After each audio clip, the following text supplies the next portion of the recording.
Hello, Imi. Hi. I don't know. I need to figure out why you got the bling bling. McChicken subscribes to the YouTube channel, so thank you for that, McChicken. Do need to figure out why that gave you an alert of some description. Alert. Let's have a look. Tab, gift. Okay, let me profile. Switch to that one.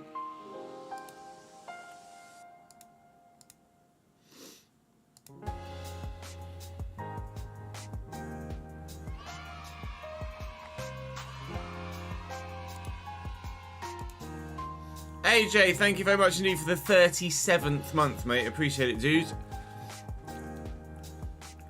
I do need to double check that.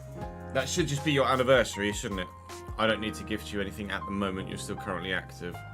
I'll check the spreadsheet in a moment. Yeah. Alerts are sounding twice for some reason. New way. Oh, you're not on Patreon anymore? Of course you are. In which case, I need to remove your VIP badge. Sorry.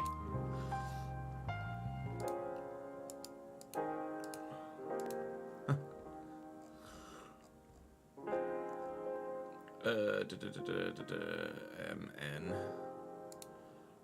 RIP.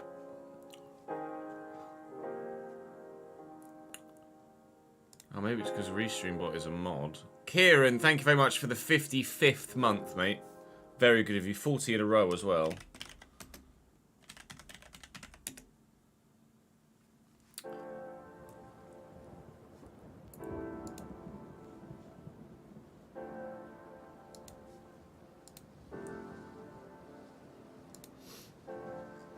Is it what's the Restream.io?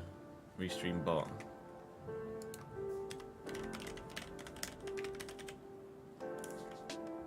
Try that again. Oh, I'm doing the wrong fucking thing. Hang on.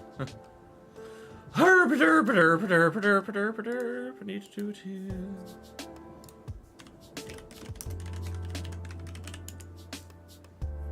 Right, that. Hopefully that will do it.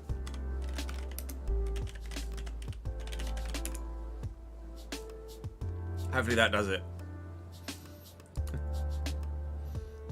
Alright, welcome to day one of full proper streams through Restream. We'll see if this works.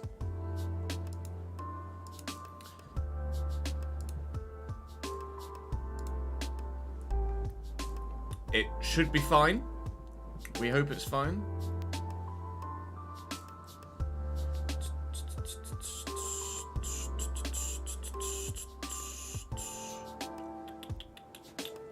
So fingers crossed.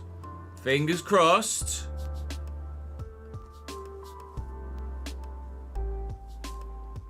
We're good for today. I do have the F1 on above me. Yeah, testing day one, session 2. I missed the earlier session, but I've got session 2 on now above me. 3 hours, 50 minutes left. Good to see cars on track again.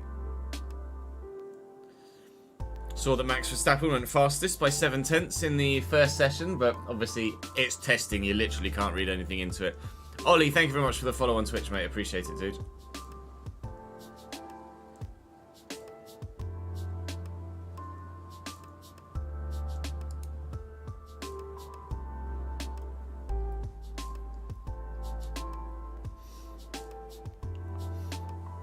Yeah, everything should be perfect so far. And then we'll just take it 1 minute at a time. Let me update the names behind me for the...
Let's get the comment section up from the last Leeds episode. For some reason, the last Leeds episode, I don't know whether it didn't push the sub boxes correctly or what, but the last Leeds episode just halved in views for some reason. Just a straight up 10 out of 10. 50% less views than regular, so I hope that's a one-off. I don't know why it would have been like that. There's no particular reason why it shouldn't have pushed the sub boxes properly. How many of you did any of you not see yesterday's episode in your sub boxes for whatever reason?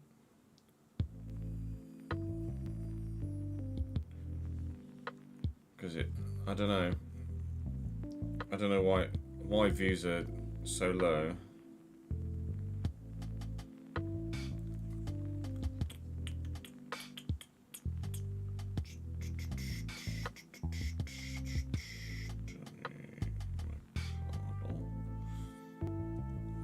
Let's just put people's names into colours. Then we should be good to go. So plan for the day is Leeds career,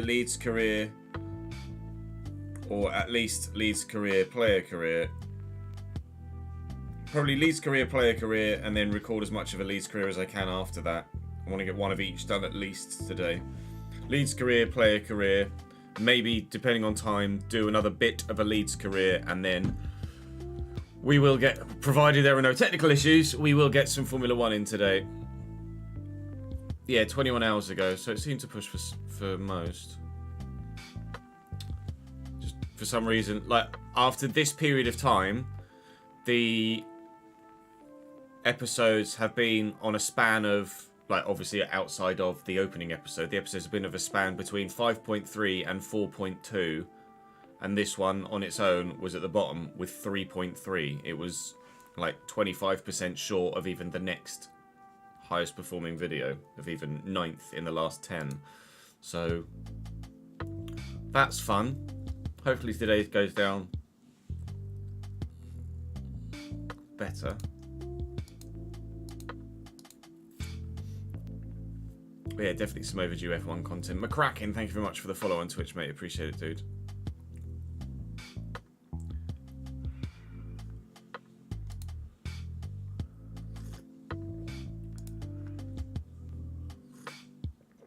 Oh, hot, hot.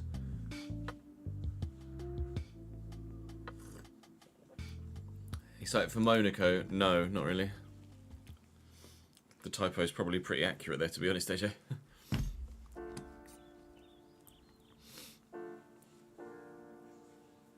Yeah, plan for today is Leeds career, player career, F1, and if there's time for some more Leeds career, then more Leeds career.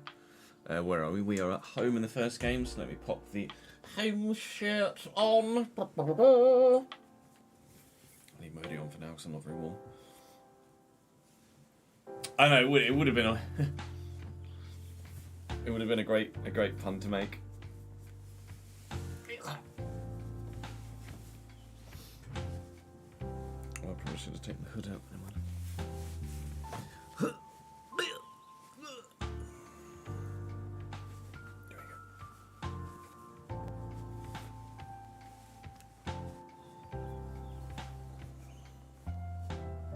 Hey Brandon, how are you, mate? Thanks for dropping by the YouTube stream, I appreciate it.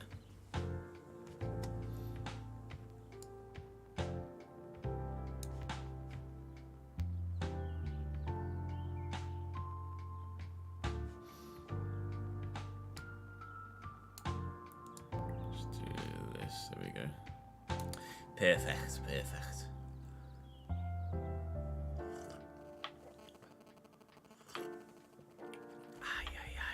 Coffee? Coffee for me? See. Right, let's tweet the stream out and then we can just get cracking, can't we? Shut up, Ches.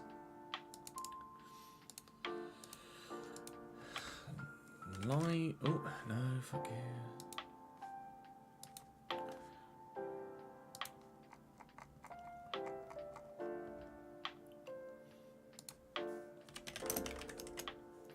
Live now. Please, career mode. Oh yeah, career mode.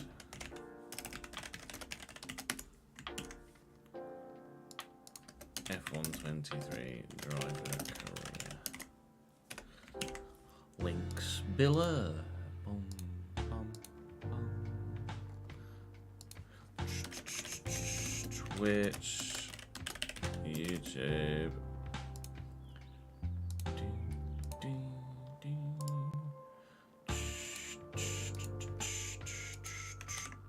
Right. We're done, we tweeted, we're out, everyone is ready to go. 1, 2, 3. Let's try and not have PC issues today.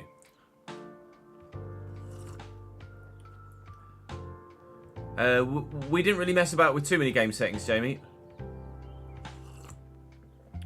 Oh no, I didn't actually. I saw that on the as I was on the way live, AJ, and I didn't actually respond to it. No, it's my face photoshopped onto Cambridge players.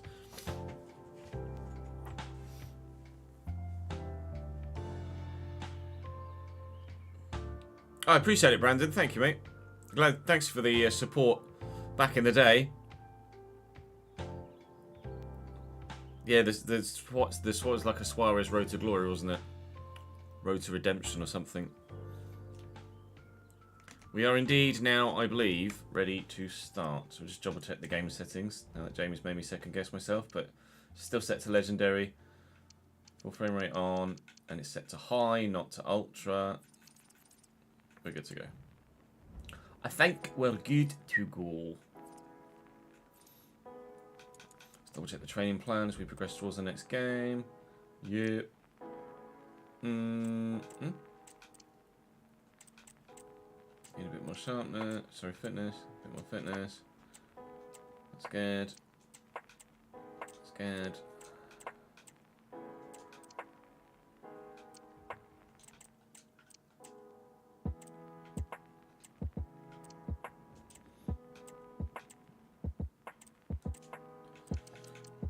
Lovely, lovely, lovely, lovely.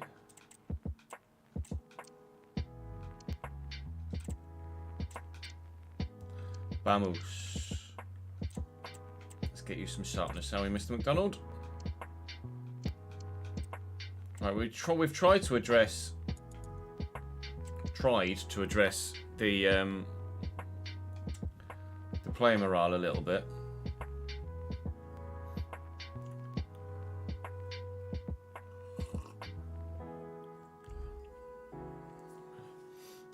Right. Drew's the highest current rated prospect, but in terms of potential, Bruce Banks is looking the more likely. Riley's still 85 to 91. He's got potential of 89. So he needs to hurry the fuck up and grow, which would be lovely. 3 this season. We'll call him up and send him out on loan next year. James Riley. American fullbacks with the name Riley.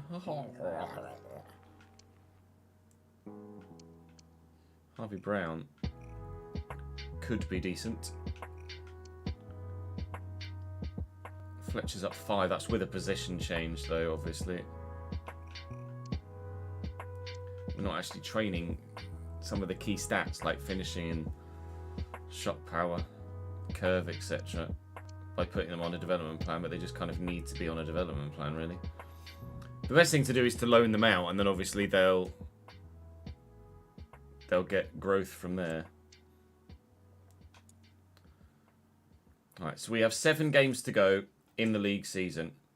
Wednesday, Millwall, Birmingham, and then we'll take it the next episode from there. Look in the FC chat. Dizzy found another ridiculous bug. Let's have a look. FC chat. Steward preventing a pitch invasion by the flag. What?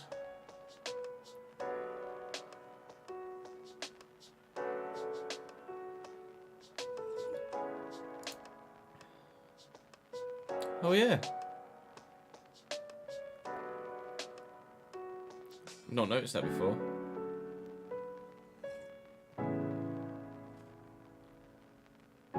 That's weird.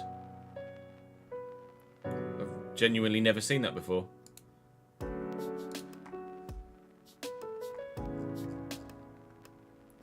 That's strange, isn't it?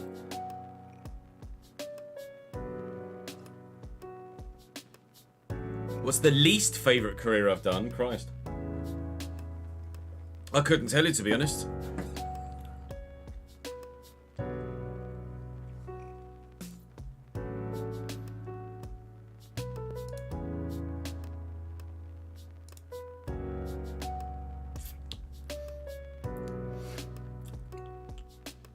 Oh, it's above Justin's post. The longest throw-in thing. Oh my god, what the fuck? Ah. Ready? You ready for the world's longest throw-in? From this side, just... Go and get it, lads. Off your butt. What the fuck? What the fuck was that?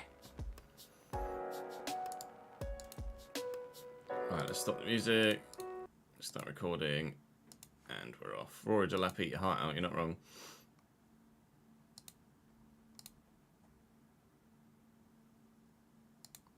Right, vamos. Vamos, vamos, vamos.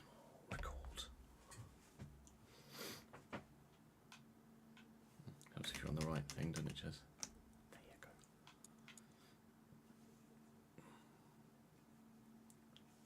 Welcome back to the Leeds United career mode on FC24. We could get very, very close indeed to promotion to the Premier League in today's penultimate Season 1 episode. The league table sees it very close at the top. 2 points between us and Leicester, 2 points between Leicester and Middlesbrough, and then there's a jump down to Southampton and Coventry, so there's a three-way fight for the top two. I have a feeling the title may well go down to the final day, but if we can extend a gap over Middlesbrough today, we might be able to assure promotion to the Premier League today before hopefully the title tomorrow.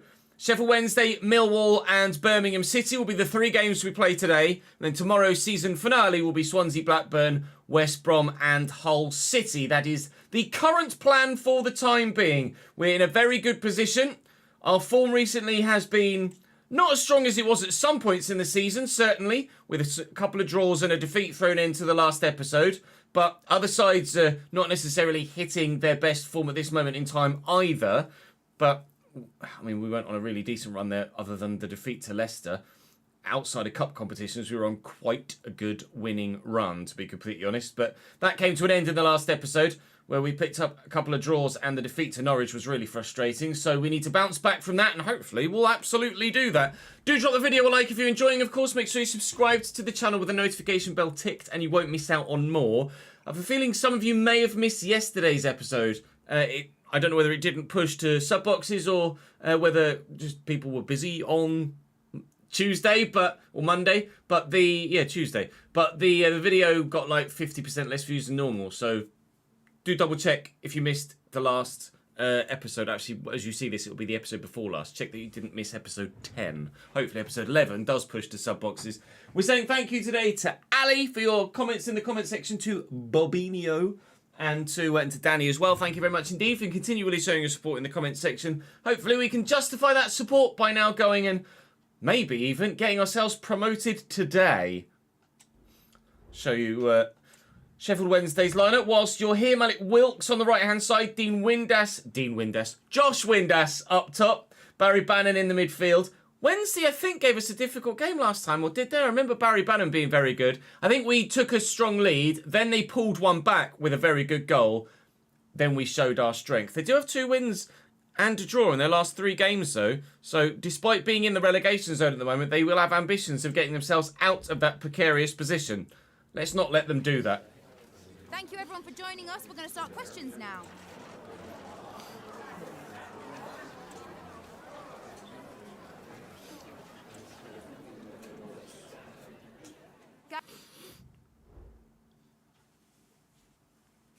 Different Delap.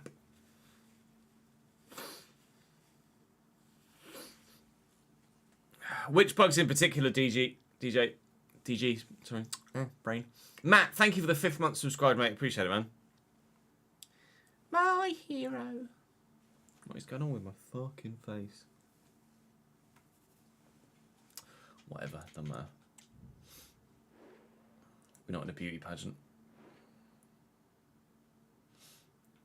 That's a decent Premier League survival team already at the minute.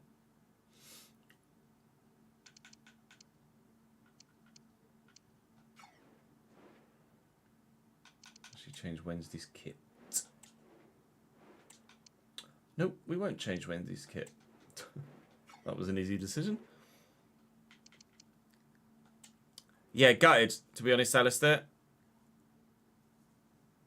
Neil Harris has had a good impact so far at Cambridge, and to see him potentially leave for Millwall so soon would be pretty gutting.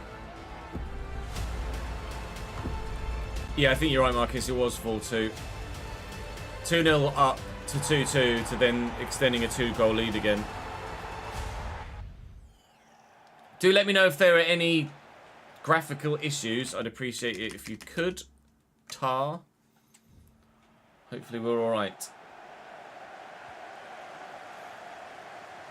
Folks, rides the initial challenge to start the day. Sheffield Wednesday's away kit was literally a white shirt, so they had to play in their home kit here. I could maybe have played in my pink kit, the third strip, but you don't really like to play in your third strip at home.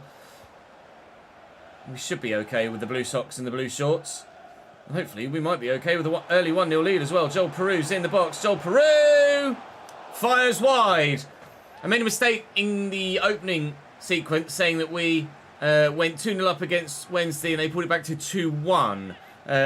They actually put it back to 2-2 before we then extended a 2-goal advantage again. So we know that they have the capability to damage us and to cause trouble offensively. But rather evidently in the opening stages, we're the ones causing the majority of the trouble. Peru didn't really have the space there. We'll get this to Nonto. Tuck it back to Gelhardt looking for Peru. I get lucky that it finds him, but the shot is deflected out. We'll keep that in with Crescencio Somerville if we can, which we can, and then dink it into the middle where Peru will chest and volley, and Dominic Iorfa will absolutely ruin Wednesday's attempts at getting rid of that. That was a very, very, very lucky goal. Wilfred Nonto gives Leeds United a 1-0 lead, and it just fell to him beautifully.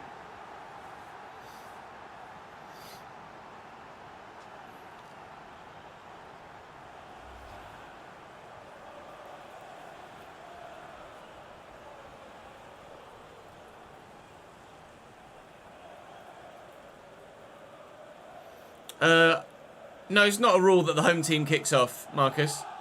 There's a coin toss, isn't there?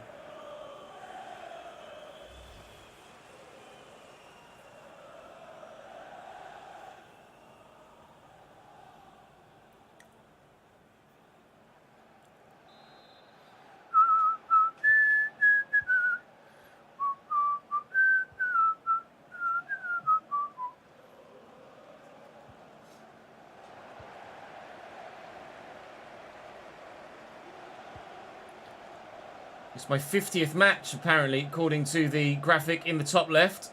So we would like to mark it with victory if we can. Could be 3 points that put us well on the way in these latter stages of the season to a Premier League spot for next year. And the side already is in a position where we could, even without additions, feel like we stand a chance of staying up next year. We've got a squad, or at least a starting 11, of mainly 75-plus rated players. Obviously, those teams in the Premier League will grow as well this season.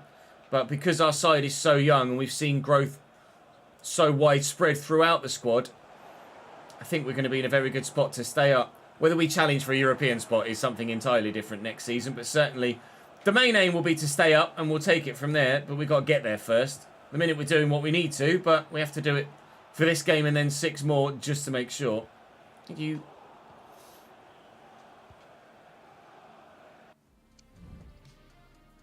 have no clue who's on the ball? Why is that? Is it not showing their names?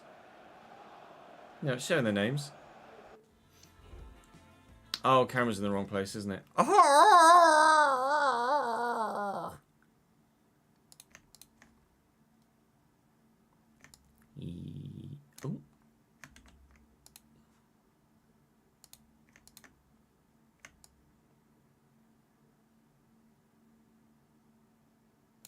There we go.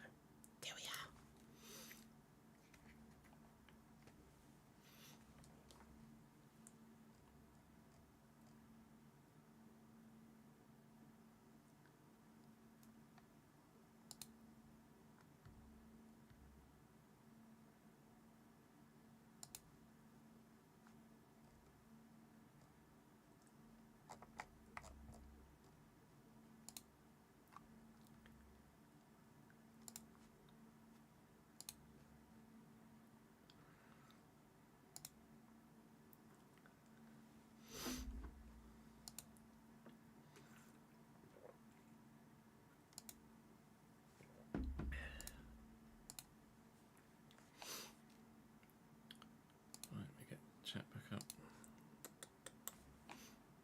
Don't need to apologise at all, Jordan.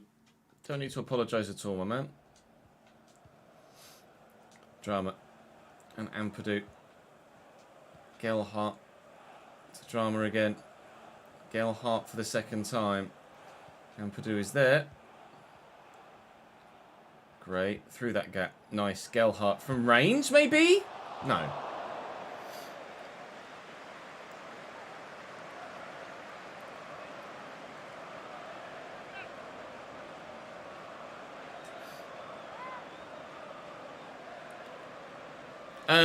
Both, Alistair. I like this camera angle, and it's more realistic, isn't it? Drama. Just knocked that in front of Ampadu. Overran it a little bit, and now Windass has the chance to break away here for Wednesday. Vokes' ball is poor. Drama just puts the attacker off. Gassama couldn't get his toe to the ball, and now will come forward. Gelhart looking for Peru, not finding him. We'll look for Nonto, Peru. Lots of defenders around him, unable to squeeze free. See the name Delgado, my brain thinks Michel Delgado, and it's definitely not Michel Delgado. He retired about 20 years ago. Showing my age there, probably. There's no seat in exempt.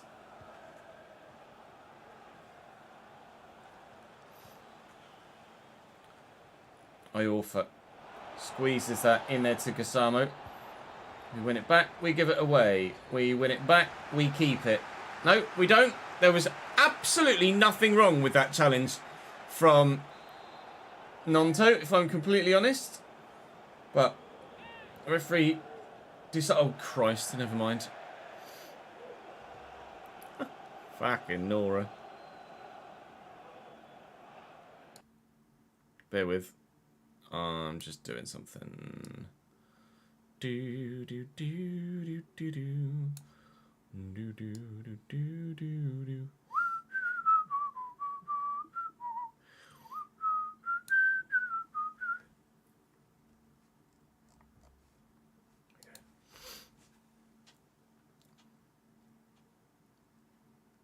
So can I put timestamps on in here?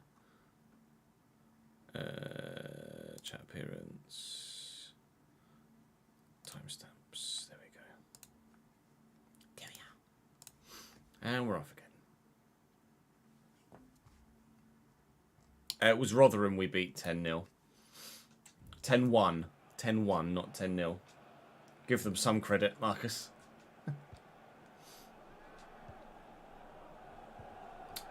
Bugger.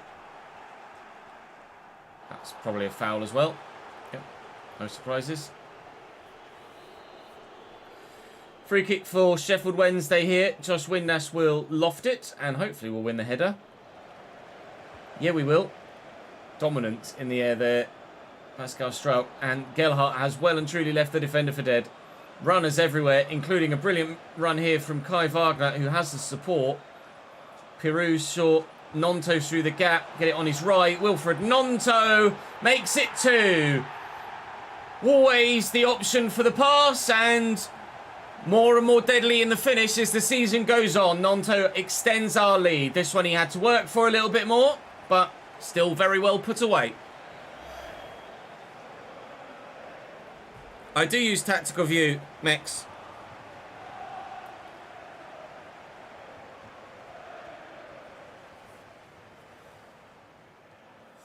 Just not for every game. Afternoon, Michael. How are we, sir?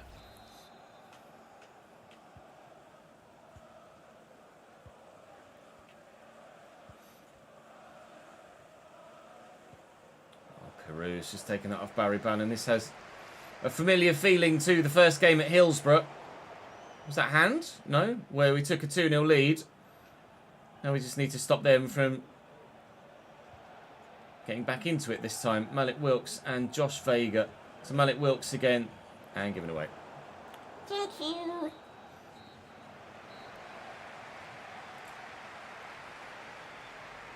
What's Argyle about, Jordan? What's the theme of the movie?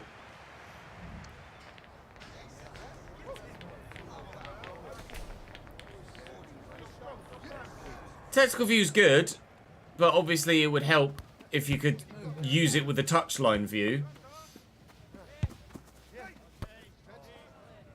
Otherwise, it's no different to just simming AI versus AI normally. Also, it would help if the AI would play better football, but...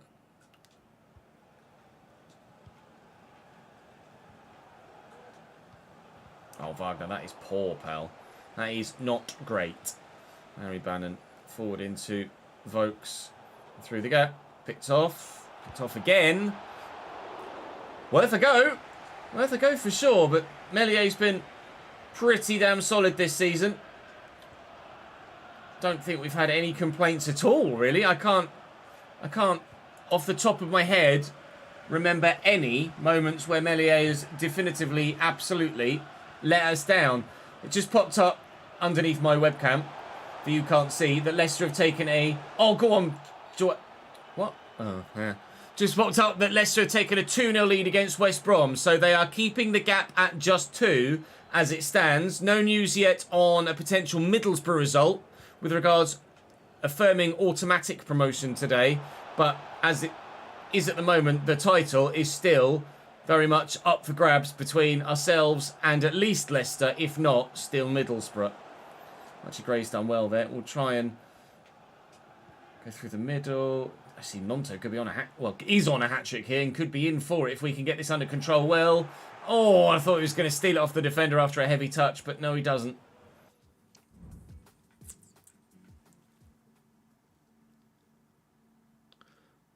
I wouldn't expect them to have changed it, to be honest, despite all of the feedback. I imagine it will be exactly the fucking same.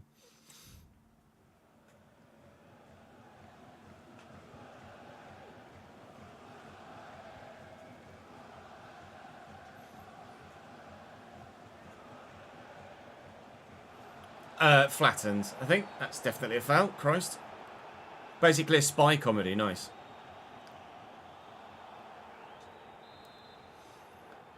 Windass with a free kick. Floated over. And Roden will get rid. Somerville and Piru. And Somerville again. Look at the run from Gellar. If we can time the ball right and play it right, he's in for a third. We don't have it. Oh, and they nearly didn't have it either. Here's Delgado. I'm trying to change to Ampadu. Christ. Sometimes it really is a pain in the backside to actually get it to change to who you want it to. Here's Malik Wilkes now on the far side. Barry Bannon looking for Wilkes again, but they fluffed it. Switch. Archie Groves calling for it. Somerville just left it. All right, sick. Cheers then. Make some changes. Make some changes. Keep people happy. Everyone's happy at the minute, actually. That's good news. That's lovely, that.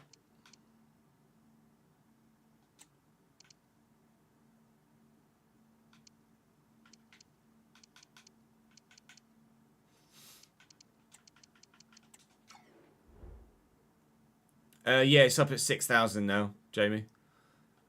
Bitrate 6K.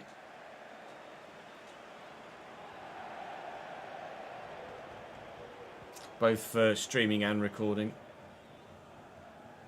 That's a heavy touch, Dominic. Bamford's off the bench here and immediately heavily involved. Nonto's not forward, so I'm not going to be able to get him a hat-trick. Oh! Well intercepted. Ugbo out to Musaba. Off the bench for them, and he's immediately made Cody Drummer look like an absolute amateur. Back here to Johnson. Wednesday would love to get that 2-goal deficit nullified, just like they did last time they played us, and actually hold on to the point this time, unlike last time. But so far, in this fixture at Ellen Road... Oh, get out! He says nervously, it isn't looking likely.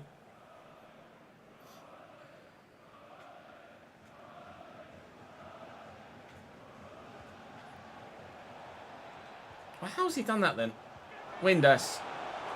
Don't give a foul.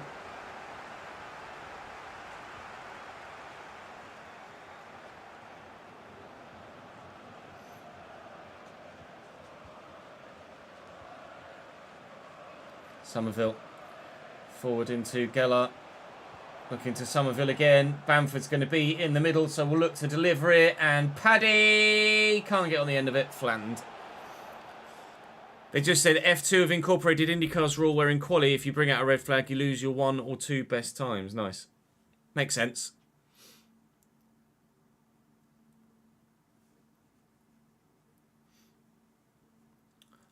What's the game tonight? Hype. What's it today? Wednesday. It's the Champions League tonight. Arsenal Porto.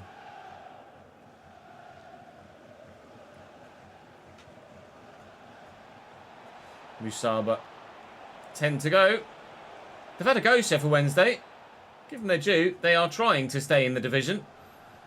Unfortunately for them, though, just doesn't look like they've got enough to do so. Barry Bannon. That's a nice ball through the gap. And a great finish by Windass too. Maybe I should shut my big mouth. Josh Windass pulls Sheffield Wednesday back within 1. Lovely assist by Barry Bannon to poke that ball through the gap. Defender looked at him and then was like, nah. Should have done. Should have closed him down, Kai. Never mind. 2-1 in the 83rd, and maybe we might just shut up shop now.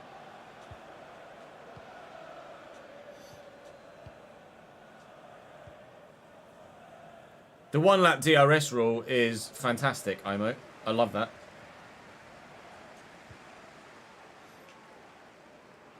Wagner. Great. I could just try and see this through. It would be the right thing to do to try and see it through. But I'd love to get Nonto a hat-trick. Oh!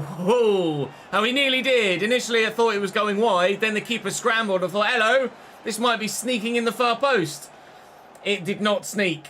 Wide of the target. No hat-trick for Nonto, but we should get a hat-trick of points, provided we can now win the ball back. Cresswell's come off the bench and made a good impact there. You guys are keen for me. Leeds United fans are keen for me to make Cresswell part of my plans for this save, and I'm quite happy to do so. He's been very solid when we've utilised him so far, and fingers crossed he will continue to be. Obviously, it's 73 rated. He's not going to set the Premier League alight, but as a backup, he is going to be useful. I'm going to try, and it is just a try, I'm not committing to this, but try and utilise the full squad and not just be like, I'm going to go and sign 3 or 4 players that are better than my first team, and then those backup players just get sold and the first team has dropped to become my backup players. I really genuinely want to try and keep Leeds feeling like Leeds for as long as we possibly can. We get a 2-1 win then against Sheffield Wednesday there. Hopefully you guys are feeling like I'm able to keep Leeds feeling like Leeds. Do let me know in the comment section if you feel differently. Leicester win 5-1 away from home against West Brom in the end. But Wilfred Nonto caps a good team display. Morale for the team is much higher than it was. Unfortunately, the manager favour isn't as high as it could be or certainly should be. But fingers crossed we're able to maintain at least the orange. We still have a 2-point gap over Leicester, but Middlesbrough lost. A 7-point lead over Middlesbrough. We might be promoted today.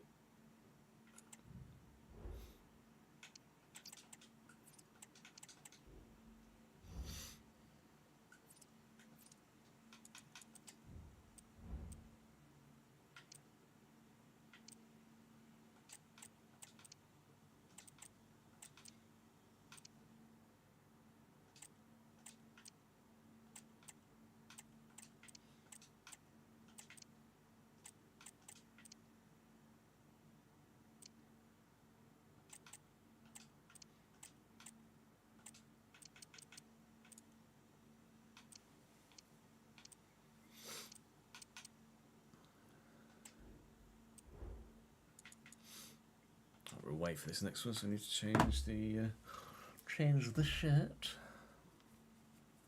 Just don't get off now. Take that fucking thing off.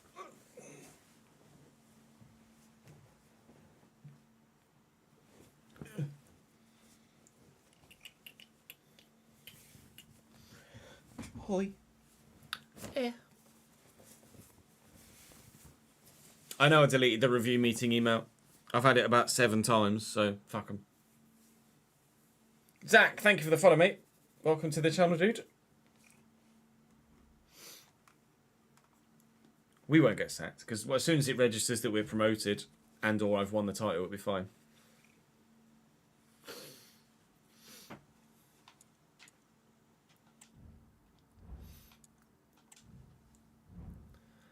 Next opponent's Millwall. We're getting some favourable results. Sorry, well, hopefully we'll get the favourable results. We're getting some favourable fixtures at the crunch time of the table. I'll start that again.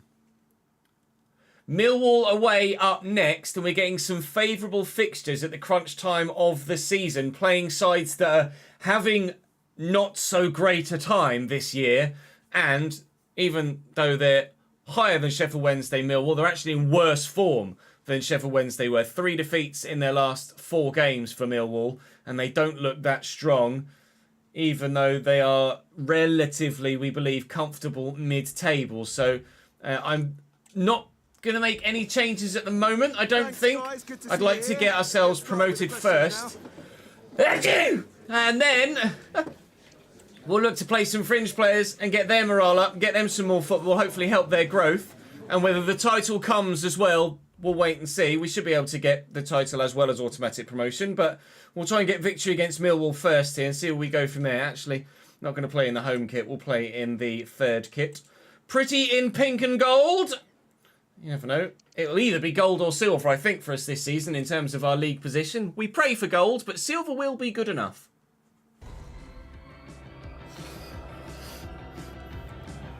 Real life loan ads.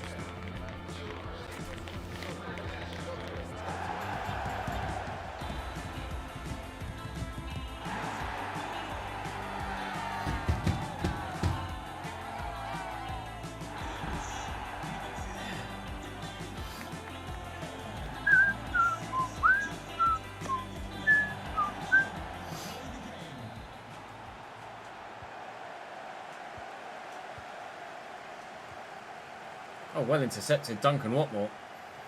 And Kai Wagner. That's why we bought him. Because he's better than anyone else at this level. Somerville. Go on, lad. Go on, lad. Peru's back there. Ah! Never mind.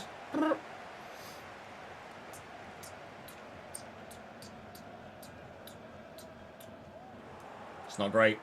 Really not great from Mill. We'll tuck it back to then go forward. Are you onside, Crescencio? You are! 1-0 Leeds United. We've taken the lead at the Den. Inside 6 minutes. I genuinely thought he was off there, if I'm completely honest. Need to see the replay to see just how close it was. But he's tucked it away nicely. It was the right winger that gave us goals in the last game. It's the left winger that gets us the goal this time. Still people calling for them to be right wing and left wing rather than mids. But I'm quite happy with where they are right now. So I'm going to leave it as is, but appreciate the feedback.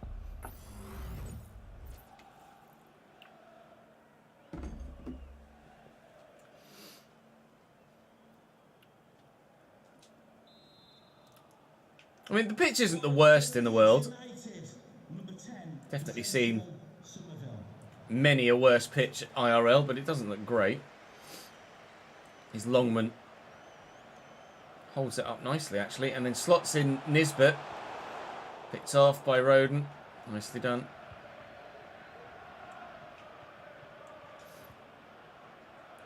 Switch!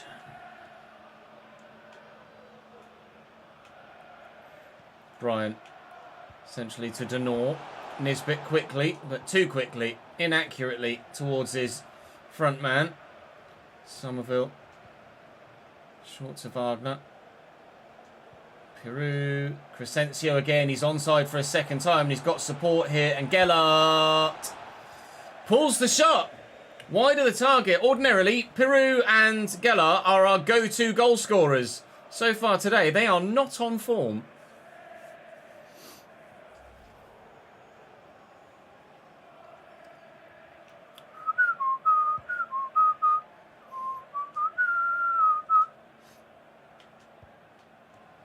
Nonto. Big old switch. Somerville with the header. Oh, Peru gets up. Nicely done. Peru through the gap. Somerville and Wagner driving all the way around the outside to then deliver the ball into the middle, which he's done excellently. Peru will just knock this down. And Ampadu, that was travelling. Nonto, that didn't go anywhere. Longman is knackered already. We've only just gotten underway. You saw his low stamina on the way in when we showed you the lineup. Peru, initially good hold-up play, then he has lost out. Longman and Brian, they were both quite tired actually on the left-hand side. I wonder whether their strength in depth on that particular side of the pitch isn't that strong here in this championship season for Millwall. Here's Watmore. Strout dived in, couldn't get anywhere near it. Watmore going on a bit of a screening run, sideways rather than forwards or backwards. Denor. Monto in the way. Fall straight back to Denor. Lovely. Longman. Ah, he's committed me to the challenge there, but thankfully, goalkeeper digs me out.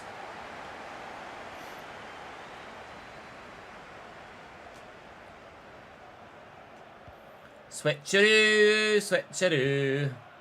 Get it down the line, switcheroo.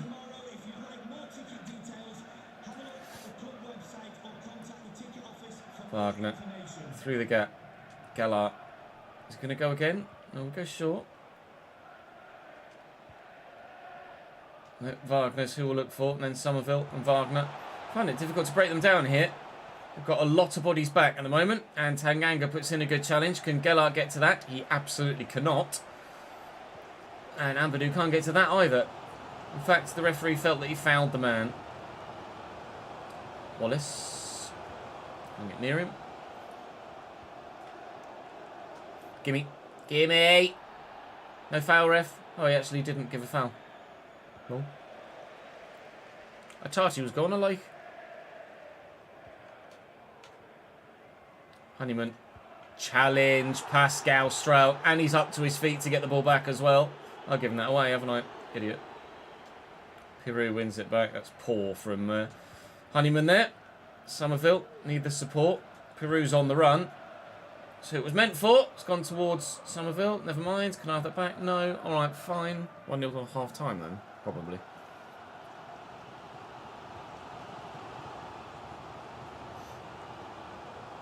Cambridge have never had a player called Honeyman.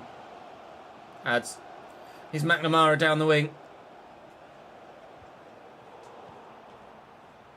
Hull, yes.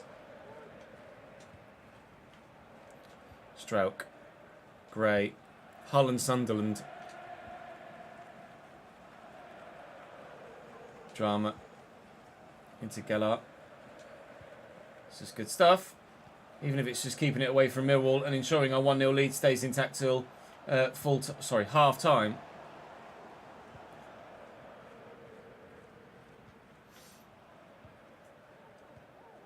The game, ref. That'll be half time, ref, surely.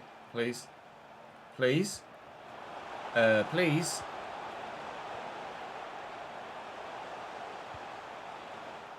Of course, a corner. No, a goal kick. Cheers then.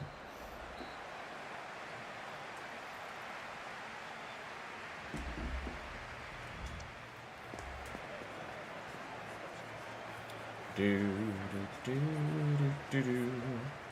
Dum dum dee dum dee dum dee dee dee.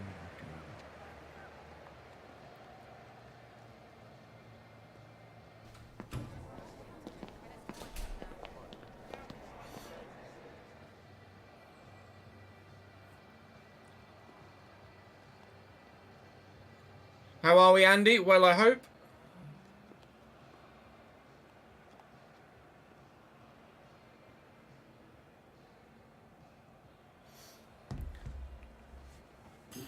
Good. Let's hear it, mate.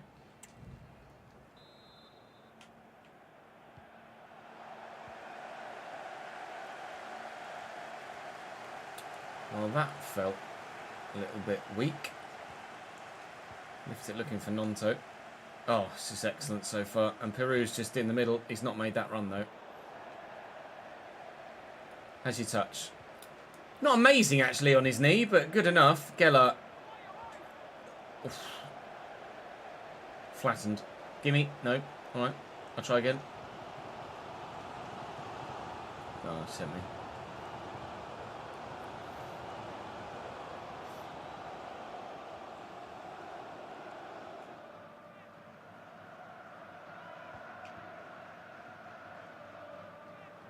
Well, we raided you, did we? And what were you streaming at the time? Probably more likely to remember that than a username, I'm afraid. Great. Into Somerville. Down the line to Kai Wagner. Tuck that back. It's a lovely ball, actually, to Peru. And Gellart's in a good position. The ball's shite. Ah, then that's it. The Stevie Gerrard rebuild.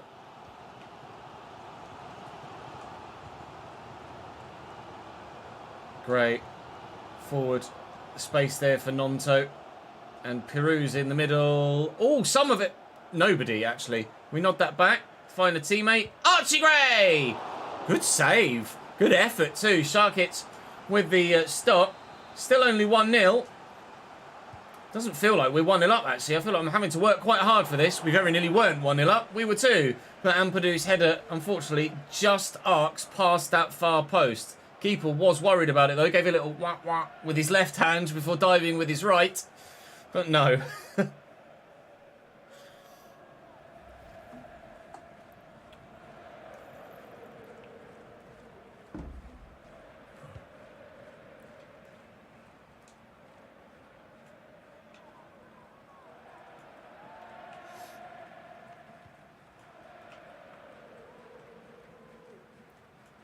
Jesus, strength. Oh, and then he nearly just ran straight into Peru.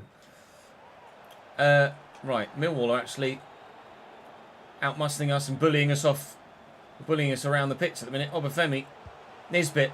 Oh, it's a good opportunity for Millwall. It really is. Nisbet in behind, but not able to find the far corner. Joe Bryan going off and Brooke Norton-Cuffy, the former Arsenal man, coming on. He might actually be on loan from Arsenal at the moment in this save, but unfortunately for him, Millwall don't have a clean sheet to protect. We do. Unfortunately for him, he's probably going to have to do more attacking than defending if they're to get themselves back level in this game. Drama delivers poorly, but will force the corner. We bully them this time rather than them bullying us. What can Nonto do with a delivery? A good one. Oh, Christ. Gray. Strelk. Strelk! Oh, is that going straight into the awaiting keeper's arms? All right, fair enough. It could have rebounded in. It didn't.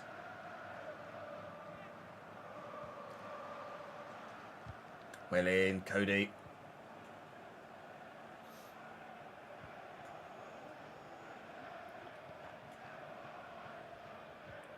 Nice tackle.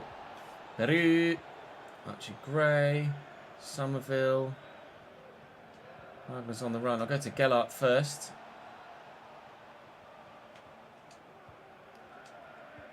That's well worked. Peru on his right, straight at the keeper. Bugger. We've played QPR twice already, I think. M-Duck.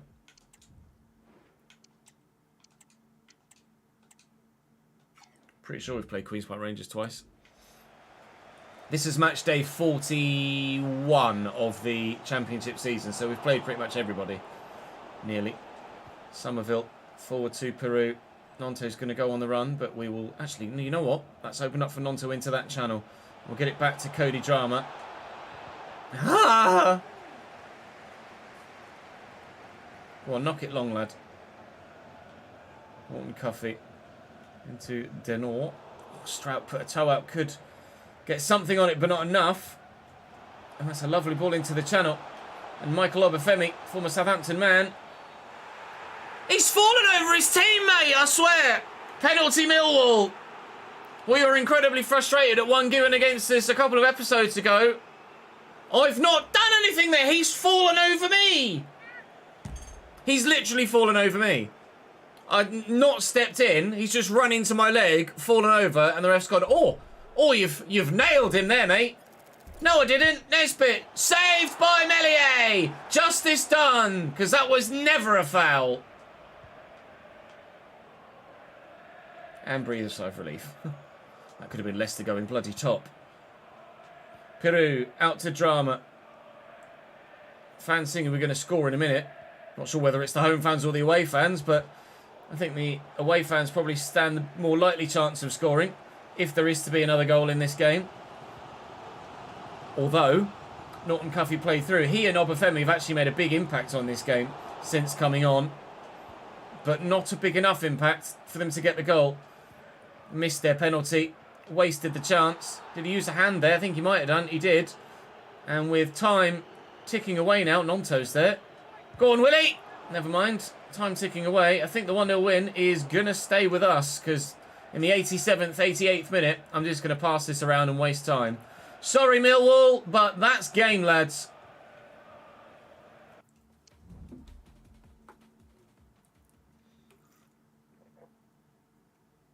Sub thing glitched. What do you mean?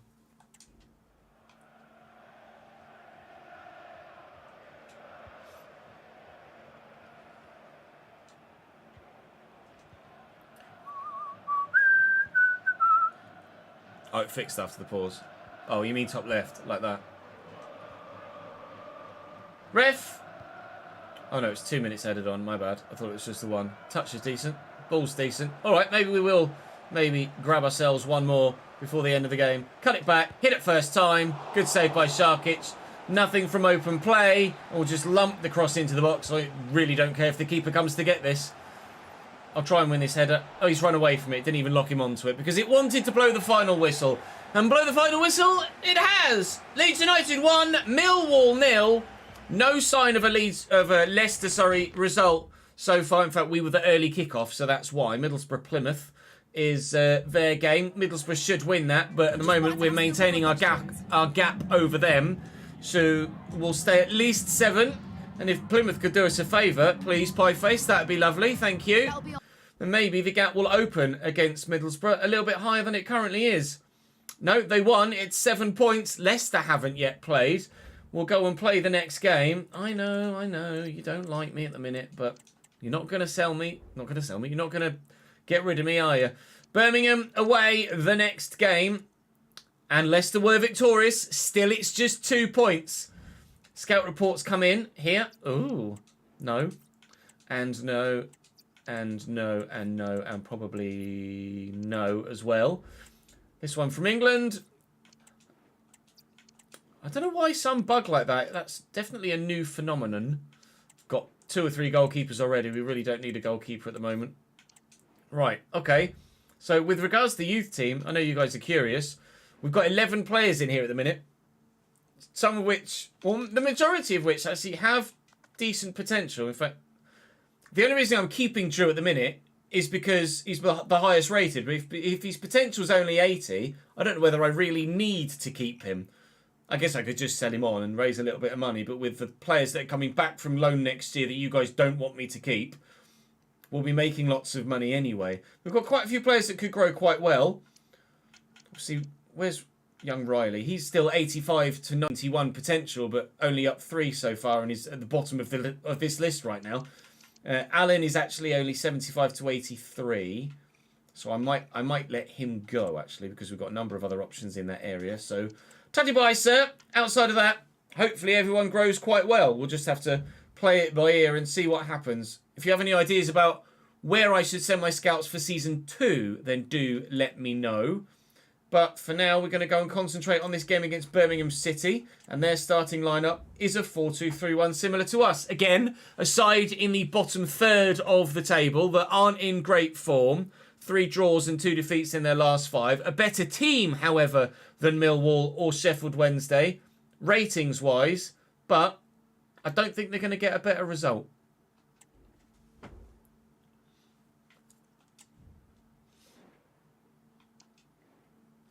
Well, Peru and Gellart haven't scored, have they, recently? So let's throw Paddy and Jorginho in.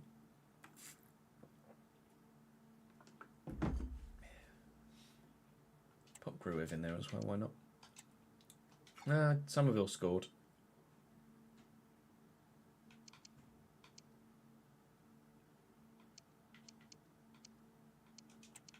Play Shackleton at right back too.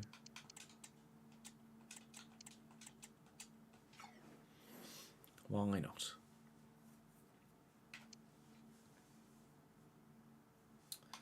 Again, we're away, but we won't play in that kit. We'll play in that one. Ta very much. Ta very much. Bosh.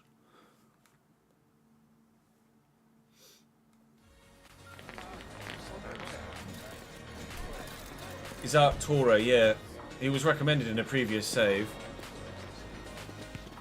I have seen the news, the rumoured news, Nathan, yeah.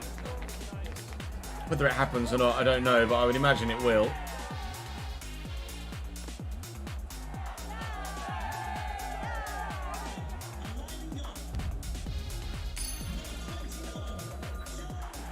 Mill will have to give us some compensation, I'm sure.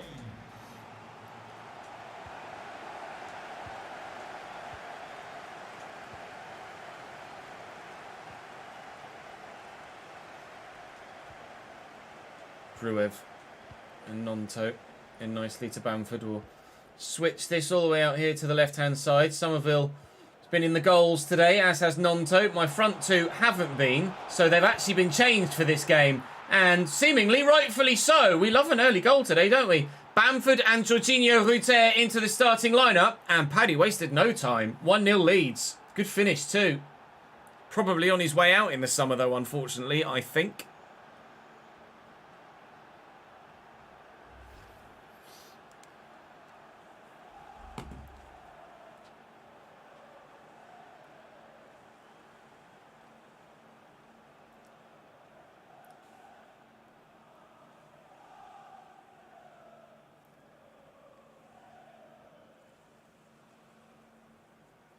Yeah, the rumour is Barry Corr in charge for the weekend, but I don't know if we've actually, if anything else has actually been said. I've not seen anything else across my timeline, but obviously I've been working and not keeping a keen eye on Twitter.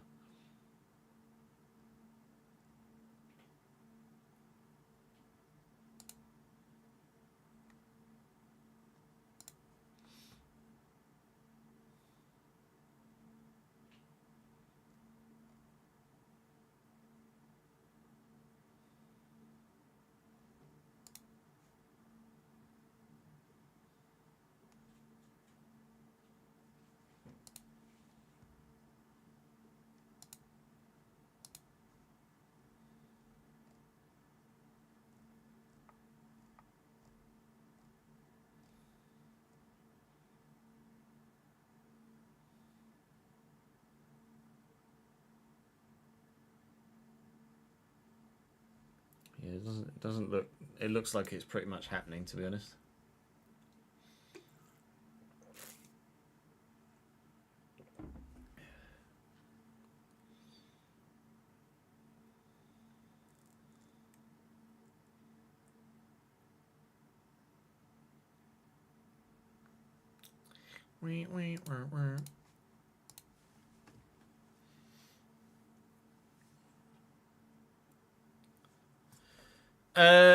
I don't know, Jamie, to be honest. I don't know how much it will... Oh, you sent me a message about the Bugs youth players. Sent me a message where, ads? I can't see out. Where'd you send me a message, Mies?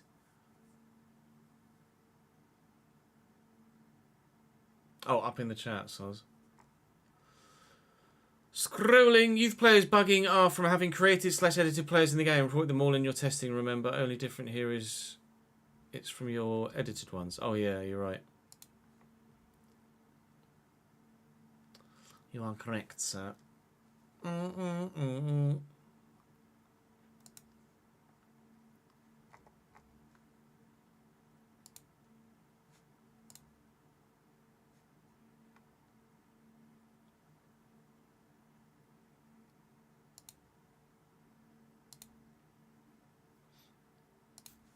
We're gonna see you.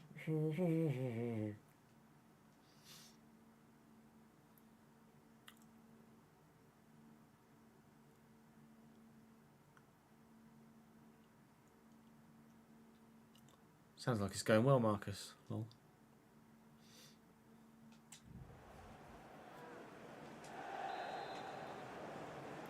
Still need to finish Peaky Blinders.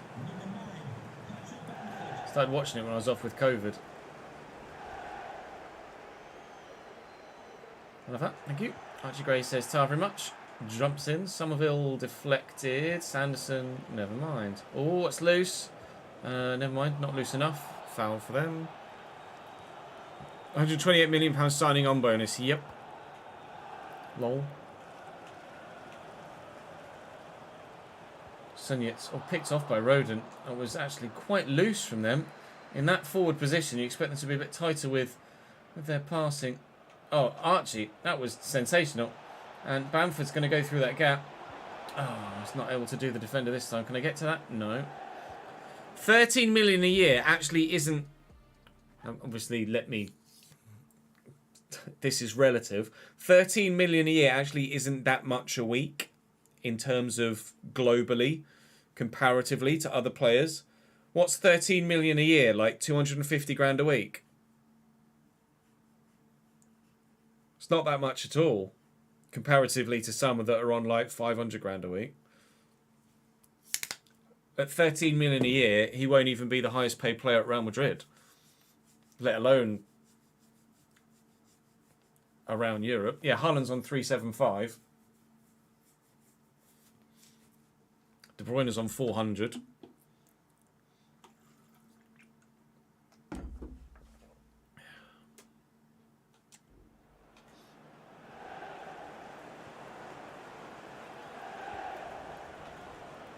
It's Roberts. Oh, stolen away. Of all the people you want to lose the ball to, Crescencio Somerville's probably not the one in terms of a quick counter-attack. Oh, I was trying to get it all the way across. We will get it all the way across. And Ruter! Oh, goal of the season! That's goal of the season! No doubts about it whatsoever. Jorginho Ruter into the starting lineup. Patrick Bamford into the starting lineup. Both of them score in the first half of the game. Taking the opportunity left to them by Gelhardt and Peru not scoring. Archie Gray with the assist with that chest control and then on his weak foot to... Oh, sensational. Absolutely wonderful from Jorginho Ruter. Leeds 2, Birmingham 0, and you won't see a better goal for the remainder of this year. And you haven't seen a better goal previously in this save either. That's goal of the season.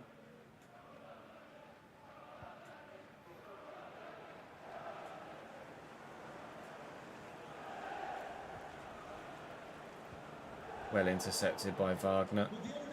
Dink that forward, flick it on. All right, Birmingham are really not great here today. I don't know whether we're just on fire right now or they genuinely are really, really bad. But we're just smashing them right now. They can't get anything put together offensively, and defensively they're making mistake after mistake after mistake. Bamford opens the space up for Somerville, drops the shoulder. He looks for a worldie, and he gets it too. Oh my God, the calibre of goal today. Jeez Louise. Somerville does it again. It's 3-0 Leeds.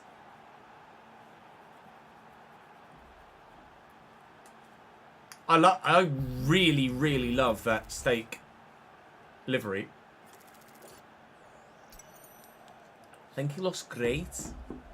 I really like it.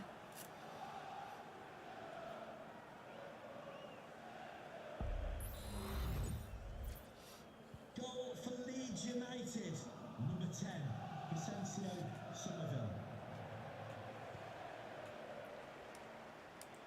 Bacuna down the line. All right, go back heel.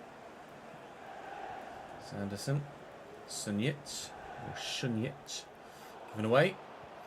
Cody Drama actually dropped for this game against the side that he was on loan with earlier this season.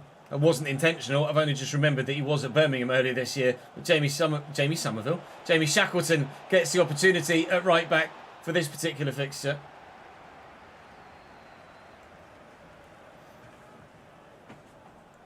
Oh yeah, the V-carb livery is good too. Oh, jeez Louise, Birmingham, stop it. I'm getting embarrassed for you. Ruter looking for Somerville, brought down. Crescencio 4. Well, we beat Rotherham 10-1 in a simmed game. At this rate, we'll eclipse that here. Birmingham are disgustingly bad.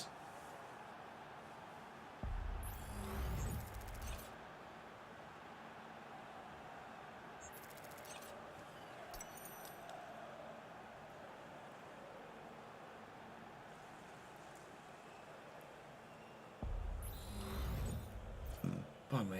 Leeds United goal, number 10, Crescencio Somerville.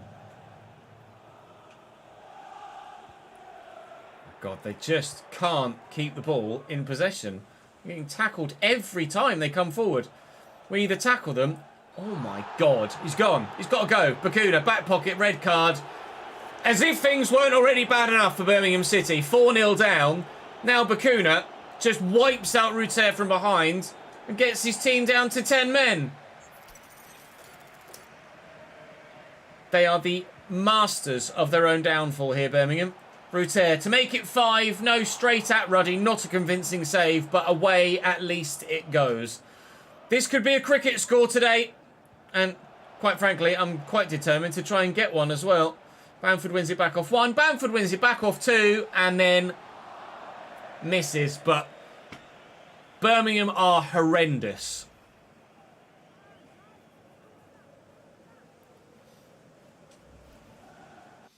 I will just double check the sliders to see that it hasn't reset something between games. I'm pretty sure it won't have. No, Birmingham are just genuinely really fucking bad.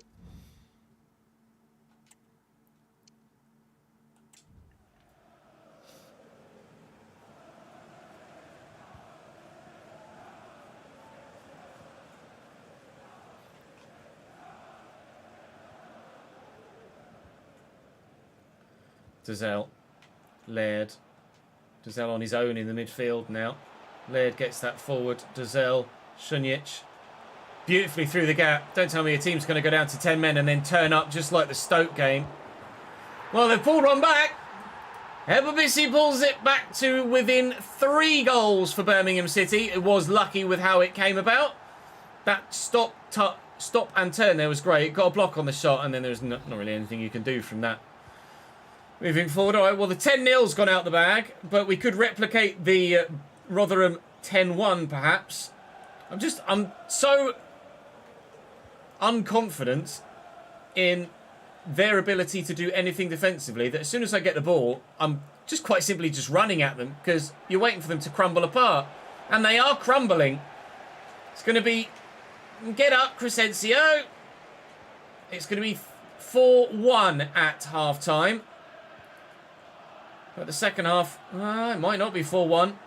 Oh, where has your defence gone? You're all over the place. Bamford, 5-1 at half-time.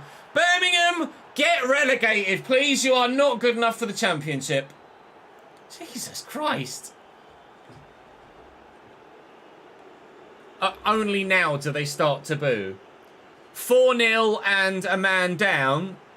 They're fine. But 5-1, that's too much. The Mercedes looks really good, by the way. Love that livery. What flavour, Jack? Love a Pringle, mate. Leeds United goal, number 9, Patrick Bamford. They were 18th in the league, I think, Jack. 16th or 18th.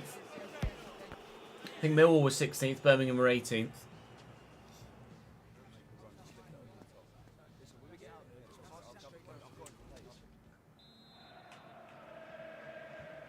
We're top the league, we're top the league, we're top the league.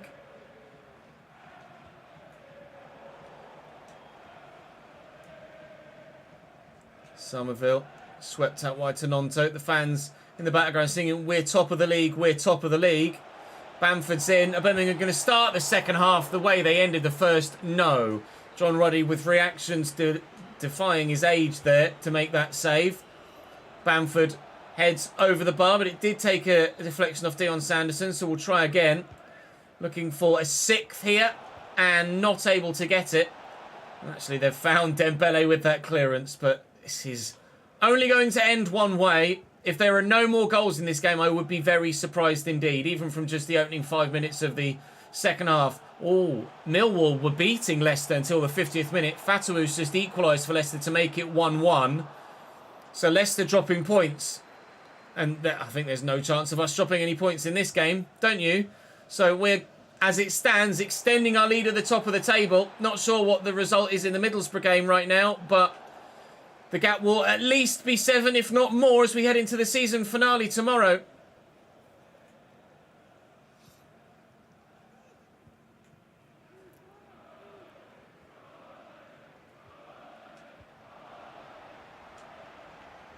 Well, if ever there was a time to make substitutions and get some fringe players on, now is it, isn't it?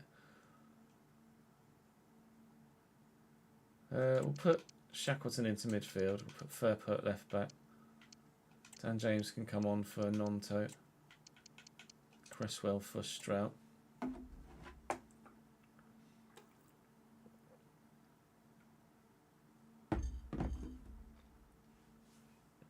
Would be nice, wouldn't it, Jamie? Would be nice. I don't even show you the scores at half-time anymore like they used to.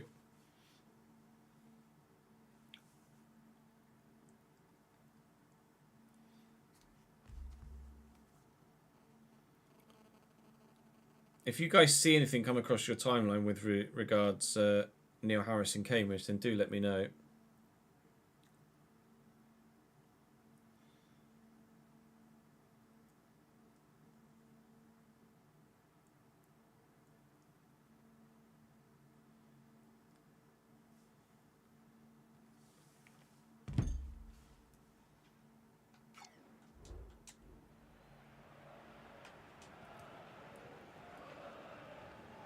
Somerville, Bamford. Well, Rute's the obvious. And there's Somerville.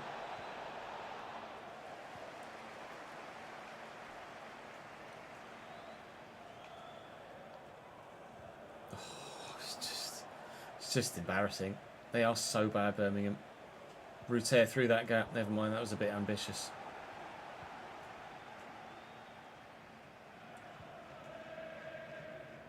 They don't. Strout into Somerville and Gray. See the run from Wagner. That's where that's intended to go. We'll eventually get there. But for Ruter, that's forced. Challenge. I've just run straight into the man there. That's my fault. Oh, I knew where it was going. I just couldn't time the interception correctly. Thank you.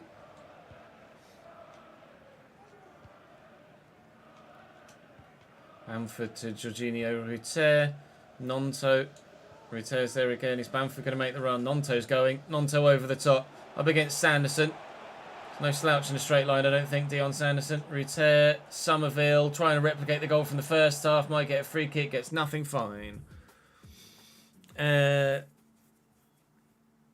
18-month contract is what he's going to be offered at Millwall, is it?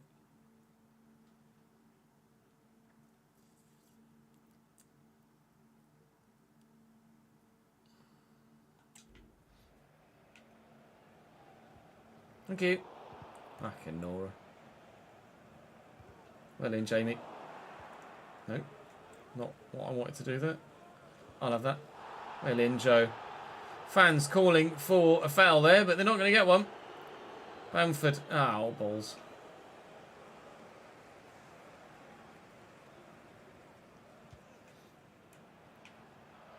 Laird.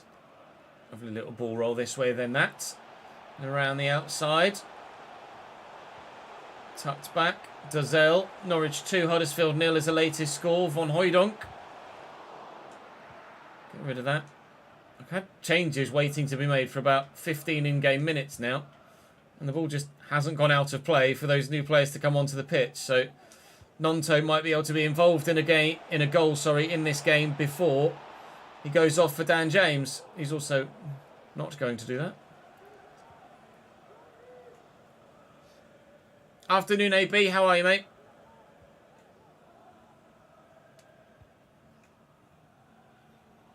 How's the quality of the stream so far, lads, on both Twitch and YouTube? Decent, I hope. Jorginho Rutte to Nonto. Bamford has the room to run into here. He's going to be pushed and forced onto his right. Can he intercept that? No. Dembele pushing down the line here. Well, I was hoping for a fantastic second half that saw us challenge the record books with a potential record win.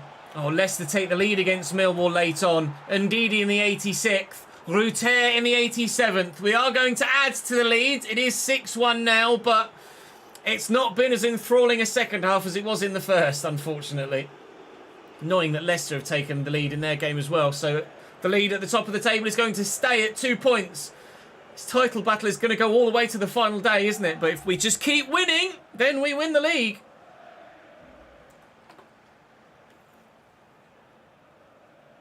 All good so far. Thank you, guys.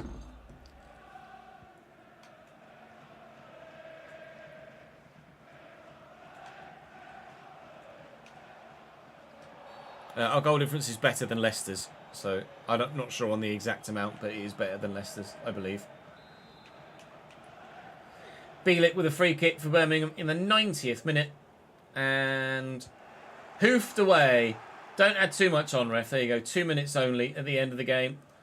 Added on because, quite frankly, Birmingham needs to be put out of their misery. Both the players and the fans can't get that final whistle to come soon enough. The stands are already emptying as fans decide, you know what, I'm going to try and beat the rush out of the ground, get on the train or tram or bus or to the car and avoid the traffic because, oh, you can see how empty the stands are. Jeez Louise. Birmingham fans wanted nothing to do with that whatsoever. St Andrews emptied well and truly, although apparently a lot of the Leeds fans went as well, judging by that. Either we didn't take many, but I'm sure we would have filled that away allocation at St Andrews. Leicester 2-1 winners in the end. Middlesbrough, I didn't quite glance them there. The gap will, again, at least be 7, at most be 10, with 12 points available at the end of the season for tomorrow's finale. We've got 4 games to go in the division. The board's still getting more and more unhappy with me. You need to just shut up, mate, to be completely honest. We're still top of the table. 50 managerial popularity. 50. All right. Cool story, bro. When we win the league title, that will go up. I'm sure it's not going to be a problem whatsoever. How did Middlesbrough do? We leave the standings. Oh, they haven't played yet. Okay. So the gap is 10, but it could be down to 7. Goal difference is heavily in our favour against Leicester as well, so it's unlikely that that sways. But, of course, if we lose and they win, they go a point clear of us. So, goal difference at the moment is not the key stat. We're still on points as it stands. And look at Leicester. They've scored 95 goals this season, Leicester City. 95. Bloody hell. That's outrageous. We've only won 1 more game than them. Tomorrow then, season finale. Don't miss it. Swansea City, Blackburn Rovers, West Bromwich Albion and Hull. As we look to win the championship and get promoted to the Premier League in the process. Drop the video a like, subscribe to the channel, hit the notification bell, and I'll see you next time. AJ, thank you for the bits, mate. Appreciate that. Just got some good news on the job front. Just waiting for your DBS to come back. So here's 100 bits. Would have done more, but you don't have more. You don't need to apologise for not doing more. AJ, thank you for the 100 bits, mate. And congratulations on the job front, dude. Great news. Delighted for you. Must be a relief.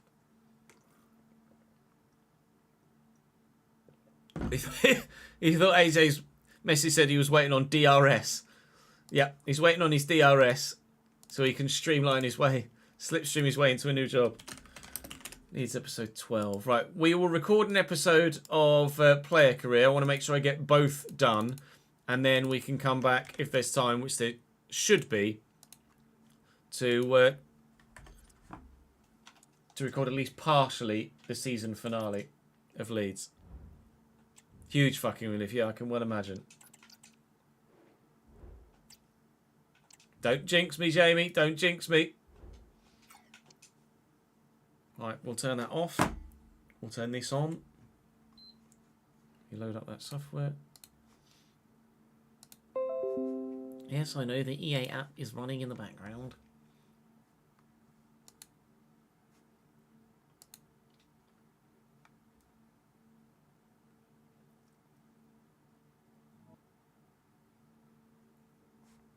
Oh, that froze for a moment there. My heart went. Don't you fucking dare. Don't you fucking dare. Wah, wah, wah, wah. Wah, wah, wah, wah.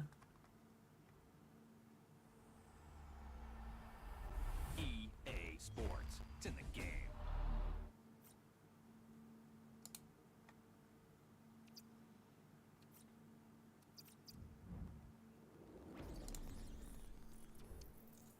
Well, it is a bit crackly there, isn't it? Why is that? Let me start the software.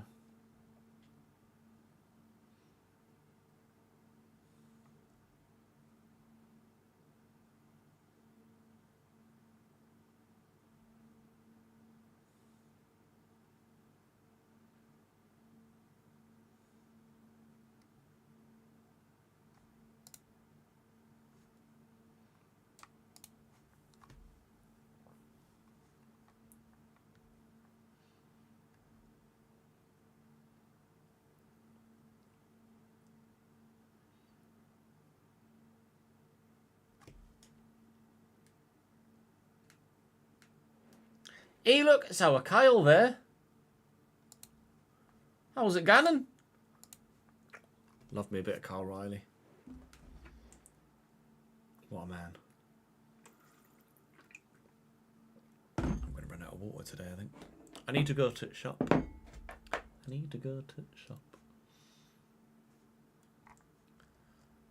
Yeah, no more news across my timeline yet about Cambridge United, but we shall wait and see.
Player career.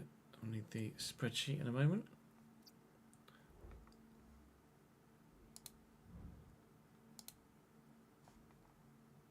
Quick rundown on the season with Leeds, AB. With Leeds, it's just been a pretty straightforward promotion season, to be honest. There haven't really been any wild ups and downs. It's just been as you might expect, really.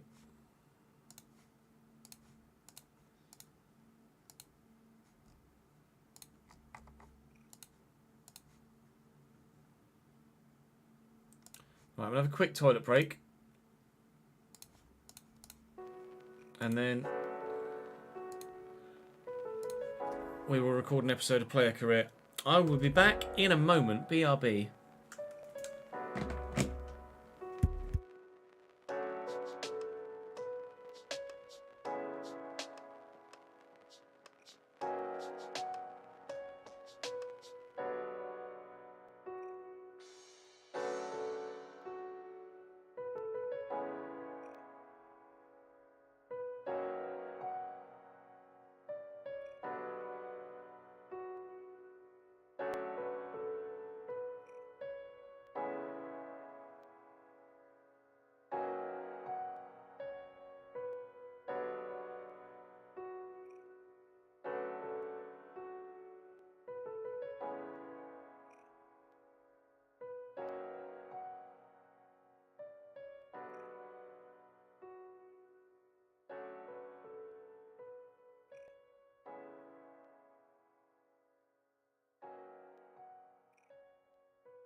Now then, Zach, how are we, sir? How are the travels?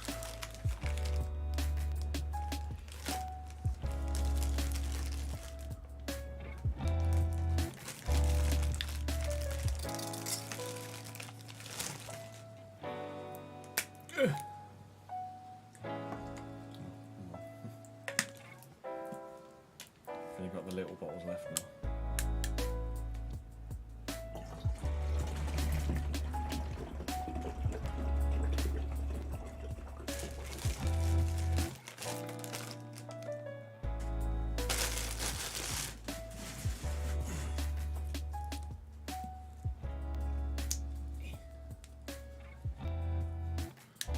Good, thank you, Tom. How are you, mate? Oh, Christ. Dripping water over myself.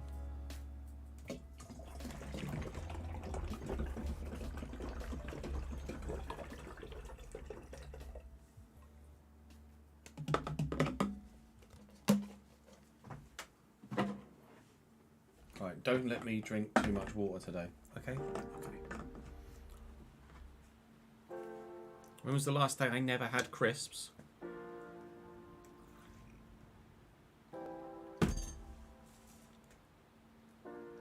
Don't know.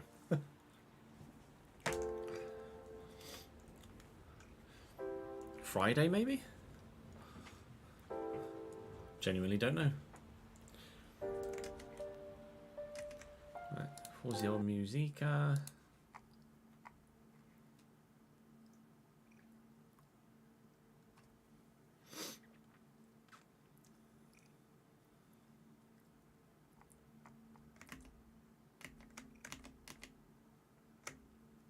And oh no, new names on the board behind me. New names on the board behind me. Nearly forgot. Where's yesterday's episode? There it is. Welcome back to Welcome back to another episode of Chesnoid, being Chesnoid.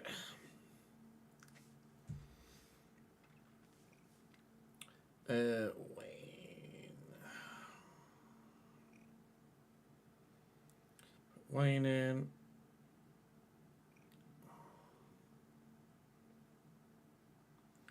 Replace Bobinho with Early Hammond and Danny McArdle. Sebastian.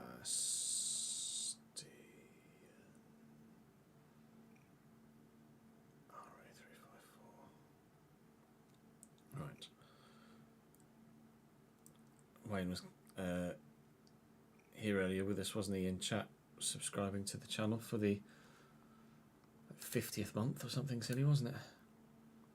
Where is it? Oh no, it was Kieran that subscribed for the... Wait. Oh, I'm thinking of Gardner Wayne, not Wayne. Wayne Carter was the last stream. Gardner Wayne. Couple of Waynes. Got a couple of regular Waynes, haven't we? About 4 o'clock, Zach. Usual sort of switch over time.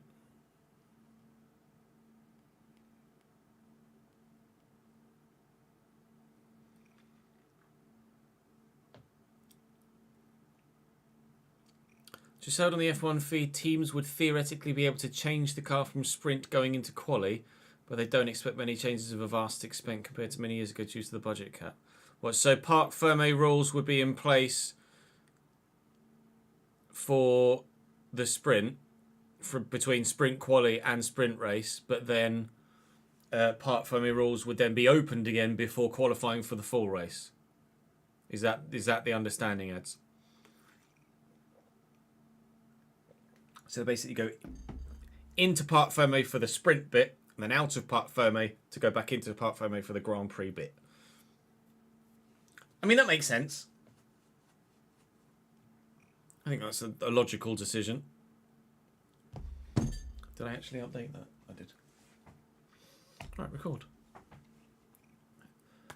Welcome back to another episode of Player Career on FC24. That kind of sums up our season so far here at Tottenham, but fingers crossed we can go from strength to strength domestically and continentally today. A win against Barcelona would see us through to the knockout stages of the Champions League. We've then got Everton and Luton. We did get 2 wins of our last 3 in the last episode, and Everton and Luton are certainly winnable games as well. So hoping for a strong showing today, if we could possibly show it. With Barcelona at home, we beat them away, so we have to be confident enough of doing that again. I've been in alright form, some goals, the occasional assist.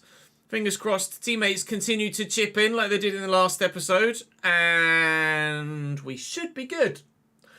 Do drop the video a like if you're enjoying the stream, of course, or enjoying the content, should I say, on YouTube or on stream, although the stream is on YouTube as well as Twitch, so in VOD format or on stream. Do feel free to come across and join me on stream, see all the behind the scenes on Twitch or the YouTube streaming channel, link in the description down below. Today we're saying thank you to Wayne, we're saying thank you to Ollie, and we're saying thank you to Sebastian for your continued support in the comment section of this save. Let's crack on then. Barcelona at home to start with our strongest possible starting lineup. Good. Spreadsheet chairs. Spreadsheet chairs.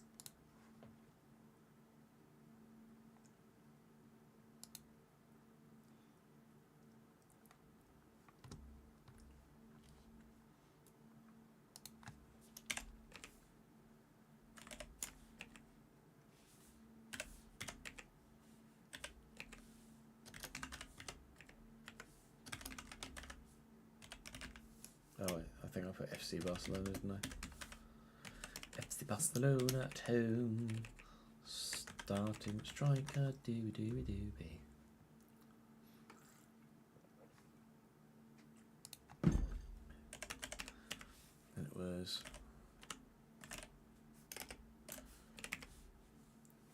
Prem, Spuds, Everton, Luton, home, away. We hope starting at striker for both. Time will tell. We're not into the knockouts yet. No.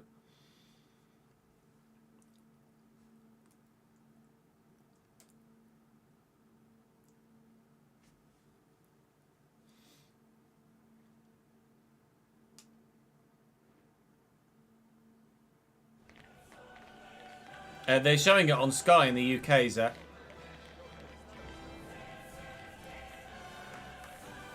Lando's fastest at the minute, but he's only done 16 laps. So far, Max has done 94 laps. So the Rebel's showing great reliability.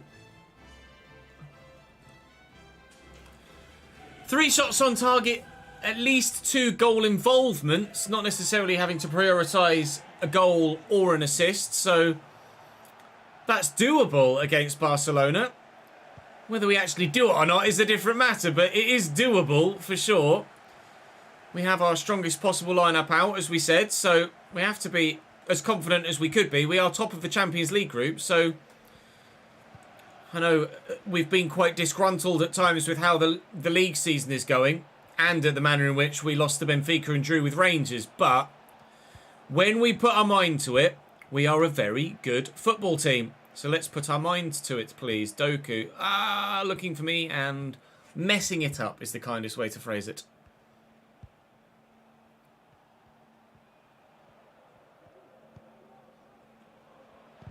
Good tackle. It's going to fall to me. So, whoa! I'm going to give it sideways was the plan.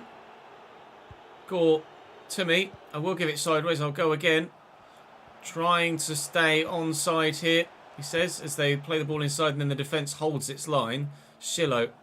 No need for the fancy flick. Stop the flare passes, please, AI. I don't like it. Oof. Driven to me. Back out wide. Smith Rowe. Stop with flare passes. That one might have worked, but I really don't like them. They're unnecessary, pointless, and just play a simple fucking ball, please. Yes, we get it. You have a great flare pass system in the game. They don't need to do it all the fucking time. The end.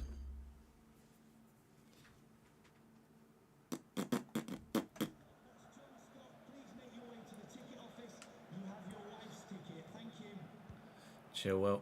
Zubelia. Kamara out wide to Erdegaard. Ferran Torres through the gap. Martin Erdegaard. Nice. Šeško. Options. Shot comfortably dealt with by the defence. Solid enough. Solid enough. Got to be happy. Doku. Go, Lin. Go, lad. Okay, then. Kamara and Šeško. Here come Barca. Brandon Yang. Got the option out wide right if he wants it. Will use it. Achraf Hakimi down the wing. Oh, good delivery. Lenormand. Unorthodox in his taking of possession, but we've lost it again anyway, regardless. Erdegaard with the option on the overlap. On the left-hand side of their attack now as opposed to the right. Chilwell could deliver the ball into the middle. Or Erdegaard, or Chilwell. Or Ferran Torres. Erdegaard. Yang. This is prolonged, dominant Barcelona pressure. But it's pressure we've dealt with, thankfully.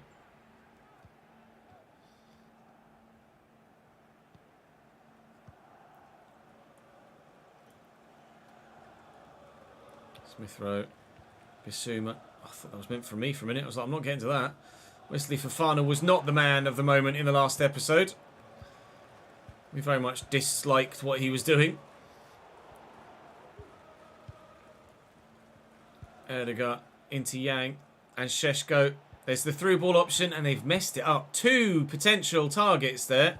They gave it away. Is that for me or Doku? You've played it in between the two of us directly to the defender there, Mr. Marino. And now Šeško's in for Barcelona.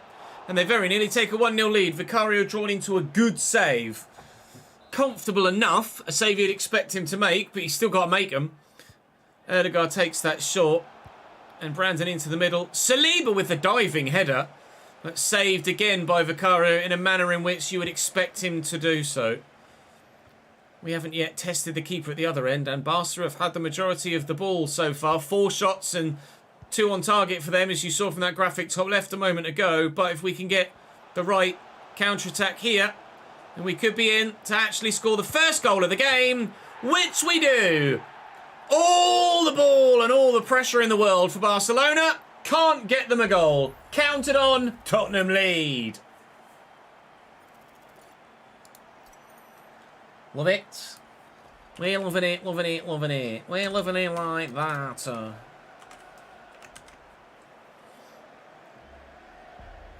Oh, the camera's in the wrong position. You're right, Wookie. Thank you for that.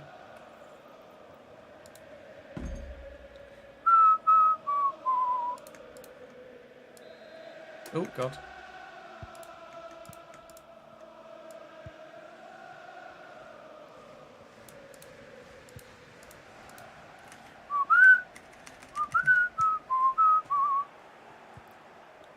Ferran Torres into Brandon Yang. To Ferran Torres again. Might not actually be over for this first half yet. Erdegaard could squeeze that through the gap. It is over for this first half now. Brandon turning up to a stream, popping into chat when he's involved. Your timing is excellent, Brandon.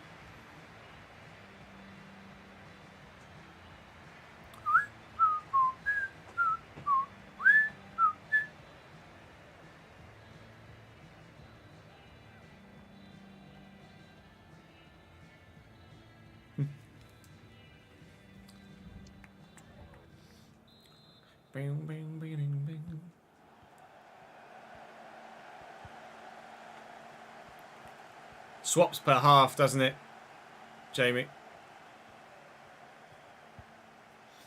I'm not gonna move the camera around each half of the game. Erdegaard to Ferran Torres.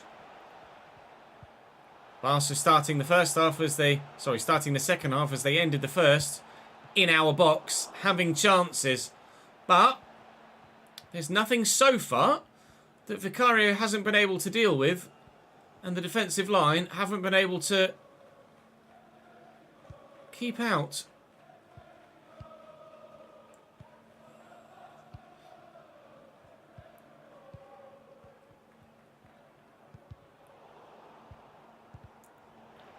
Get that down.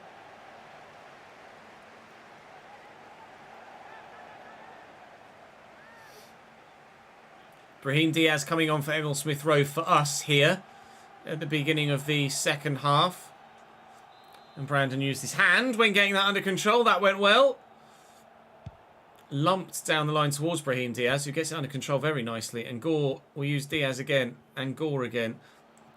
A lot of defences do tend to step at the minute, don't they? I'm finding it difficult to react to that quickly enough to keep myself in a good position. Saliba heads that clear because I was never going to stand any chance of getting towards it. We are putting pressure on though, and we've won the ball back in a good position. Here's Brahim Diaz now. Good footwork to get away from a couple of defenders. Shillo could deliver a ball. Here's Brahim Diaz now.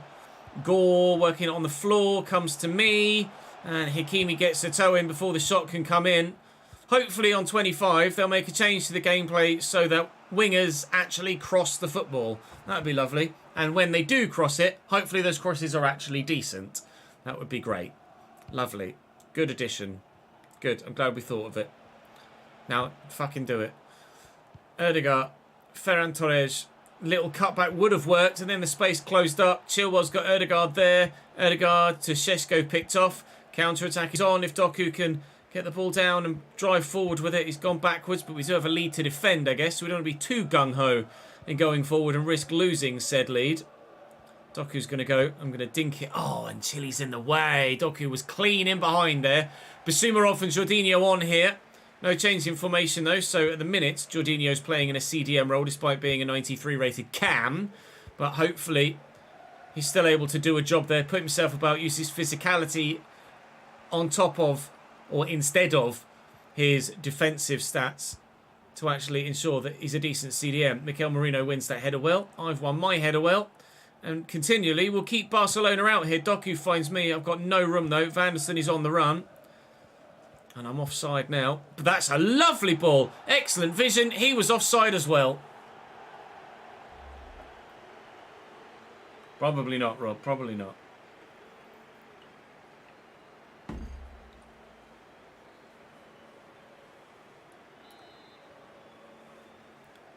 You don't need to apologise for joining the stream when you join the stream, Glenn. You're free when you're free. It is what it is. I didn't start the stream and be like, you know what, Glenn's not here. I'm quite disappointed in him, you know.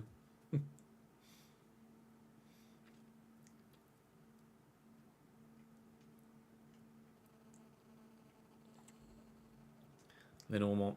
Sheshko, Lenormand.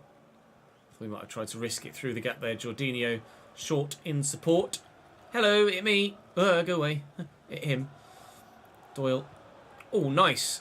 Brahim Diaz. Okay, this is working well. Do I go for the assist? Go on then. Ah, I should have gone for goal myself. Every time I'm greedy, I should be more selfless. And every time I'm selfless, I should be more greedy.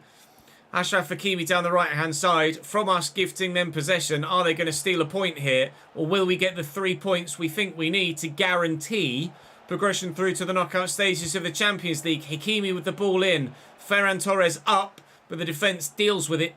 2.5 minutes to go here between us and what would be another strong win against Barcelona. They've been the better side with the ball at their feet, but we've been the better side at actually doing something with it.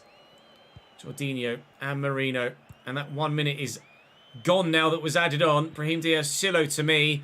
That's the win. My 44th minute goal gives us all 3 points. That's a round of 16 tying the Champions League assured, I'm sure.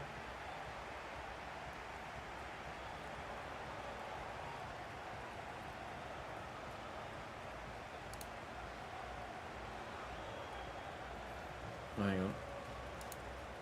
Oh, it's fucking blank anyway. Oh, don't win. 91 minutes played.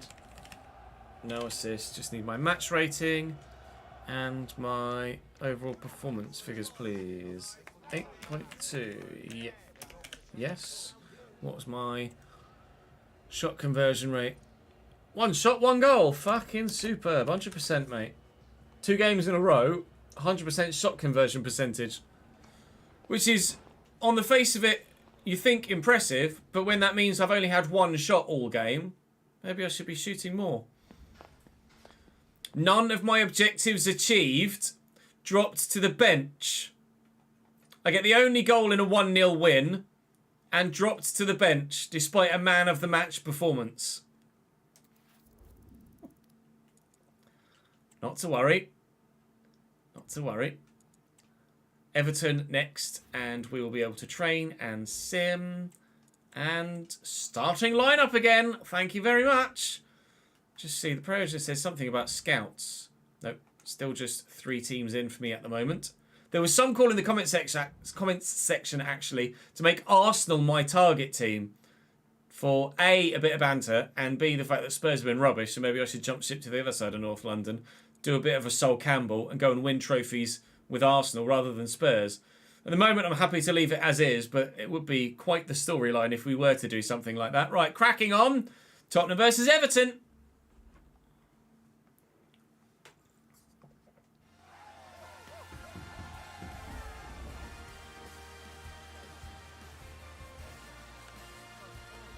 I agree, twats. Lay, thank you very much for the follow, mate. Welcome to the channel, mate. Lay690. 3 shots on target again this time. I only got 1 shot on target last time, but I only had 1 shot and it went in. So I got 100% goal conversion rate, but dropped to the bloody bench.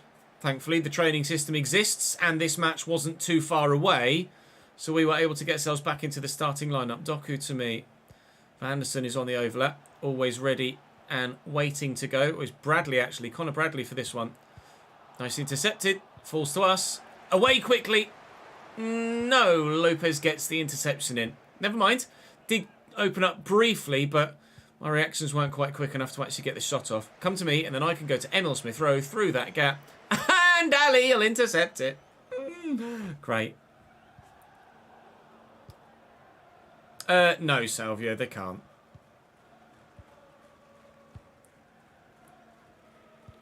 You wouldn't just go to someone randomly in the street and be like, can you give me 60 quid, please? So don't do it online either. Bye.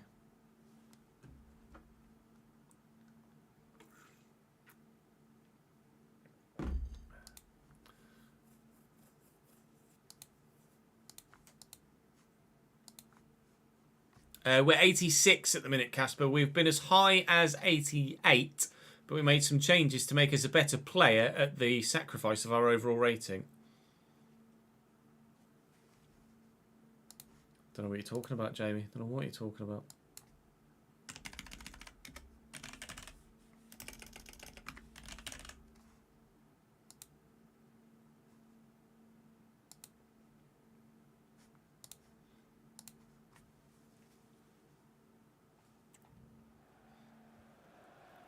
Mikel Marino. Short to Doyle. Marino again. Doyle again. Nice. Shillo. Marino. Trying to just power his way through, and he very nearly bloody did it as well. Oh, that's terrible from Everton. Those flare passes, I think, really just need removing from the game, or at least the regularity at which the AI use them needs more than halving. They're in real life, it just wouldn't happen. In that situation, that player would not do a flare back heel with so many opposition players around them. It just wouldn't happen. Get that through there to Doyle. He's got support. He's been tackled as well. Fuck it, no highlights yet from this game.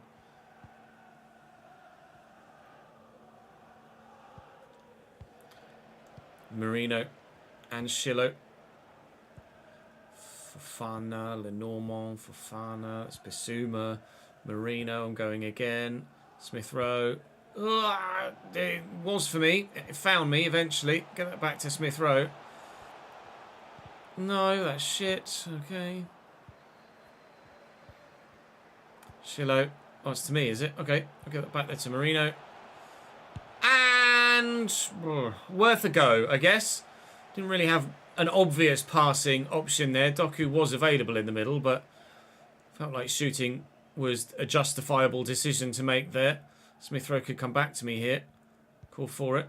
Through the legs of Dewsbury Hall. We'll take it. Mikel Marino. Doyle. He could wind up for goal here. Vanderson. He's got Doku in the middle. I keep saying Vanderson. It's Connor Bradley that's there for now. Doku does go for goal. And at the second attempt, the goalkeeper gobbles it up. And then he's thrown it straight to Emil Smith Rowe again. But his touch is so bad it's gone back to Everton. So after half an hour, it'll stay 0-0. Dewsbury Hall to Koutsias. It might even be 1-0 Everton sooner rather than later. No, it won't. Might be 1-0 Tottenham. Smith Rowe on the breakaway. Through the gap, through the gap. Play me! He tried at least. I'll give him credit for that. Even if it was shit. Enter the box. Take a shot. Tommy! It's blocked. I think I was offside. And I think I fouled the man as well. So probably best that I didn't get the ball there.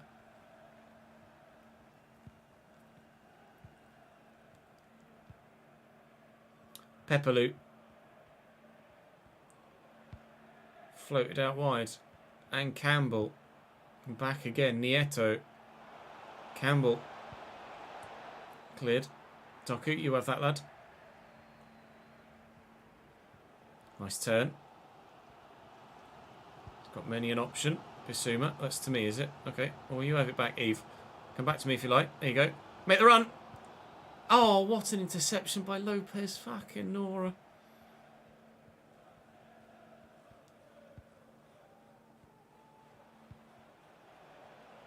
Campbell to Nieto. Koutsias. Off the bar. Wow. It would have been basically an exact replica of the first half against Barcelona, where one team dominates and can't score, and the other goes and scores on the counter-attack, and it very nearly came to pass there. 0-0 at half-time here. But Everton could be leading.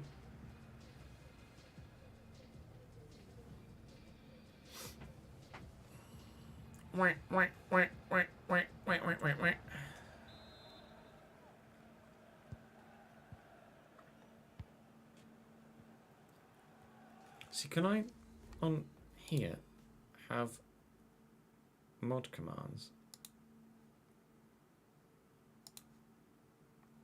I don't think I can on...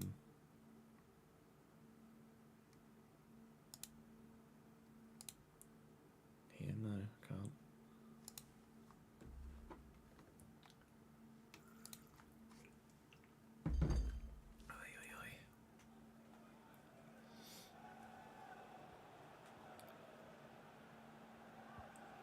It's loose. Oh no, it's not. There's Pepelu. And Dewsbury Hall. Space on the wing here. Ali.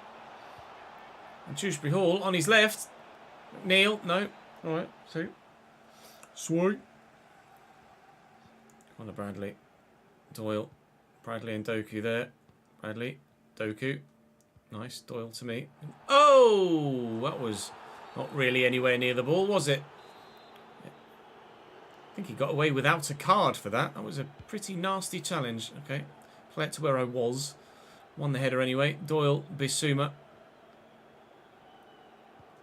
Make myself available short. Get the ball out wide. Connor Bradley. Doku. Connor Bradley. Into me. Early shot. Falls to Doyle. I should have played the pass to Doyle.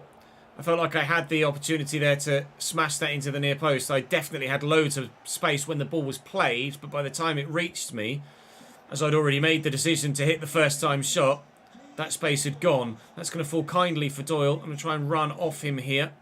Smith Rowe has options. Doyle loses it to Dewsbury Hall. Poor decision from Emil Smith Rowe to give the ball into the man there. And on the counter-attack, here come Everton again. This has been how they've played the game, really. Sit back, soak up pressure and break. And so far, our pressure nor their break have found a way through the opposition side.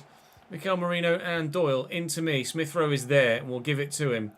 Now, he needs to hold it up and then come back to me, really, which is exactly what he's done. And through that gap there is Mikel Merino. And running off the back of him was Doyle. Here's Bissouma. Merino to me. I'll give that to Bissouma again. You can go out wide if you like. He's made a heavy touch. Shillow's won it back. Merino looking for me. Blocked by a defender. Can't seem to find a way through in this one.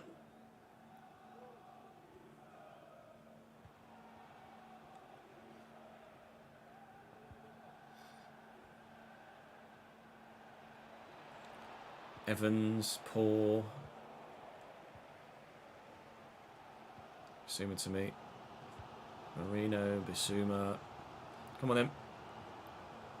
Smith Rowe. Play me. Good ball. Runners around me. Looking for Mikel Merino. Oh, fucking the interceptions they've been putting in today, Everton, have been outrageous.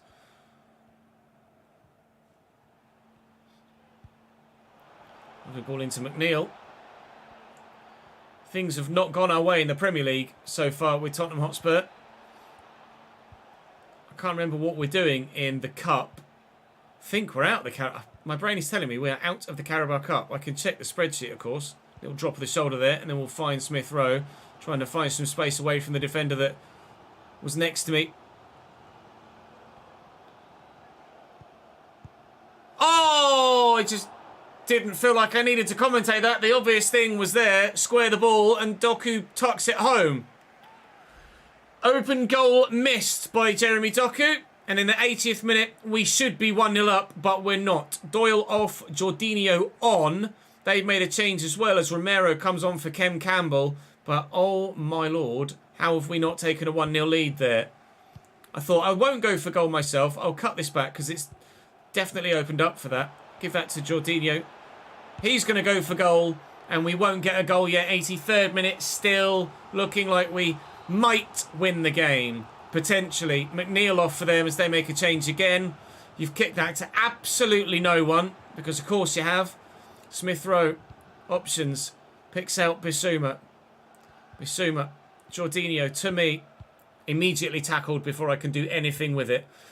Well, we should have won the game. We won't win the game. We might lose the game. Kutsias. Kutsias even. Never mind. Away we come. To me first. I'll dink it, hoping that it'll get there. He won't. Oh, it just won't go away in the Premier League, will it? Doesn't matter what we do. Tottenham Hotspur cannot get a result domestically. 2 minutes added on. One of them gone. This is going to be a 0-0 draw against Everton. If we don't beat Luton, I'm very disillusioned about life at Tottenham Hotspur right now. I put all of my attentions on just winning the Champions League and a domestic trophy. because the Premier League is gone, mate. And you're right, we do have Liverpool in the Carabao Cup. Thank you, Michael.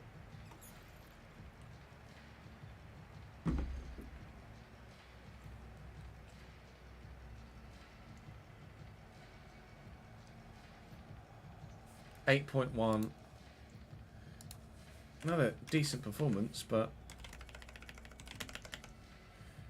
92 minutes. Draw. Zip, zip. 0%. I don't know. On an 8.1, I might actually have gotten man of the match in that game again. I did. Well, Luton Town away next then. Can't move in January with the new system, unfortunately. Dropped to the bench again, despite a second man of the match performance.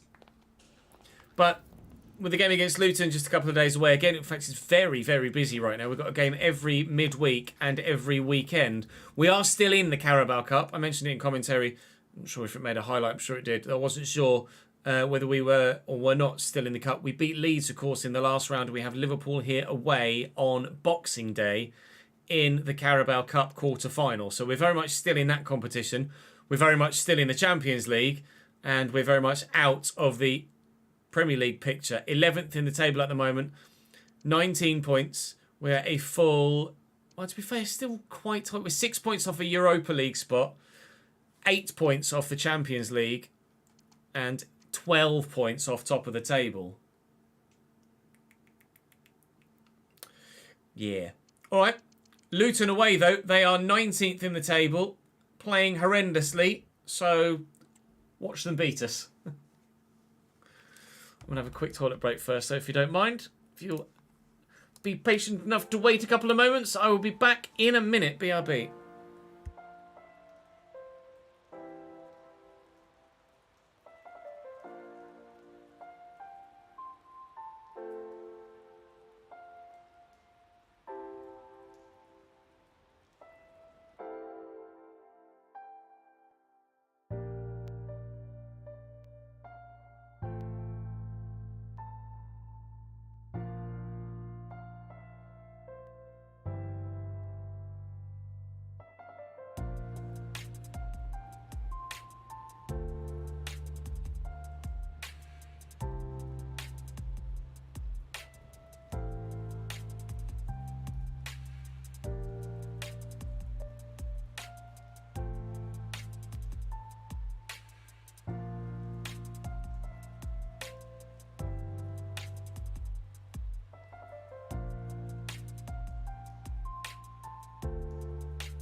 Hello, it's me.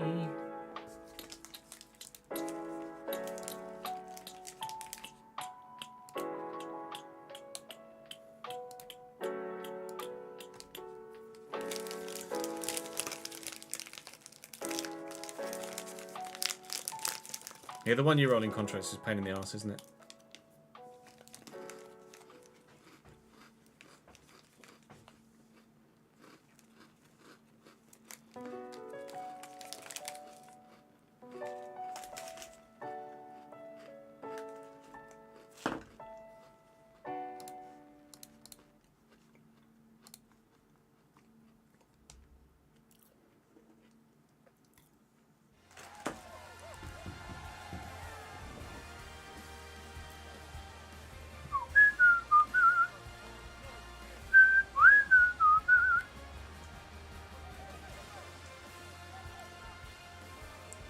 Same as the last one. 3 shots on target. Win the game. Alright. We'll try. 0-0 against Everton. What can we do away from home against Luton Town? Kenilworth Road still not in the game. Unfortunately, despite us now being halfway through the cycle of this fixture. I don't know why. I wish I could tell you. We have no access to the licensing department of EA, so I only have access to career mode devs, and they're obviously not in control of when games or when grounds get added into the game, or really have any idea what happens on that side of the business. So in goal for Luton is Swiderski, then they've got Alfie Doty, Patrick, Alonso, Osho, Ryan Giles, Yusuf, Fazzini, Chong, Parrott, and Jacob Brown. A few regens on the bench as well as Renato Sanchez, but they're not woeful. They're just not good either. Nor was that pass. Thankfully, my teammates are on it at the beginning of this one. Although we're not starting a full-strength lineup. Who was that on the wing? Oh, it's Van Axel Dongen. Or Amaricho. Okay. The rest of the side is strong enough. So no Emil Smith-Rowe for this one. At least not from the start, anyway. Assume it to me. Beat the man. Find the ball. Go again. Oh, it would have been superb if he found that through ball, but he didn't. Afternoon, Ryan. How are you, mate?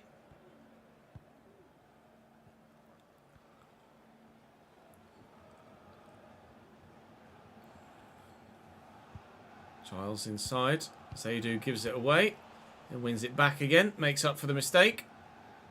He's off down the line. Chong had the option out wide. Elected against it. Doyle wins that back. And Axel Dongen play me through. I think he's just onside there. Nice turn. Shiloh's there. Shiloh's in. Here's Doyle. Doyle to Doku. Oh, he's gone for goal there. Saved by the keeper.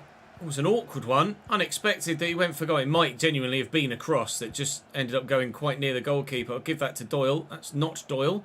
But it will find Van Axel Dongen, who's turned well and run straight into the defender by doing so. Never mind. Doty will get rid for Luton here, and I can't unfortunately step in to get an interception in. 19 minutes in, still 0-0 at Kenilworth Road. Zini and Parrott around the corner here to Alfie Doty again. Cross could come in, could go short, could go for goal, could hit the post. Bloody hell. Luton very nearly taking a shock 1-0 lead. Oh, that was a strong challenge. I tried to turn away from the man. Kind of risked injury there, I guess. If I get caught in a moment like that, that is the sort of scenario that you end up getting injured with. Thankfully, my guy was able to ride the challenge and avoid any sort of mishap physically. Shiloh worked that well. Bissouma, Doyle. I made a good run, but didn't really have the angle to try and find me. Bissouma didn't have the angle to try and find me either, but gave it a go nonetheless. Moron. Luton on the counter-attack. Alfie Doty. Options centrally, options down the channel. Goes for the central one to Chong. We've Well, headed the ball clear and then won it off the man that it fell to. Bissouma to Doyle. Counter-attack is on. It's, again, another free-flowing end-to-end game that isn't really seeing any chances on goal. All it takes is one moment to win a game. We saw that against Barcelona. And we hope that we can replicate it against Luton Town. If we can beat Barca, why can't we beat bloody Luton? Or Everton? Come on now. Probably because I keep passing like that, I guess. If Vicario breaks his toe, we are indeed fucked, I think, yes. I think he's the only goalkeeper at the club.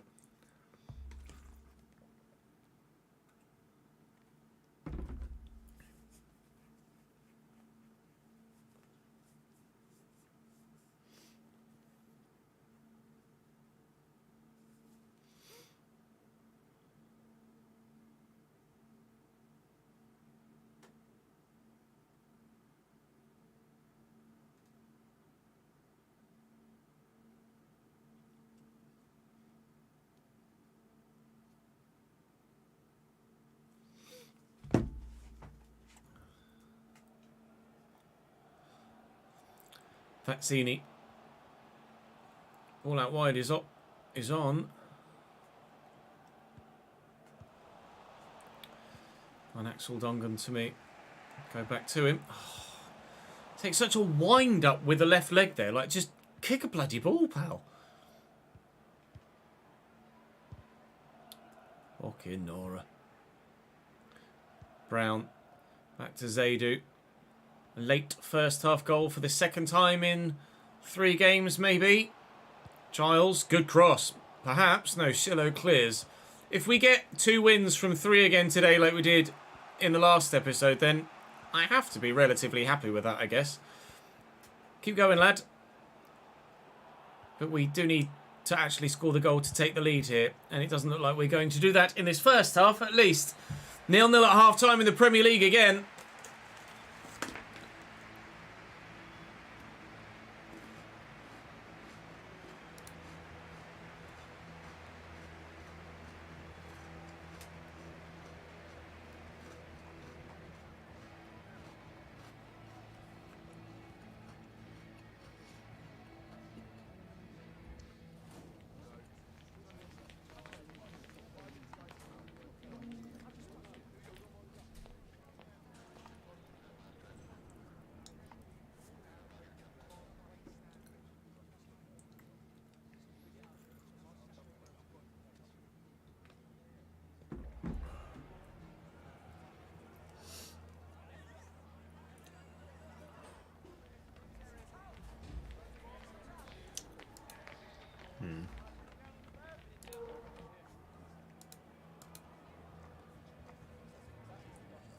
Still nothing else in the timeline about Neil Harris.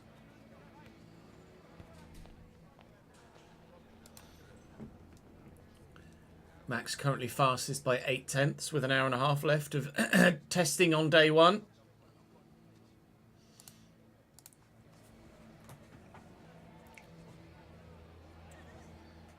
You telling me, Wookie?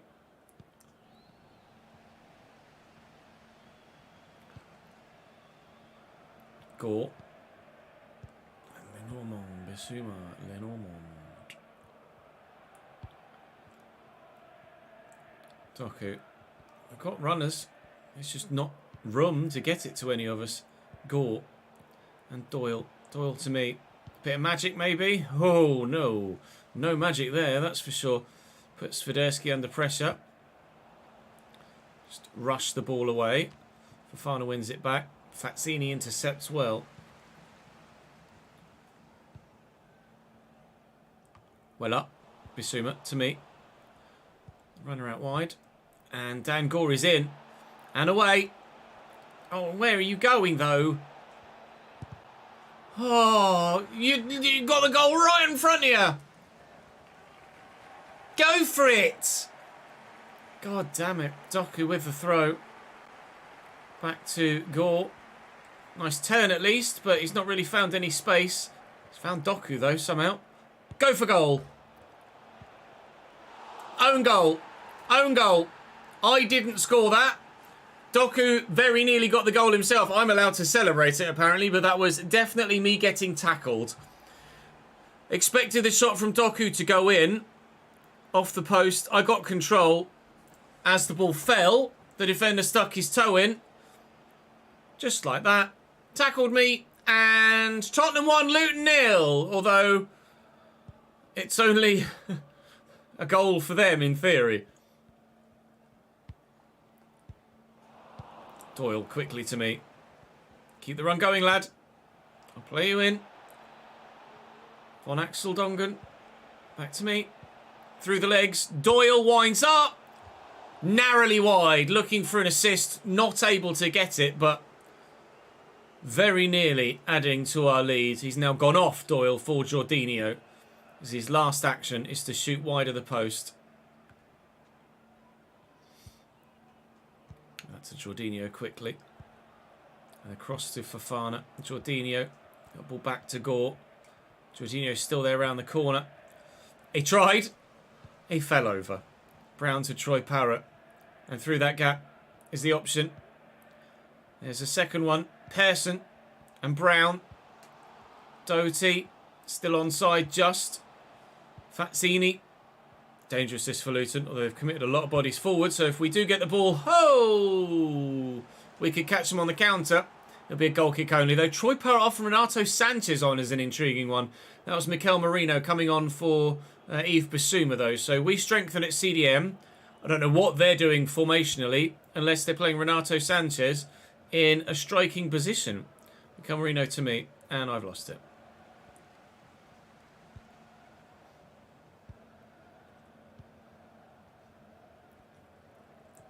Fazzini. Nice around the corner. Here's Renato Sanchez. Turns back well. Vicario saves. Get rid.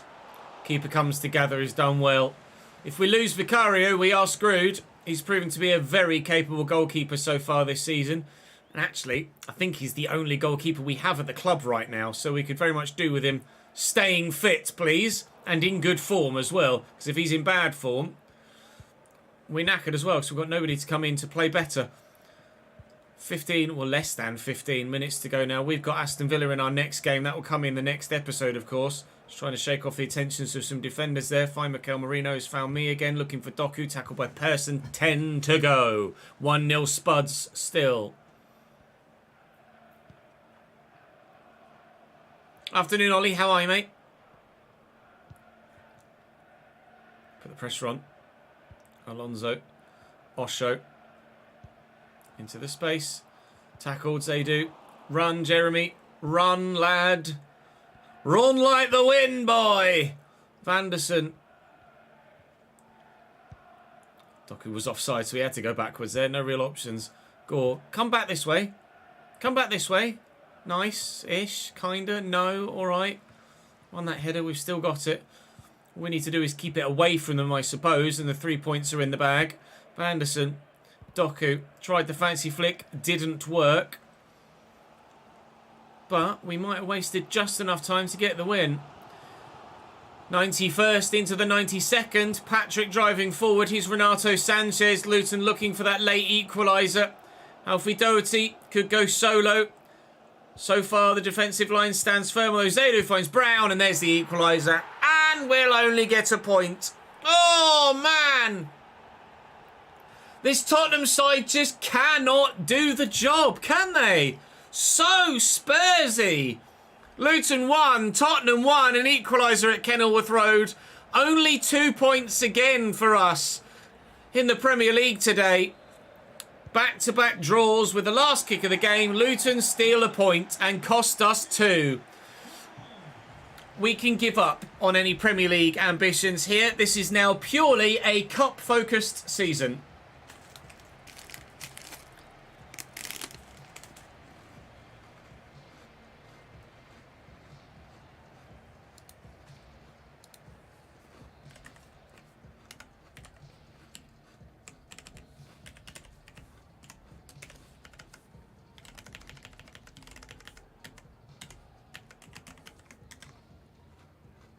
Bloody hell.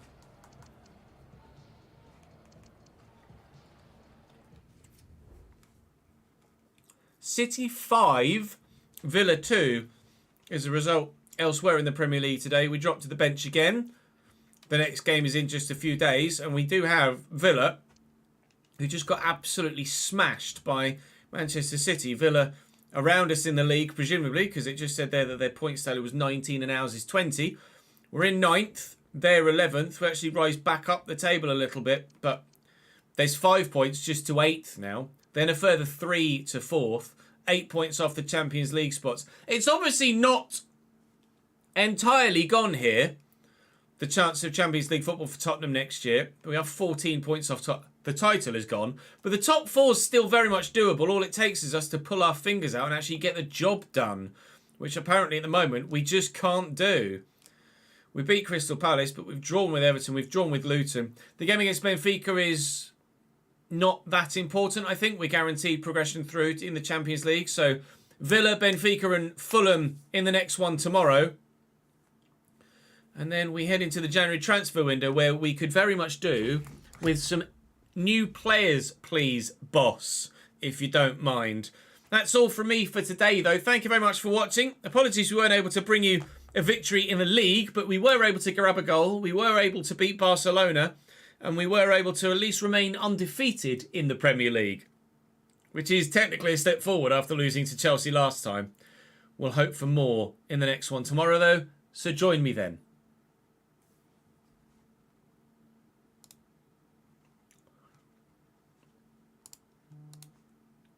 Ah, that was fucking shite, wasn't it?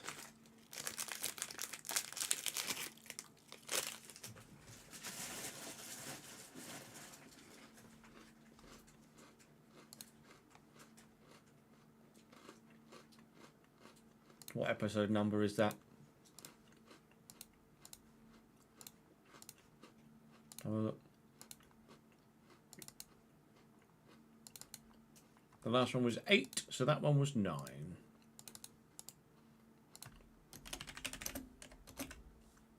Player 7-9. Right, it's 20-3. So let's go back to Leeds and start recording the season finale.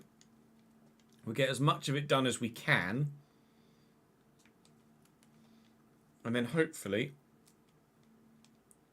we should just be able to record the Monaco Grand Prix in the driver career, and it'll be a full day well worked for the first time in a while with no technical difficulties.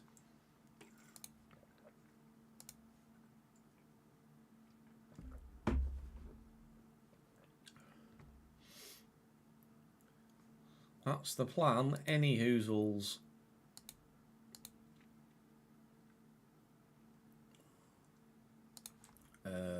Change the type of stream back to Leeds career mode.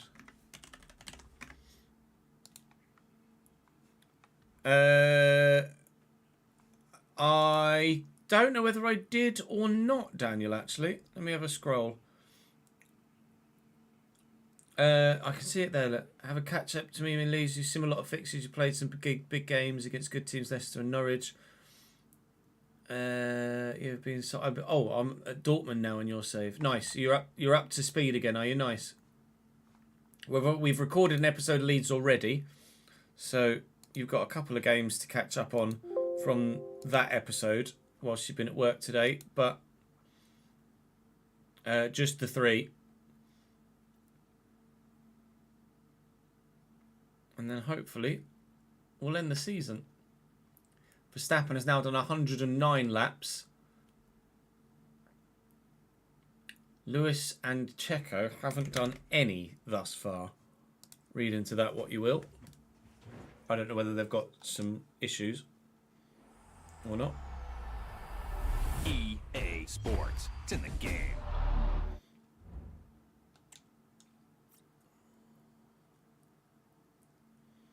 It is the history of the Tottenham.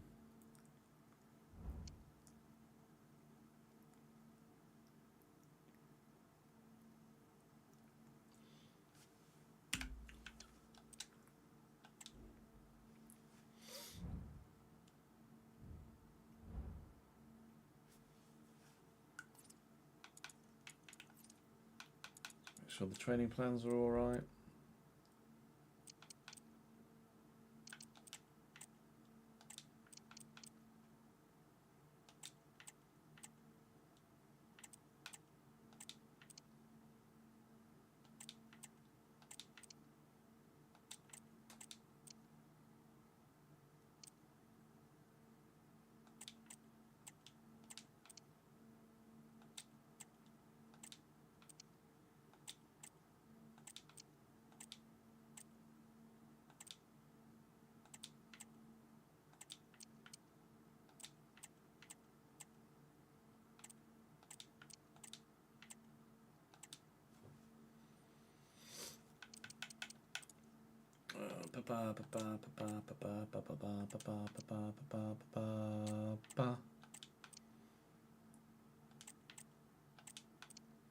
James is fine. Rudel and Mr. Bamford.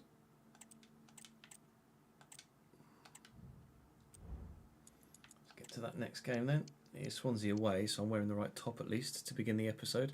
Names on the board, Ches. Change the names on the board. Okay. Chat, hands up in chat if you want to be on the board for this season finale. And camera, thank you, Jamie.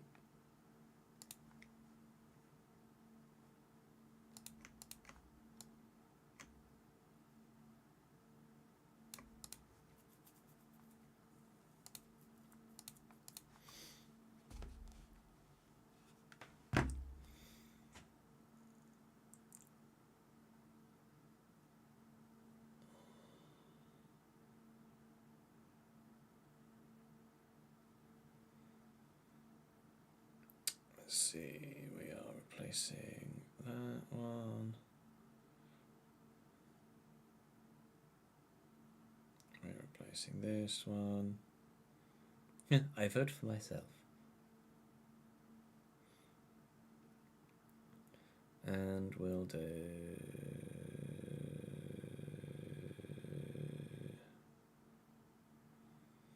that one. Right. Le Bosch.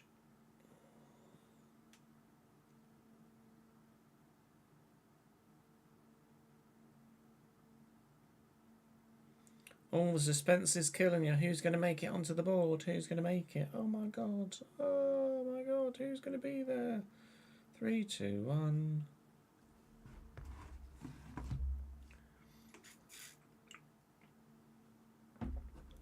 Chess. Yeah, imagine if I just put me. Today I'd like to thank me, myself, and I.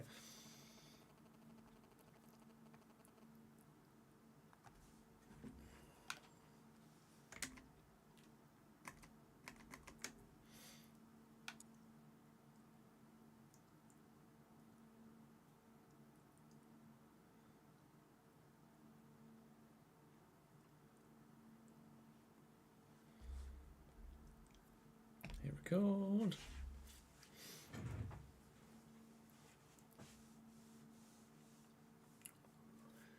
Welcome to the season finale of the Leeds United Career Mode Season 1. You can see the league table on your screen. We are 4 games from the end of the year, with a 2-point gap above Leicester City and a 7-point gap above Middlesbrough. So automatic promotion on paper at this moment in time isn't assured. We expect to get automatic promotion, but whether it happens or not, we'll wait and see. We expect that we may well have to go to the final day for the title as well, but we shall have to wait and see. What? Did one of the new... Oh, I distracted.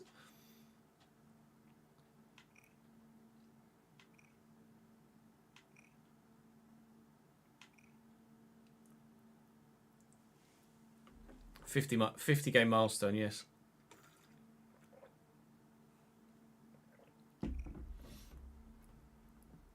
No, it's fine. I shouldn't have glanced at chat. It's my fault.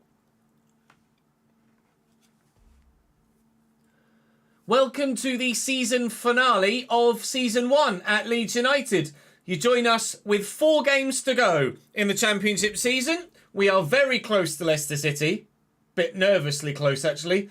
bit unnervingly close. And Middlesbrough 7 points behind. So, with 12 points available, automatic promotion isn't yet guaranteed. It's an expected, but not yet guaranteed. The title I anticipate going down to the final day. Leicester have matched us stride for stride since they fell back behind us. They've scored more goals than us, but crucially they've conceded more as well. Goal difference is in our favour, but if we lose and they win, they will go top by a point, so we cannot afford to do any of the losing. We have 4 games: Swansea away, Blackburn at home, West Brom away, and then Hull City at home. We hope to end the season with a trophy lift if we possibly can. Some of the games will be easier than others, but Swansea are not having a great season. 23rd in the table. Millwall 17th, Hull City 14th, Blackburn 12th. And actually, it was West Brom, not Millwall, wasn't it? So West Brom 10th, Blackburn 12th, Hull City 14th. So we've been quite lucky with the run-in with the fixtures we've had. We've also played 21st place Sheffield Wednesday in the run-in. We had 18th place Birmingham yesterday. Actually, it was Millwall we had in the last episode yesterday as well. So all 7 of our final fixtures this season are sides that are mid-table or lower. I don't know who Leicester and Middlesbrough have as we head into this season finale episode. So thank you to everyone on the board behind me for your continued support on stream and in the comment section. Finn, Jamie and AJ, thank you very much indeed for that. Let's head then to the Swansea City Stadium, or Swansea.com Stadium as it is now, for Vitality as we used to know it. Start things off right and keep that theme running throughout the course of the episode. We'd love to be promoted today and not have the lottery of the playoffs. We'd also love the title if we can get it. Starting lineup is strong. Actually, to be fair, Bamford and Ruter should start this one because they were in great form in the last episode. Ruter scored an outrageous overhead kick. If you missed it, you need to go and watch it. Swansea lost 4 of their last 5, so this is the most favourable of all the upcoming games. And hopefully we can get that result.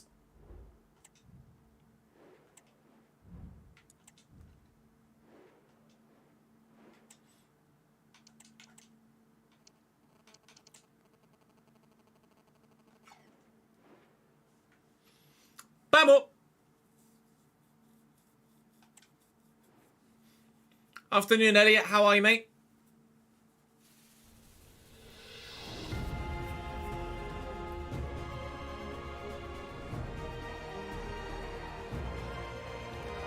It used to... Didn't Swansea used to be the... Oh, Liberty, not Vitality. My mistake.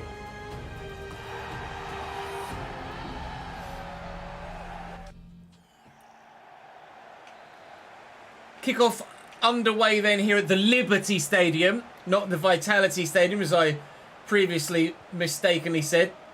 Swansea, South Wales, Liberty Stadium, Bournemouth, South England, Vitality Stadium. Well done, Chesnoid. Swansea.com Stadium is what it's actually called, and with them in the relegation zone and looking likely of heading down to League One, place where Swansea haven't been for quite a while, they might actually be down to 10 men as well in the first 5 minutes. Cody Drama destroyed, and it is a straight red card. Pochetta gone. Early doors sent off. Oh dear, Swansea. Lots of red L's in the form book. Now a red card and probably another red L as well.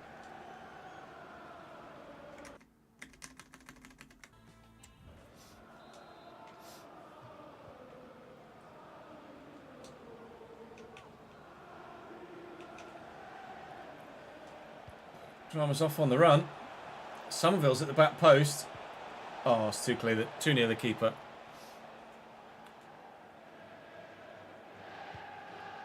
It's not great. Fans still in good voice despite being nearly relegated and down to 10 men here against the league leaders. It's not going to be a good day for them, I don't think, at this rate. We're on the attack. They've cleared it. Yates. I'll have that back, though. And through there will be Somerville. Scored a great goal yesterday. Scores a simpler one today.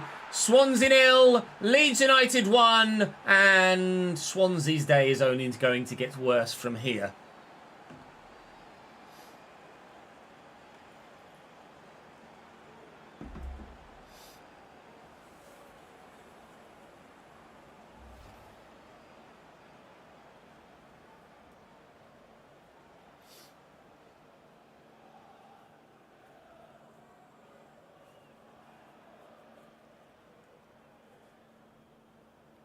We are so proud, we shout it out loud, we love you, Leeds, Leeds, Leeds.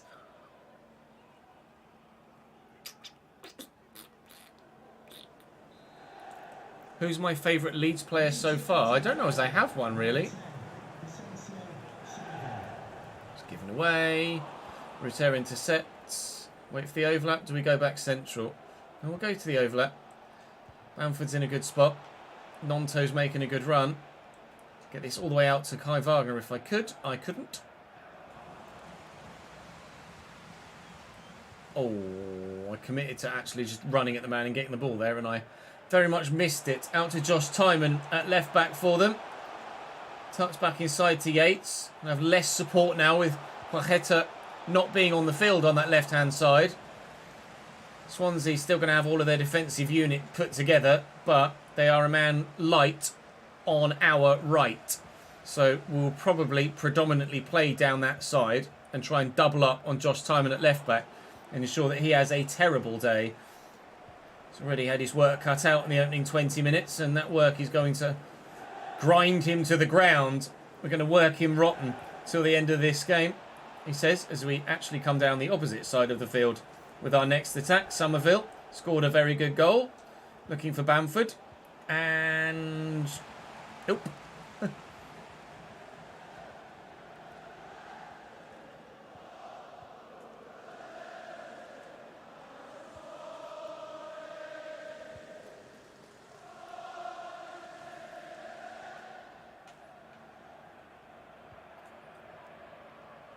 Cullen. Well in.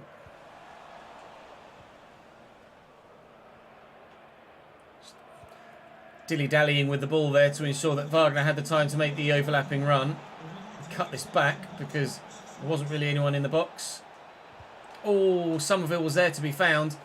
Nonto's there to be found. And he will get the ball. Lay this into Archie Gray. Archie Gray! Saved. Simple for Rushworth in the end.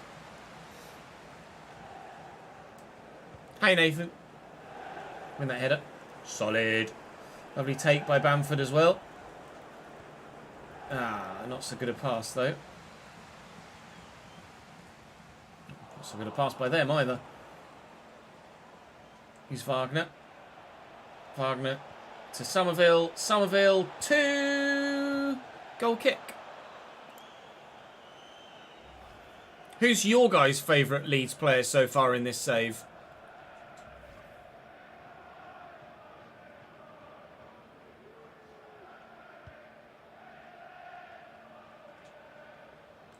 Roden's up well.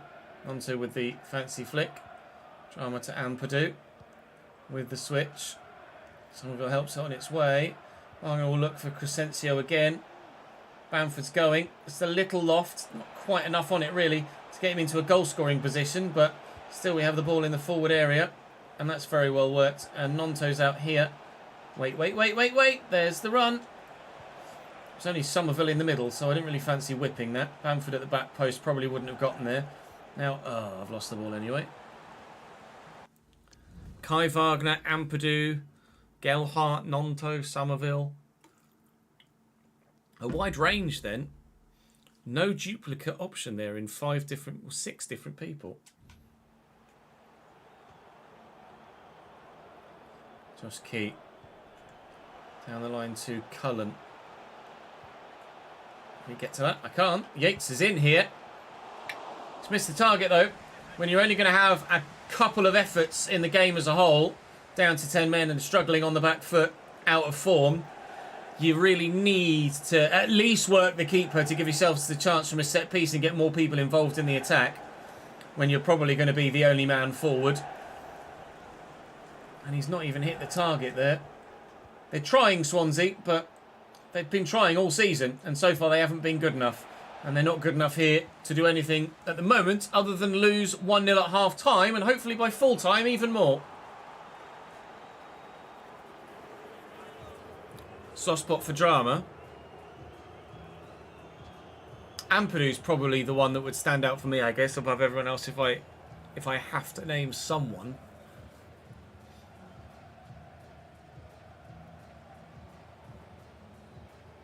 Oh, Logan Sargent with a spin at turn 10. That is those tyres well and truly flat spotted.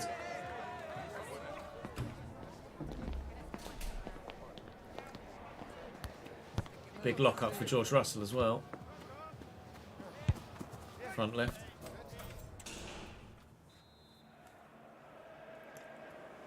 Lando too.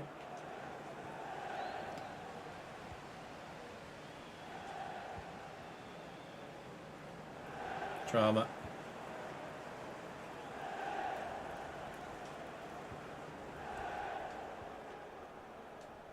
Ruter, Roden, essentially to Ampadu. Nonto dropped deep there. Really want him to do that, actually. Drama will find Bamford. Holds it up well. Nonto loses out to Humphreys.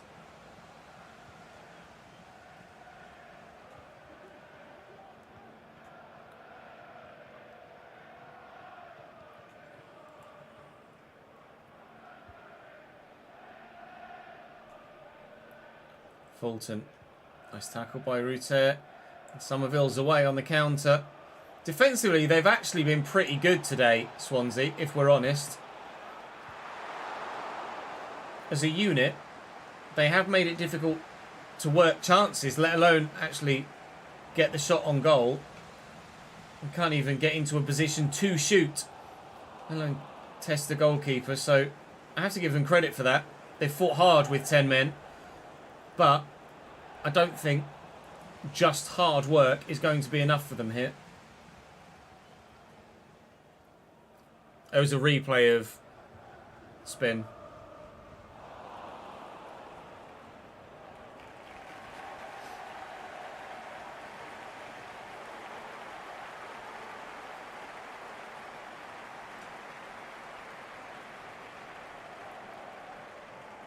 Fulton. It's just too easy. They're not good enough. Well, I mean, I say that. Oh, then Josh Ginnelly comes across and takes off me in just the same manner. It's just too easy sometimes for someone to get tackled in this game. Yates had their one and only real chance so far today. Patterson into Ginnelly. This is the moment where Swansea look to have a little spell of possession and pressure. Got to get something from it, and they won't. Otherwise, it is probably day done for them. I haven't really done a lot of attacking down the other flank that we said we anticipated doing now that they were missing their left mid. But actually, Nonto's had a very quiet game. I found myself gravitating more towards Somerville on the other side than I have Wilfred on this side. But Willie's on the run now and bumped off it by Ben Cabango immediately. So still 1-0. Make some changes, I think. We're playing F1 a little bit later, Sam. Yes. From 4 o'clock in about an hour's time.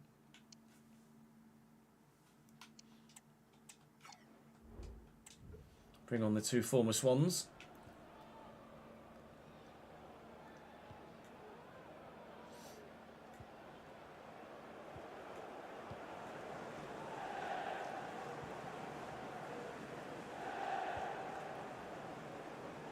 Humphreys. Across to Fulton.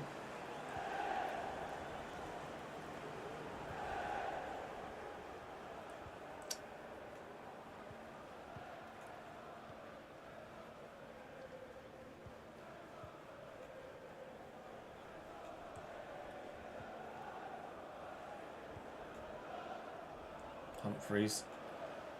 Across to Fulton. Nice. Ginnelly.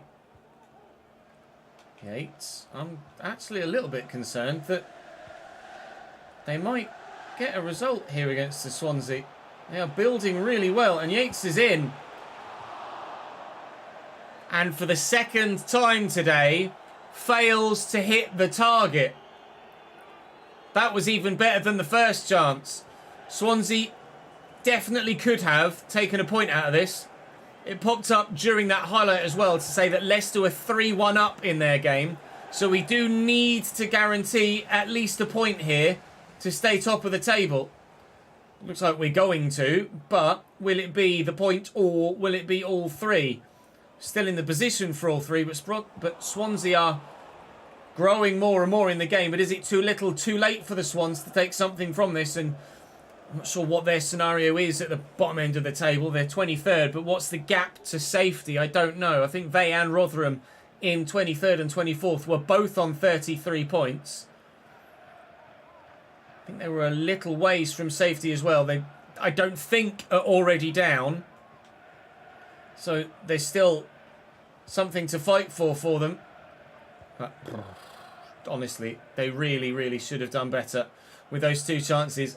Yates should have done much better with those two chances. And time is running out for them here. And when they finally look to make that breakthrough, they're just not quite good enough, unfortunately. James down there to Drama, looking for the run of Ruter's come off the bench. No, Ruter started, didn't he? It's Pirot in the middle that's come off the bench for Bamford. And Pirot, the former Swan, can't force it home. It nearly fell to Dan James, the other former Swan we brought off the bench. It's going to be 1-0. It's going to be 1-0. It's enough. If we win all games today, we will win the league. Judging by everyone's reaction on the pitch as well, actually, I think Middlesbrough might have lost. I think we just guaranteed promotion. Leeds United will be a Premier League side next season. The scenes on the field are jubilant.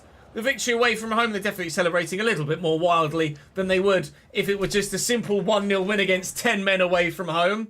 Middlesbrough lose 1-0 to West Brom. Leeds United, Premier League for next season. Attention's turned then now solely into Leicester City. We are up, but will we win the league? No more.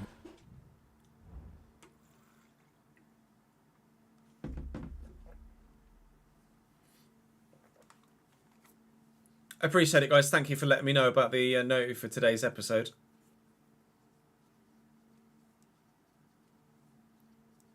Let's fucking go.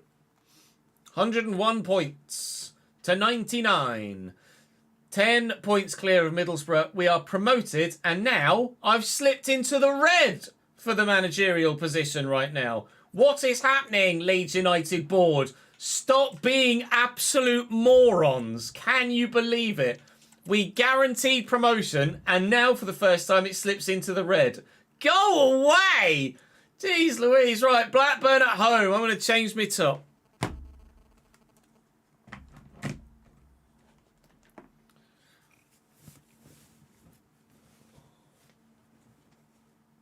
Can you Adam and Eve it?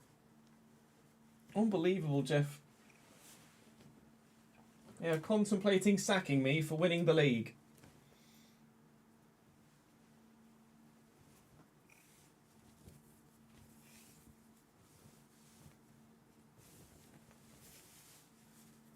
I'm good, thank you, Joaquin. How are you, my man? It's time to go. No, I can tick the unsackable in the editor, Davidenki, yes.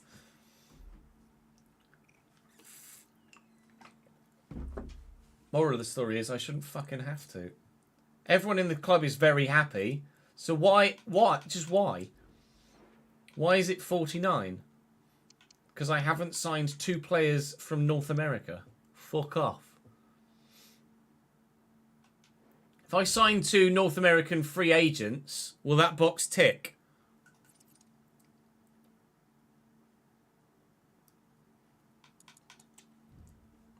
Let's sign 2 North American free agents then.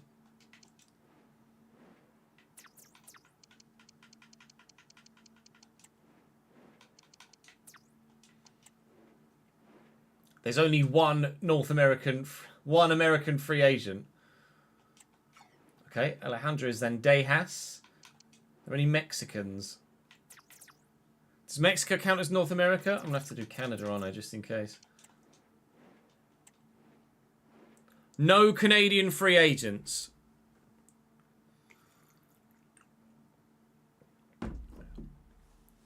Does Mexico count?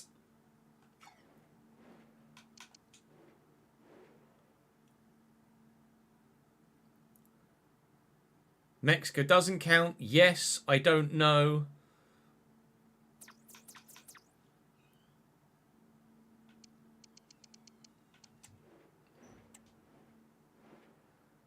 Well, let's sign a Mexican free agent and see what it does.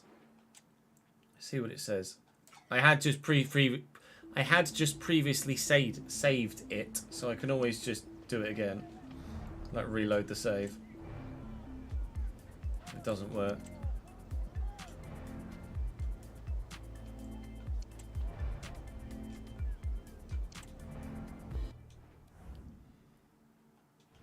Jesus Anguri. Does it count towards my... Yes, it does. Yes, it does indeed count, because my manager favour has now gone up.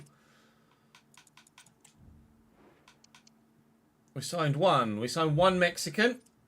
I've already shortlisted an American as well, who's currently a free agent. Where are all the free agents, please? Looking for Mr. Zendejas. Alejandro Zendejas, who strikes me as someone that might also be Mexican, but is registering as... or have Mexican heritage, but is registering as American here. So we shall sign him on a free as well. And that will be the two free agents signed and two Americans signed. And I quite simply will just release them as soon as they've come in. And then we can guarantee that the board will be happy with me till the end of the season. It's silly that I have to do this, but I'd rather do it this way than just tick the unsackable box in the live editor. So I'm quite happy to do this. I'd rather do it this way than the other way, like I say. So they're actually not badly rated, like 76 and 74, I think. All right, Angulo. How much is it going to cost me to release you? £1.8 million. Bye, pal. I don't need the money right now. Zendejas. Bye, pal. And my manager favour stays up. Lovely. Bye. That's that done and dusted. Now, hopefully, the board won't sack me before the end of the season. Let's go and play Blackburn. Oh, as we see the player come in, who is now released. Lol. Monthly scouting report. All right, what are we going to get from Australia? Bugger all. Bugger all. Maybe. Bugger all. All right, fine. Have a look at that one kid then. M. Wright, 69 to 93, 16 years of age, 5'10", got some pace, some curve, good finishing. Okay, there's some promise there. Long shots, penalties, heading accuracy is decent. He actually looks pretty good for a youth player. Right, complete striker then. Let's get you better. It's only got 1-star weak foot. Certainly that needs to be focused on then. Bring it on, Blackburn! 101 points we've gotten so far. Ollie McBurney up top for Blackburn. And that wasn't unexpected. They got 2 wins in their last 3. We're up. But now the title is the focus.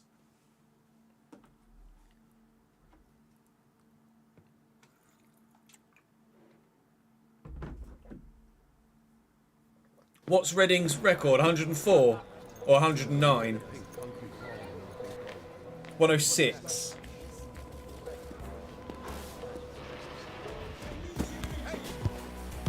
Wow. Wow. Wow. Wow. Wow.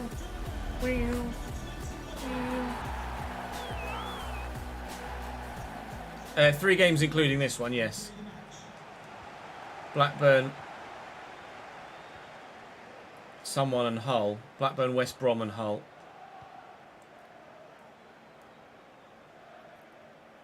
Drama. And Purdue. Oh, it's gone well. Never mind, I want it back. Purdue. Gellar. Should have played the pass.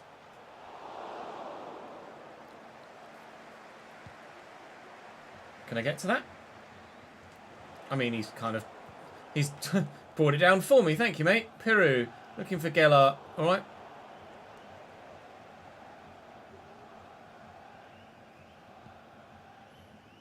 Win that. Well up. Nonto. Into Peru.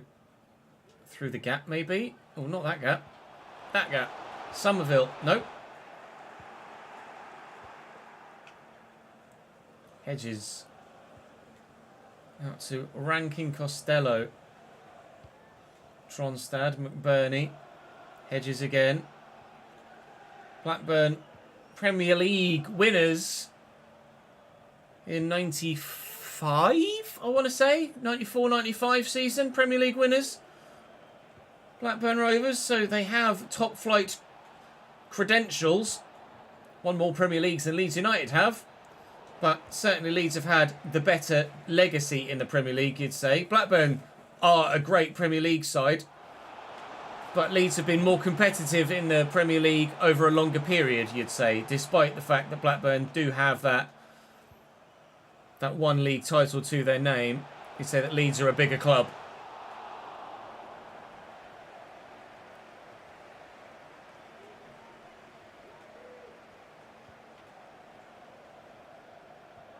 Would you guys say that Leeds are a bigger club? Or that Leeds have a bigger Premier League legacy, even though Blackburn won the league?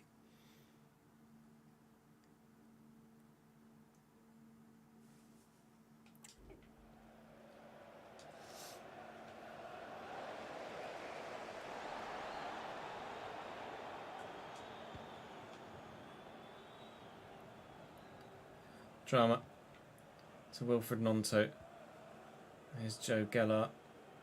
He's been really quiet of late. Joe was the go-to man for a period earlier in the season. Ampadu will just squeeze that to Archie Gray. And Piru, maybe I should have played the pass to Nonto, but he probably would have been closed down as soon as the ball got to him as well. So tried to squeeze the shot off and it didn't work. Drama's won that back though. And Nonto will look for Gelart here. It's Peru still, sorry. And another missed effort for Joel. His goals have dried up as well. I'm not sure if he's the top goal scorer in the league. He's certainly got to be one of, that's for sure. But whether he's the, I don't know. At the moment, I can't break down this Blackburn defensive line. They're doing everything they can to ensure that the title continues to be hanging in the balance. Although they do keep losing it again. Peru, can he bring that down? No. Blackburn still stand firm. The defensive line's been great, even if the midfield and forward line have been absolutely terrible so far.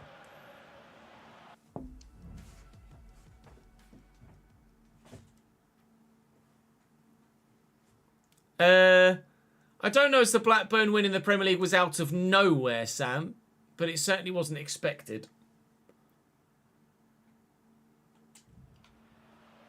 Leicester went from relegation candidates to title winners. That was certainly absolutely huge. Crescene down the line. Into the middle. It's loose, though. It's not a great cross. Nonto and Ampadu will work it away. Let's play that a bit further ahead of Somerville, actually. And Will Buckley finds Hedges here. We're going to get rid of this. I'm not taking any risks now. Just going to get that away. Piri brings it down. Used an arm in doing so. The pitch at Elland Road has really taken a battering this season, as you can see. There is a lot of mud here. And a distinct lack of grass in a number of areas. Hopefully, there's not going to be a lack of points or trophies for Leeds United this season. We would very much like to win the title, please. We have the chance. Oh my God, Joel Peru. I feel terrible that hasn't gone in for you. We have the chance to break Reading's points tally record at the top of the Championship. The record is 106 currently. We have the potential to get 110. But Leicester City have the potential to get 107. They could break Reading's record as well. And we might need to actually break the record to stand a chance of winning the title. Archie Gray's effort is well saved by Valstead. And still, Blackburn Rovers stand firm.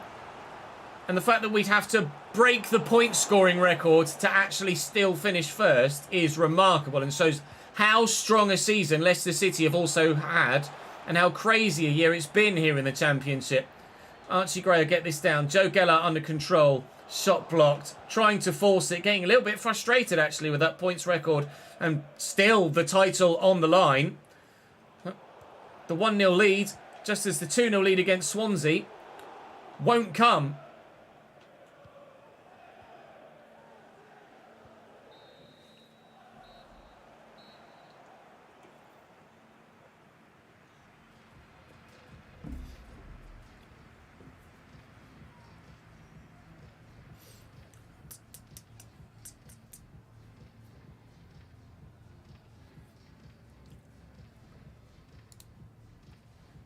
Now then, Jack. Keep your eyes where you walk, Impel. Don't trip over.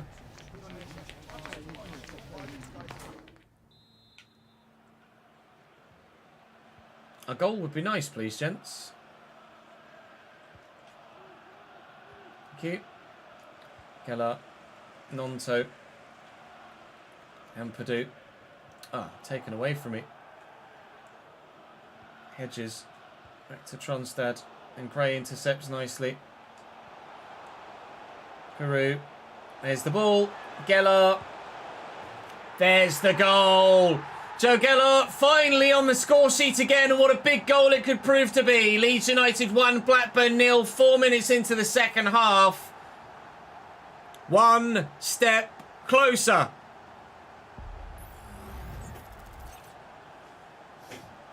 Outside the box as well. It's a good finish. Very good finish.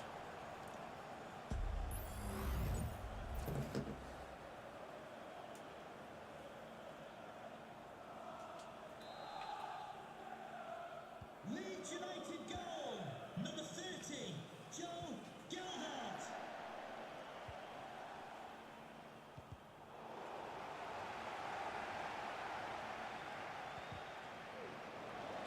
Drama and Purdue. Nonto was going. Somerville's played in. Where do we go? Where do we go? Where do we go? Where do we go? There. There. No. I agree. The Championship is more exciting at times. Peru tins that back. Wins that back and turns. Sammy Schmuddick's coming on for John Buckley. It was John Buckley, not Will Buckley. I thought it was Will Buckley in the midfield for them. John Buckley I'm not familiar with, I don't know. I don't think I know John Buckley. Certainly know Sammy Schmuddick, former Peterborough United player. Scored a hat-trick against Cambridge in real life this season. And he's absolutely smashing it, IRL, for Blackburn in the Championship as well. Scored a hat-trick against Cambridge in the FA Cup. 2 goals in the next game in the FA Cup for Blackburn Rovers against Wrexham. And has 18, I think, in the Championship as of recording so far this season in 30 games. It's been remarkable for them. Certainly someone we maybe should consider looking into at some point in some lower league save. Whether it's this one, I don't think. Whether it's the Cambridge United one, I mean, maybe. He is former Peterborough, but I'm sure we could let that fly if it meant that he scored the goals that got us a promotion or a trophy of some description. We've got they've got Sunderland coming up. We, of course, West Brom and Hull City at the end of the season. But we can't focus on anything other than the last 25 minutes here because Blackburn seemed absolutely determined, oh my God, to get themselves down to 10 men by the looks of things, and also to try and stop us from winning here at Ellen Road. But a win might well come. Nonto, Peru. Oh, I pressed pass and he didn't kick it. Brilliant. And now McBurney's in. Ollie McBurney away. No, thank you.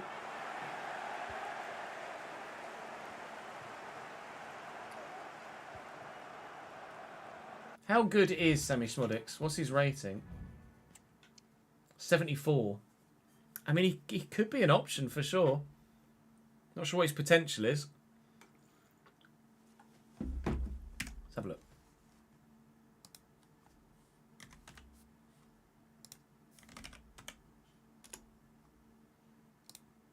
Sammy Schmuddick's potential. Oh, 74. Lol. Rip.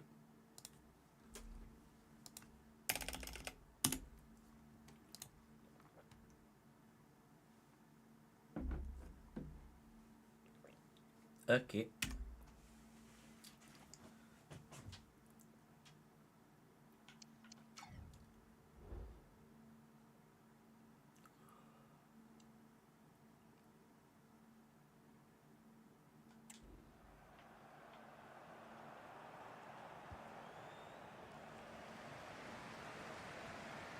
Wagner, Somerville, and Peru, and Purdue Square. Archie Gray. Oh. We're going through changes.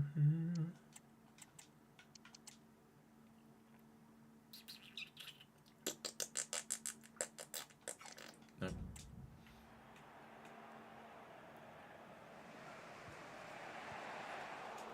Given away by Blackburn and drama forward Nonto and Gelhart. Here's Archie Gray. Wagner. I like the run by Peru into some space. Gelhart in the middle. Not able to get to that. Can we win this with Archie Gray? We can. Ampadu holds the ball up. Drills it to Nonto. Back inside. Ampadu. Peru. Somerville. Oh, what a finish. Crescencio Somerville sweeps that home. Great technique. Leeds 2, Blackburn 0. We will get 3 points here today. No updates about Leicester City's result at this stage. Peru with the 2 efforts, but the technique there is superb. Keeps it low, drills it hard. Somerville's been very impressive of late. Very impressive indeed, in fact. Leeds United goal, number 10, Crescencio Somerville. Substitution for Leeds United. Coming off the pitch, number 2, Cody Drama. Coming onto the pitch, number 17. Rankin Costello. Hedges. Rankin Costello again. What's the Tronstad? And John Fleck on loan from Sheffield United to Ollie McBurney. I don't know whether he was bought by Sheffield United or whether Ollie McBurney to Rovers is a move that they've done IRL. Sure, you guys in the comment section will let me know. We are 7 minutes away from the end of this game. 7 minutes away from finding out if maybe we are 1 or 2 games away from this Championship League title. I see ya! Thank you, Tom, for the raid of 101. I appreciate it, mate. Thank you very much indeed. Welcome in, everyone. You join us in a season finale, so perfect timing. This is the 3rd to last game of the Championship season. We are locked in a title fight with Leicester City. Guaranteed promotion as per the last result. And both ourselves and Leicester could beat Reading's league point tally here in the Championship, which is pretty remarkable. We may end up having to beat the record to beat Leicester, which is outrageous, really. Doom Raider, thank you for the follow. Yeah, good day so far. Thank you, Tom. Appreciate it, mate. Hope your stream went well, pal. I don't thank you, though, Scaby. Appreciate the offer. 2-0 up here against Blackburn Rovers with 5 to go. No news, as we say, of Leicester City's result this matchday weekend yet. The gap has been 2 points at the top for as long as we can remember. We've got West Brom and Hull left to play. And hopefully a Championship League title follows. Hey Scott, how are you, dude? 89th minute. Fleck to take the corner for Blackburn Rovers. Ampadu should win this, has done well. Hedges back out quickly to Fleck, though. And Sammy Schmodix. Ampadu's in the way. Onto and around the corner to Demi Shackleton. Just 2 minutes added on here. We'll see the game out. We'll make sure we get the win. Goal difference isn't important for us. We have a dominant goal difference compared to Leicester City. They might get 100 plus points and 100 plus goals this season, however. We might only do the points tally. In fact, we already have done the points tally. We were on 101 prior to that game. We're now going to be on 104. But we don't know what Leicester have done here at the end of April. With 2 games to go in May and 2 games to go in the season, Leicester were victorious. So still a 2-point gap only at the top of the table. We shall head to the Hawthorns and hope that we can do something there as well. Leicester, on their penultimate match day, actually play the day after again, and they've got 8th placed Norwich at the King Power. On the final day then, they have Sheffield Wednesday away. Sheffield Wednesday have already been relegated. No, Wednesday are not yet down and have everything to fight for still. Ipswich in 21st, which is rather apt, as Larsie's just raided us on stream. Rotherham, 4 points from safety, still doable. Swansea, 5 points from safety, technically, still doable. It's all to play for at the bottom. It's all to play for at the top, with the playoff picture, Middlesbrough and Southampton guaranteed. But any two of Coventry, Stoke, Watford, Norwich, West Brom, Bristol City, or even perhaps Sunderland could yet finish in the playoffs. The Championship is such a good division. Let's go and play West Brom, see if we can't guarantee the league title. Rangers have offered me £1 million for Carl Darlow. I'll take it. There was a question there and there from Tom. I glanced at the moment. How did we get on against Ipswich this season? A 1-1 draw there. That was a simmed game. We didn't play that one. We simmed a 1-1 draw against Ipswich. And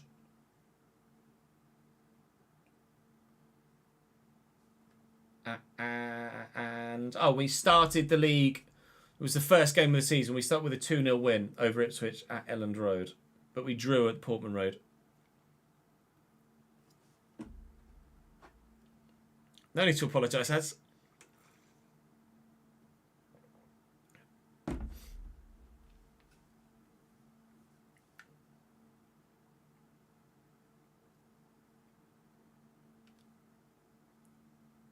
Wait, you were 2-0 down versus Huddersfield and it says first game, or am I blind? We had... where is it? Huddersfield? Where are you? There, drew 1-1.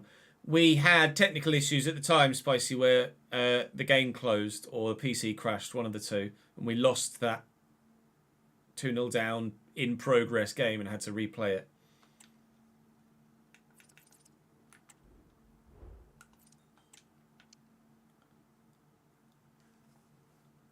I mean, morale is literally fine. What are you talking about? There's a handful of people that are unhappy, but they're just going to have to fucking get over it. Now, Cremonense have offered me 1.15. Fine, I'll accept that too. In the moment, I wasn't happy with that, no.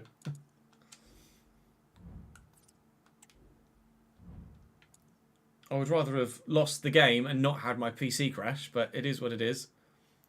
The manager favour thing is just stupid.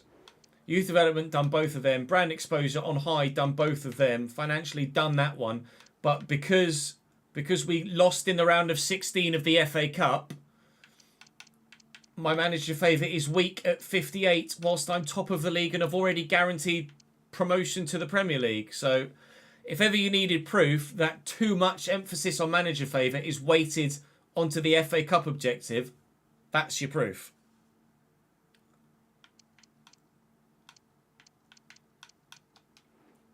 Career mode is really well made and balanced.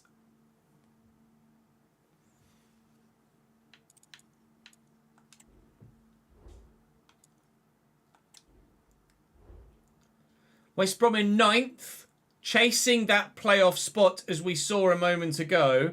4-2-3-1 wide for them. Matt Phillips on the left. They have lost 3 games in the last 5, though. So they're kind of bottling the playoffs a little bit here, West Bromwich Albion. We will travel to the Hawthorns. I need to change my top still. We'll travel to the Hawthorns to get the result, we hope, that will see us win the league. But we don't yet know if a win will win us the league. A defeat could still help us win the league if Leicester slip up as well. Alex Mauer is missing, suspended, as you can see, bottom left. But they've got options on the bench in Josh Madger and a couple of others as well. Andy Vyman there also. So it's not going to be an easy game against West Brom by any stretch of the imagination. But it's a game we have to be confident of winning. Let me change my top. I'm just going to go for a quick toilet break, if you don't mind. Jack, thank you very much indeed for the Prime Gaming sub, mate. That's very good of you indeed. Appreciate it, dude. I'm going to change my top because we're away. So we'll wear the away one. Sorry for the tartars. I'm going to go and have a quick toilet break and then Oosh. Hopefully we'll win the bloody league. BRB.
Let's win this league title, shall we?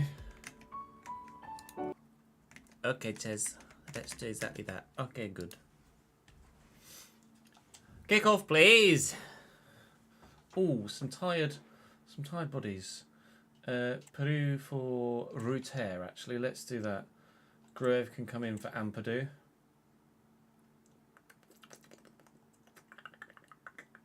Let's do Nonto at Cam and Dan James at wide. Why not? Would we be okay? We'd be okay in that kit, wouldn't we? That'd be alright.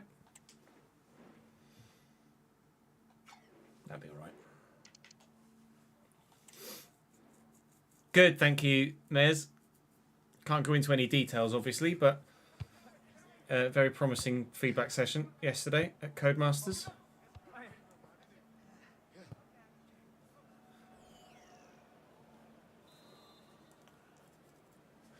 Vamos!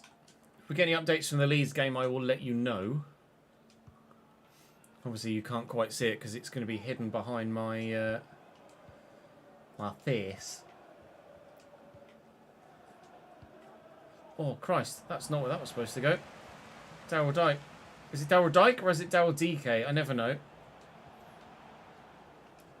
James, little back heel. Cody Drama. Alright. Dispossessed by Matt Phillips, who's immediately dispossessed by Cody Drama.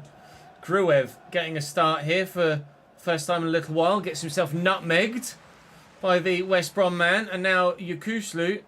Get this forward. Matt Phillips down the line. Reach. Round the outside. Round the outside. Round the outside. Is he going to point to the spot? Is he giving a goal kick? I think he's given a free kick. He's given a goal kick. Oh, that was a brief little panic. I thought I'd fouled Daryl there, and that was going to be the opportunity for West Brom to take the lead from the spot. A couple of changes you may have noticed to the starting lineup. Nonto moved central. Dan James on the right. Ruter starts. Gruev into the 11 as well.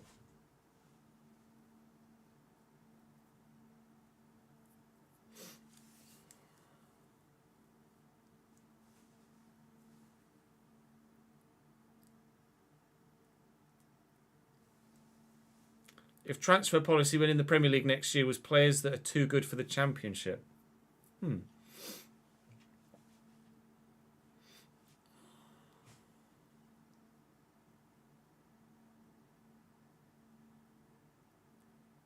Did I say Lee? It's just a slip of the tongue, Marco.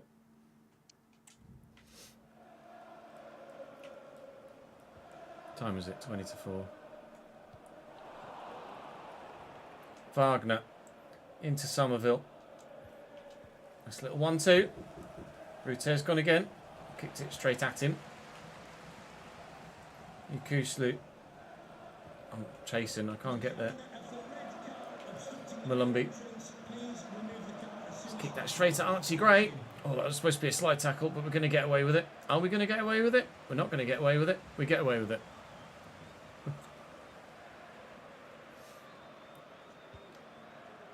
Wagner, Gray, Wagner, and forward to Somerville.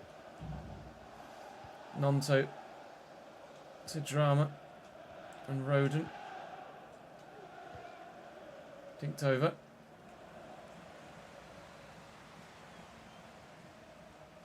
Challenge.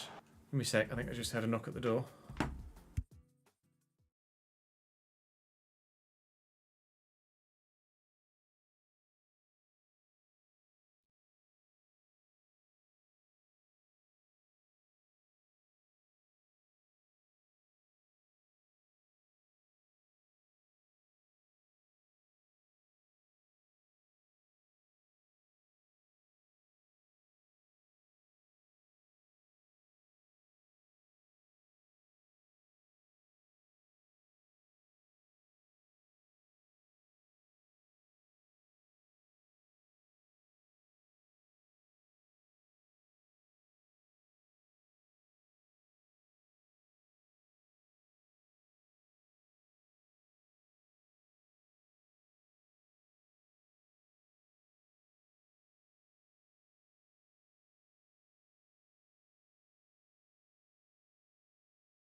Apologies. Ugh. I didn't know we were expecting anything. Nat had a delivery. I did see that Millwall have sat their head coach Liam because they're trying to hire Cambridge's manager instead. The cheeky swines. West Brom throw. Furlong. Back to Malumbi. He's run straight into me. They've gotten lucky with the ball there. Oh, and I nearly intercepted it. I nearly got there. Furlong to Malumbi. And Yukuslu. Looks like a bit of a unit, actually, Yukuslu. Although dispossessed by Gruev there. And now here comes Somerville, who's been the man of the moment the past couple of episodes, actually. Crescencio Somerville with the goals he's been scoring. And the manner in which they've gone in. Very, very impressive at the moment, Crescencio Somerville. I think he's the first player in our 11, the first player in the entire club to reach 80 rated. He's grown phenomenally well, Somerville, this season. That is awful from West Brom there. And Gray will look for Somerville, who has Ruter. And Nonto running through the middle. It just won't quite reach him. 22 minutes into this one. Still 0-0.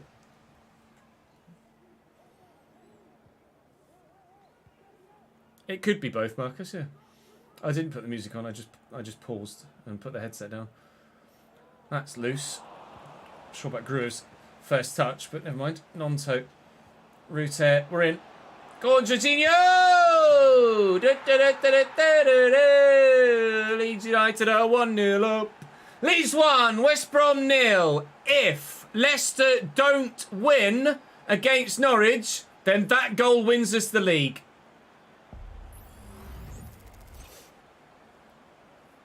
Mbappe will not flop at Madrid. There is absolutely no doubt about that.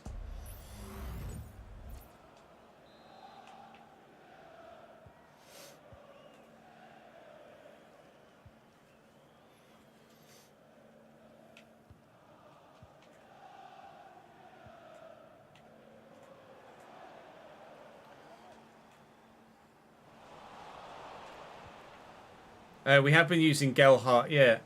I just didn't. It's not that I. Not that. Hang on.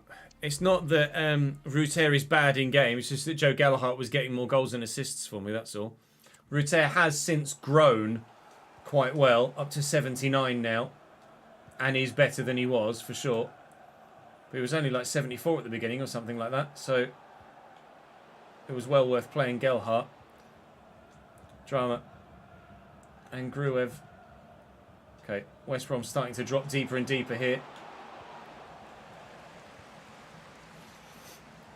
Yeah, good, thank you, Darren. How are you, mate?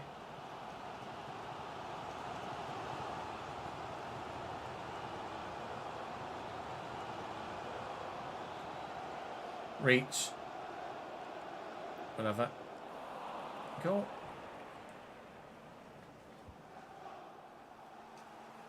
Good header. Somerville looking for Nonto. I've actually turned towards the defender there. Well done, Cheese. I keep thinking to myself, Nonto's a long way out of position. And I remember, oh no, I put him at cam. That's loose. Strauch steps in twice. Does very well indeed. Nonto under pressure. Finds Somerville though. Counter-attack is on.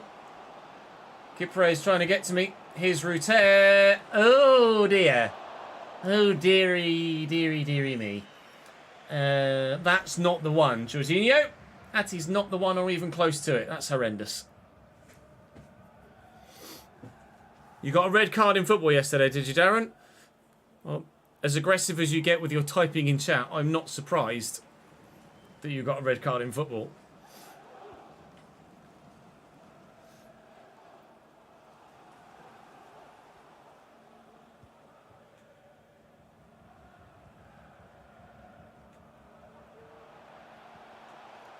Loose. Wagner intercepts nicely. Well, that's supposed to go to the right back. Fuck my fucking life. Matt Phillips. Stoppage time. Stoppage time. Malumbi Phillips. Good block. Half time. Swipe someone out, last man. All for the badge. Oh, last man, last min, lol.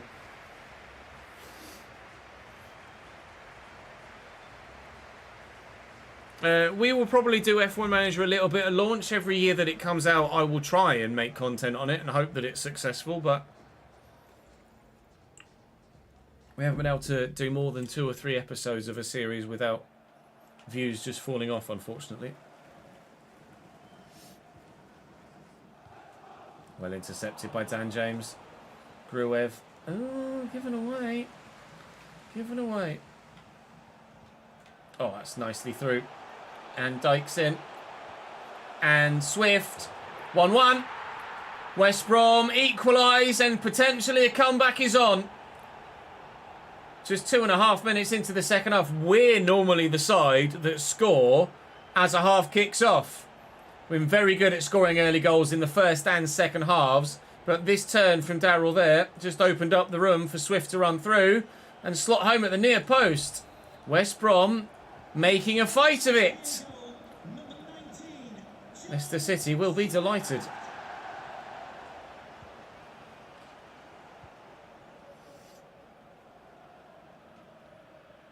Wagner. Wagner intercepts. Swift intercepts. Bartley. It's a lovely ball. Malumbi steps away from me. Darrell.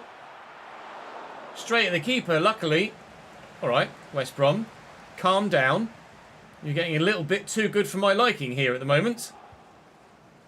We've got Birmingham on the final day, which would be a big game. If they are able to assure a playoff spot with a win at St Andrews, then that will delight the fans, let alone the players and staff. Darrell intercepted by Somerville. Quickly to Rutter just to get it away from the West Brom bodies that were looming. It's Rotherham 1, Southampton 1. Southampton guaranteed a playoff spot as well. Already they're nailed on for 4th as Middlesbrough have managed to take 3rd. Be intriguing to see who comes up with us to the Premier League. Leeds and Leicester, 2 of the 3 relegated sides. Obviously Southampton the other, and they are in the mix. But Middlesbrough have been the better team. That was terrible. Supposed to go all the way across the pitch to the other side. And it's been picked off in the middle by Darrell Dike. That one's been picked off in the middle by Malumbi. And now the counter is on. Dan James has been quiet in the latter stages of this season. Is that a free kick in our favour? It is. The chance maybe with 25 minutes to go to do something. Something in terms of getting ourselves a potential win here. No, not yet anyway.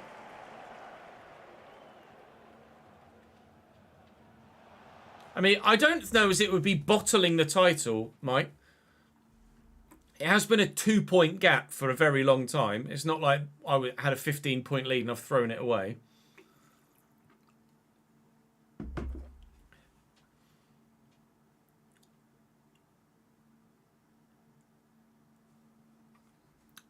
It's a mystery Grand Prix this weekend for Creator Series Elite. So we've no idea where we're racing. Josh Madger down the line. Way back to Reach. Intercepted by Cody. Done well. Dink this. It wasn't meant for you. It wasn't meant for you. Reach. Back to Malumbi. Oh, nicely subtly through the gap. And Malumbi given away. It's poor from West Brom. Aye, Malumbi intercepts and makes some changes, but probably should concentrate on what's going on the field right now. Take Gray off for Shackleton. Try and give some of these fringe players that are a little bit unhappy the chance to play some football. Try and raise the morale a little bit if we can. Help the manager favour. Here's Swift into Josh Madger. And Joe Roden intercepts.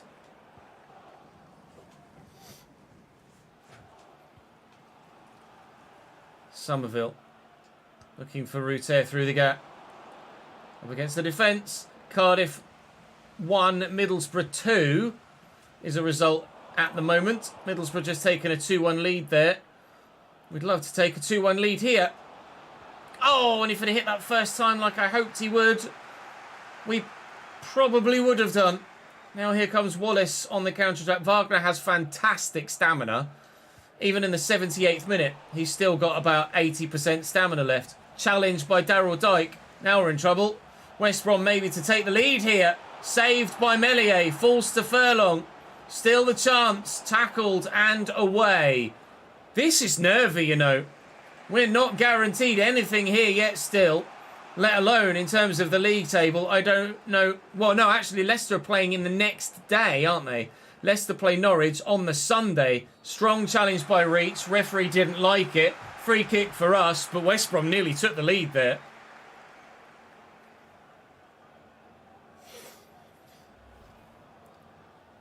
Creator Series on Bahrain Day is on the Saturday and Sunday for Jeddah.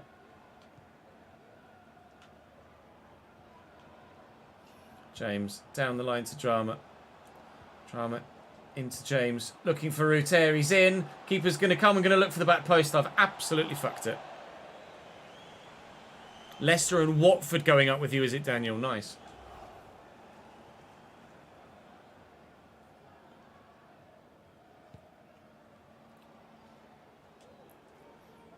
Good header by Gruev. Furlong. Southampton 3, Rotherham 1. Rotherham pull one back, but it looks like, well, it will be if they lose that game. Rotherham, which it looks very likely now, 3-1 in the 85th. Rotherham relegated as per this match day weekend. West Brom have opened up here, and Ruter's trying. Oh, he didn't turn sharply enough. Fuck me. Norris down and catching a bit. Somerville into Shackleton. Didn't quite manage to turn away as I'd hoped. Firpo wrong-footed, and now here come West Brom. 92nd minute. It would be a match winner if they find it, which they won't. Cresswell delivers well. Clears well. Furlong back to Malumbi. Time is done now. John Swift from distance. No. And as we clear this, that'll be a point only. So if Leicester win against Norwich, we will be level on points heading into the final day. Bagger. We have to hope that Leicester drop points. Although goal difference is in our favour, we have not yet broken Reading's record. It stands at 106 points and we have 105. Darlow is going to Rangers next season. So he's now left. That's absolutely fine. We've got Meslier, we've got Claesson, we've got youngsters coming through the youth academy as well. Youth scout reports are... Oops, I deleted it. Youth scout reports are available, so we'll go and have a look at those in a moment. At the minute, I'm more worried about what Leicester have done. And Leicester have been unfortunate in that they drew with Norwich. 3-3 at the King Power Stadium. So as we head to the final day against Hull City, all we need is a point and we win the league, because there's no way Leicester overturn that goal difference. They've got 104 goals this season. Disgusting from Leicester City. But will they win the league or will we?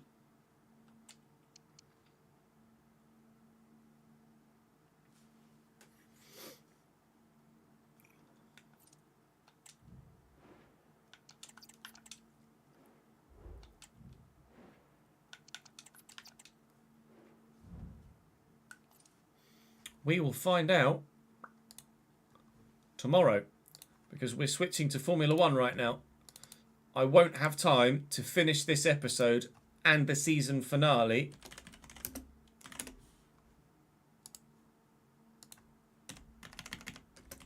and fit Formula 1 in 2. So we are going to switch. We're going to switch now to the Xbox.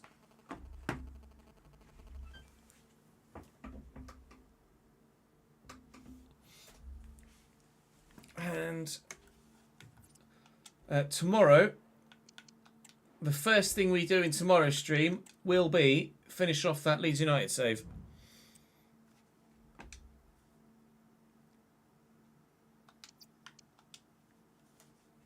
Oh. But you guys have been asking for Formula 1 content to return. and I've wanted it to return for a long time, so it will be the Monaco Grand Prix that we go and play. It is a hell of a cliffhanger. I apologise for that. I wanted to get it done, but time got away from us, unfortunately. So let's change the title of the stream.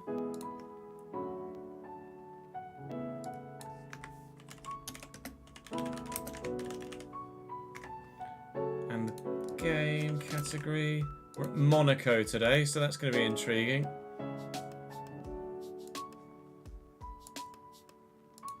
If it's the Miami situation, again, then I will obviously look to do the qualification for the next round, and then we'll have time to go back and do it.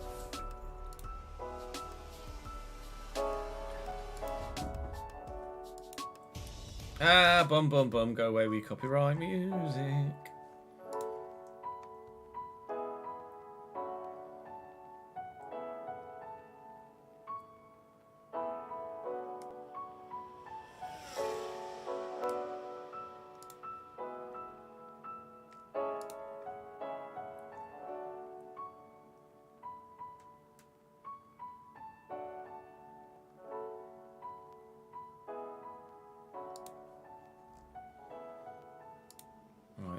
Let me just open up the new category here.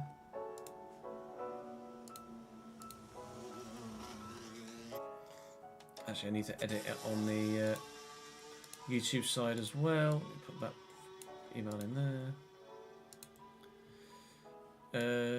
F1 driver career.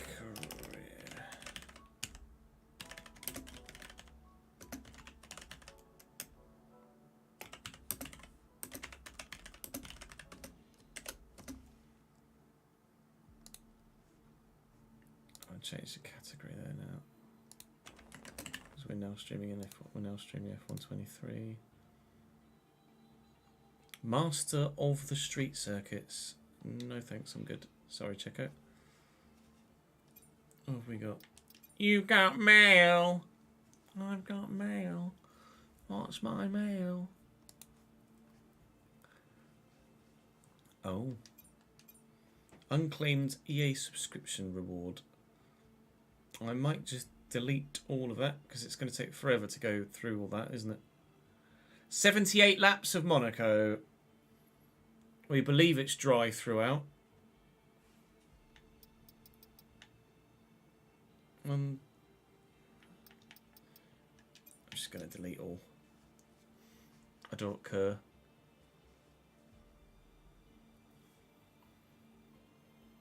I'm not planning on putting the difficulty up. No, 105 is fine for Monaco, for me.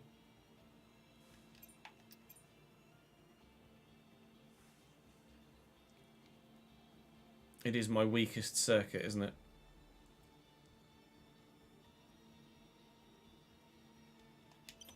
I'll do that later.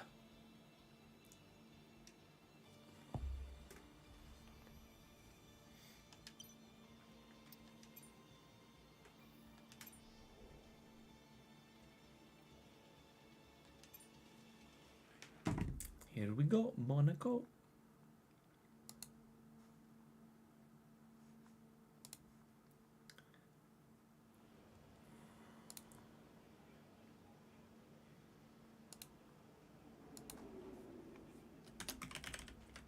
Oh, still got caps lock on.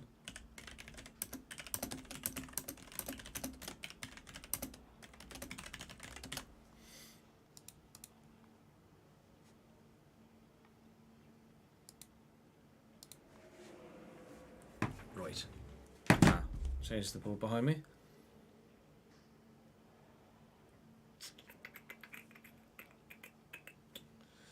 Ba-ba-da-ba-da-ba-ba.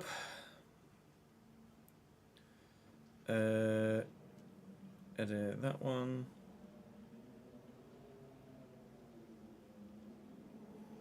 Monaco Grand Prix. Is the Monaco flag white over red or red over white? I can never remember. White over red, right?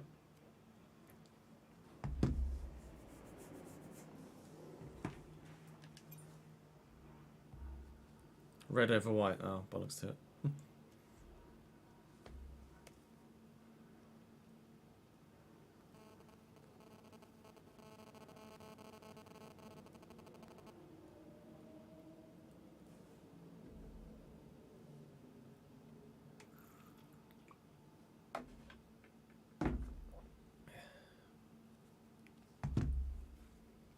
Camera, yep, thank you.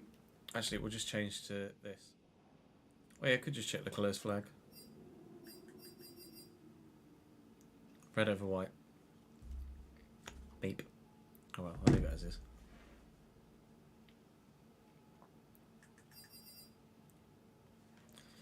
And record. Poland's white over red, is it? Poland's the other way around. Alright, I'll switch it. I'll switch it.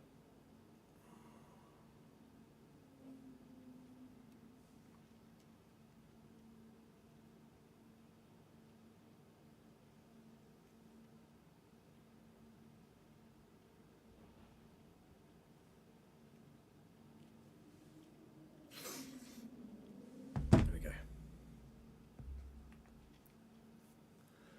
Welcome back to the next episode of the Formula 1 23 driver career. We're in season 2, of course, continuing on from a strong result in the last one. I say a strong result, it was a bloomin' podium. A P2 in Imola, Monaco to come today, and hoping to build on that. We've had some good results this season, we've had some bad results this season, and we are hoping for more good than bad for the remainder of the year. 3rd in the Constructors, 6th in the Drivers, but only 9 points off 3rd in the Drivers as well. It is my weakest circuit, as you're more than aware by now over the years of the Formula 1 content, but thankfully it's fully dry. So fingers crossed we should be good with tyre temps, fingers crossed we should be good with pace, and hopefully we can get a decent result here. Resource points still need to be added in their masses from practice, but we've got all of the older parts in, just double checking before we get going. Of course, we had a gearbox failure in Miami, hoping for no failures this time around, whilst you guys drop the video a like. Make sure you subscribe to the channel so you don't miss out on more, and hopefully we can do exactly what we need to do on track to get loads of resource points, a good qualifying position, and a great race finish.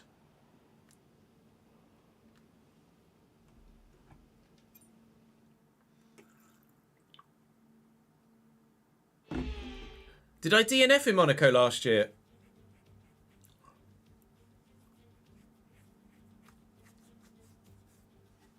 What happened? Did I crash?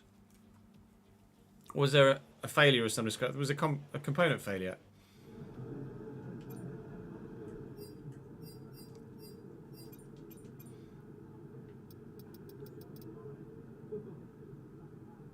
Where are we? Monaco. They told you about the new parts that have come in from the factory, right? Well, they're all fitted and good to go. I hope they do the trick. Oh no, I think that was lower, wasn't it? Just for temps. Oh, you're right. I made a great pass. And then we had a failure coming out of the hairpin, didn't we? Really? Medium? Hard tyres reserved? Oh, we've gone for a harder tyre compound set here.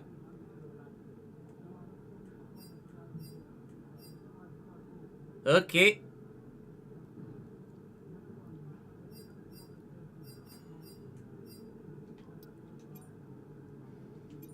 It's fine by me. In fact, in that case, we'll probably do... I'll do track acclimatization first, but we'll do it on a soft set.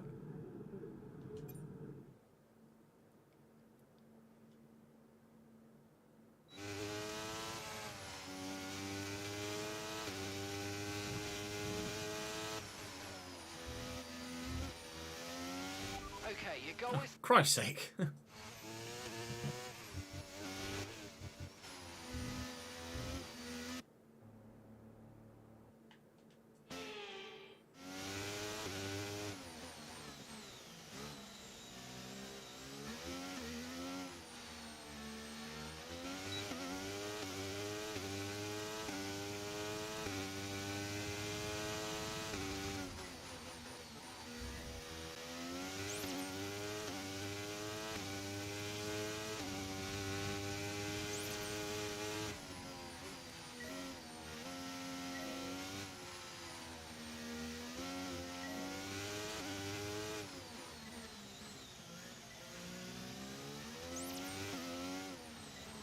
think the last time I raced Monaco was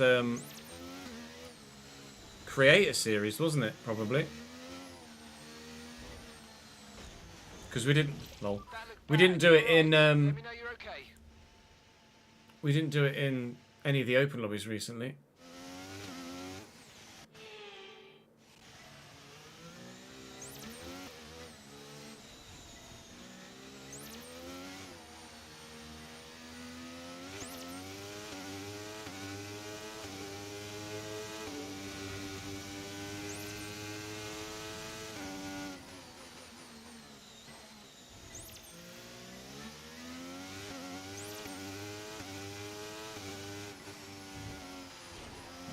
Lol.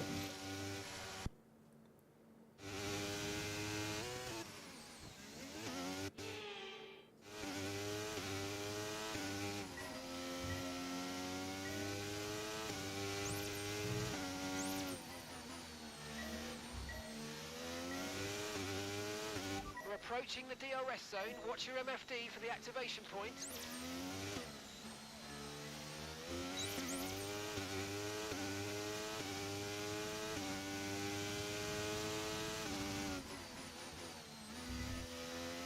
We got purple. We got purple.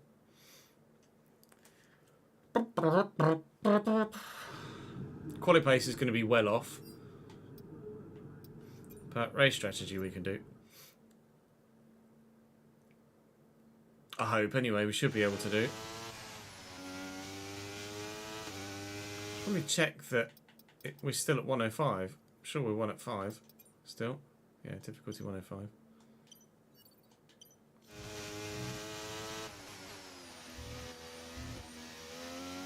Okay, we need a few solid laps here to help us calculate a good race strategy.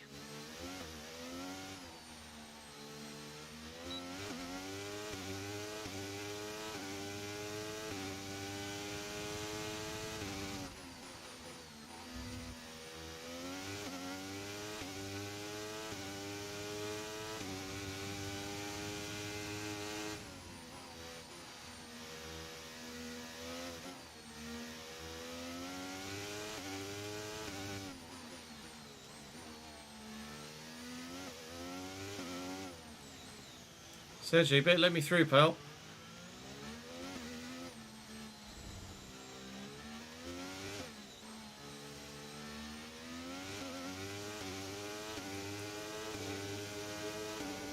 I think he's trying to, and failing miserably in doing so, but he did in the end let me through.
Which corners, Marcus? The ones by the swimming pool?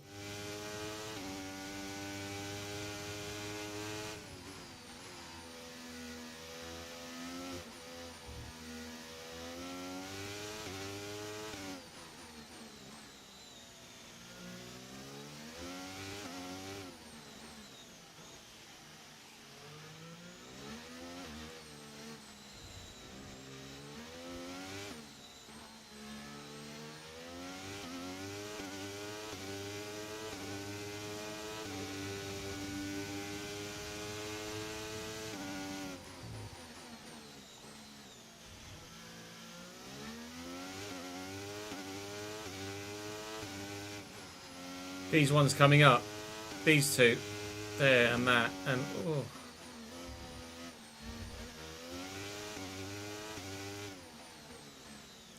Yeah. Coming through the swimming pool is one of the most intense things in all of Formula One. The speeds they go at through there is just remarkable.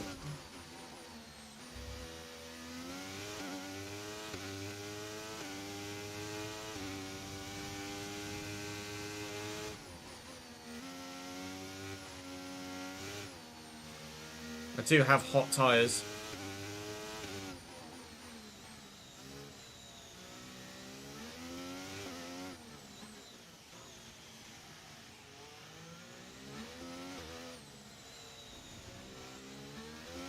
The front left is very hot. So we will look to start the race on the hard tyre, I think.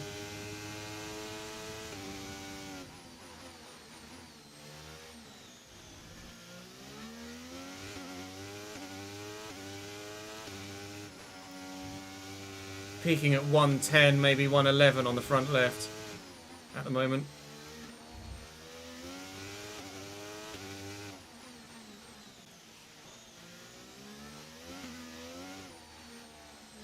It's 110 around there, 1.8 front right, 106 at the rears.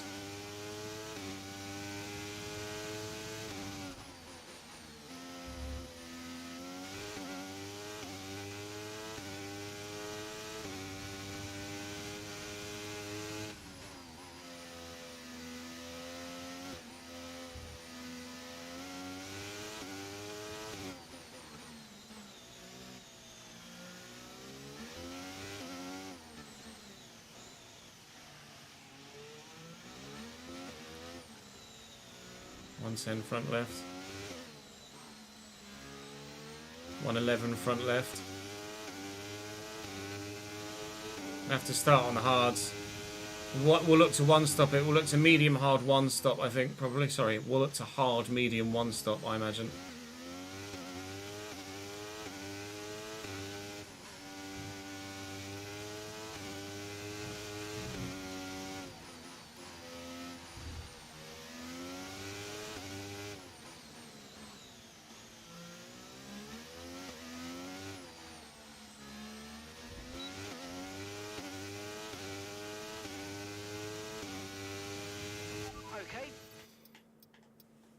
Probably looks a hard medium one stop. And that was a really good job indeed. We got a lot of valuable information out of that. Well done. Tyre wear is higher, but not offensively high. So that's fine. What's the 5 PM game? Ghent versus Maccabi Haifa. Okay. Banging.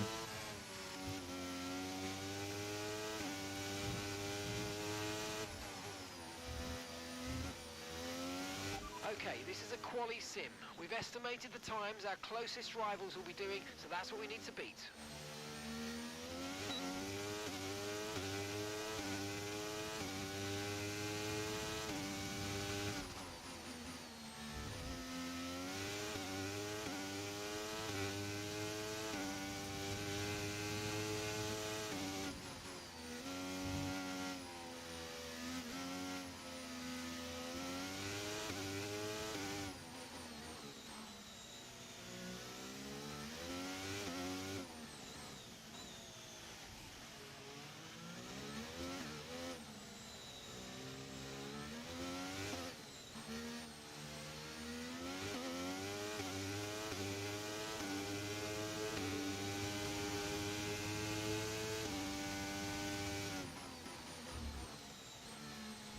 Oh, Ches, where are you going?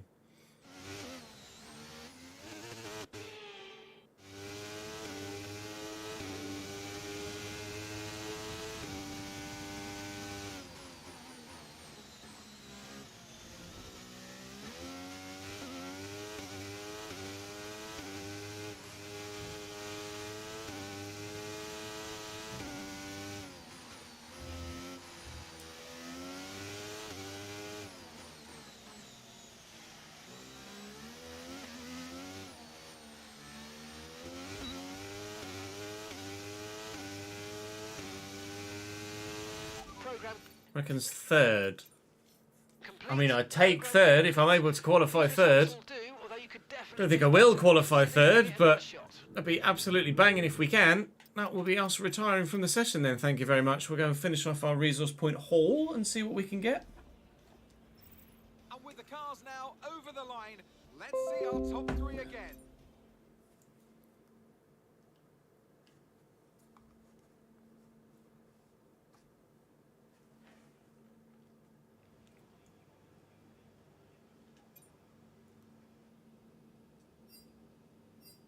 Was Windows something telling me about something. I can't remember exactly what it was. Windows security, was it?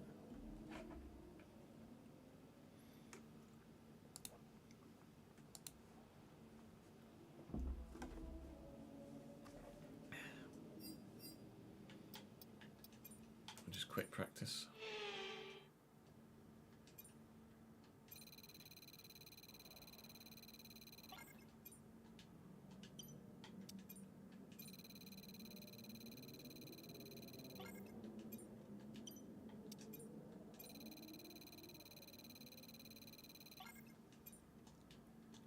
Lovely. Lovely.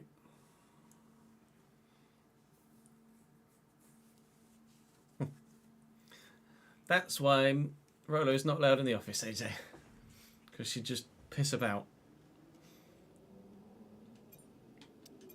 2 quick practice, back from quick practice. We've already achieved everything. We actually managed 4 of 5 on all of the objectives, actually. So I'm very pleased with practice in Monaco. We cannot seem to get enough XP, however, to get ourselves up to level 14, unfortunately. We've been right on the cusp for as long as I can blooming remember. We will get there eventually. Maybe qualifying in Monaco will help us get that result. Rivalry-wise to Charles Leclerc, we're currently leading, but only by just, and this is the final race remaining in that rivalry. We have good aero, we have a good chassis, not such a great powertrain, but durability is our weak point. I'm going to put fresher parts in for the race, and hopefully no failures for us here. We can get a full Monaco Grand Prix in, and who knows, fingers crossed, a very good result. In fact, I'd be tempted to leave the gearbox as it is and then take a fresh one somewhere else. I might be running the risk of a... Yeah, it's not worth the risk. It's not worth the risk.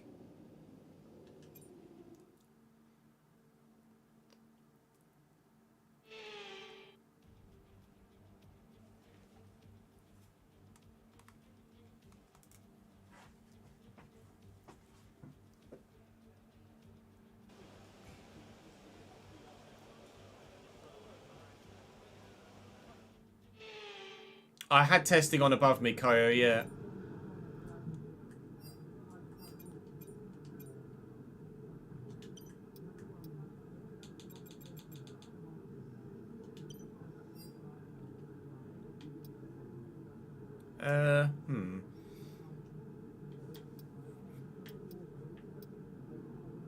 We'll see what lap times everyone else is putting in.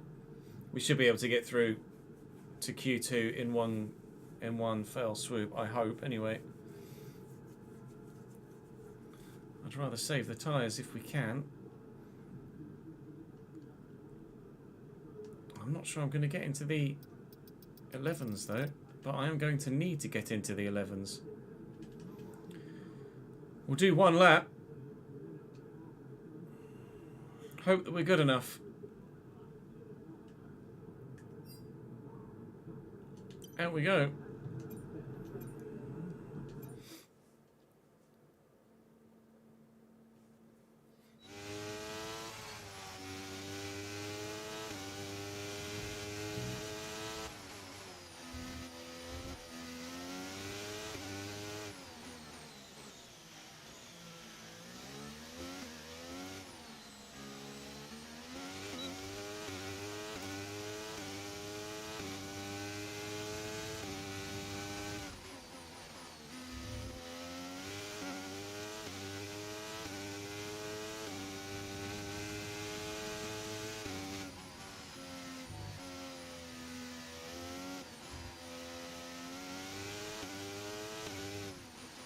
Half a second up and purple in sector 1. That's promising.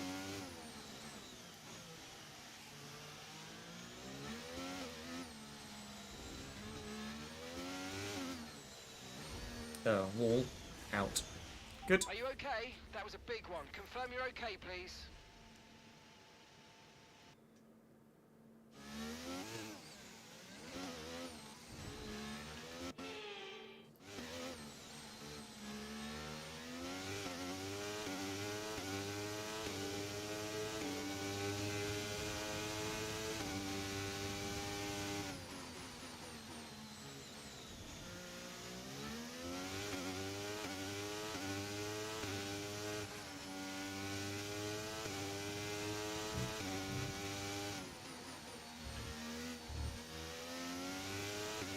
And that's just 30 seconds left in the session.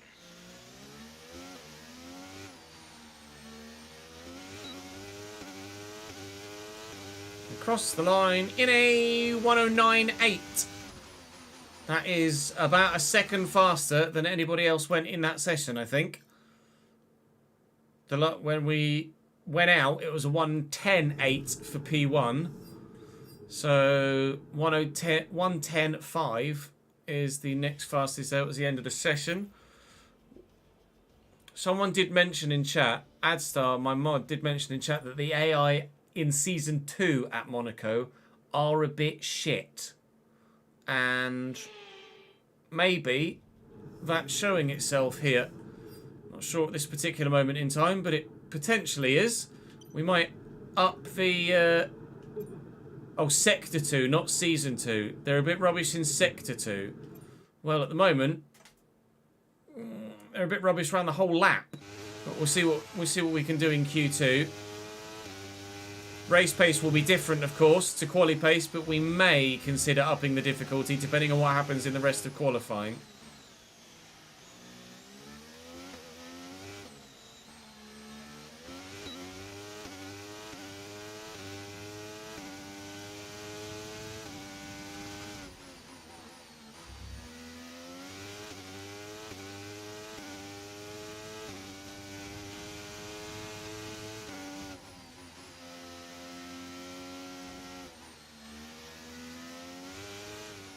Nearly. That was close. Christ.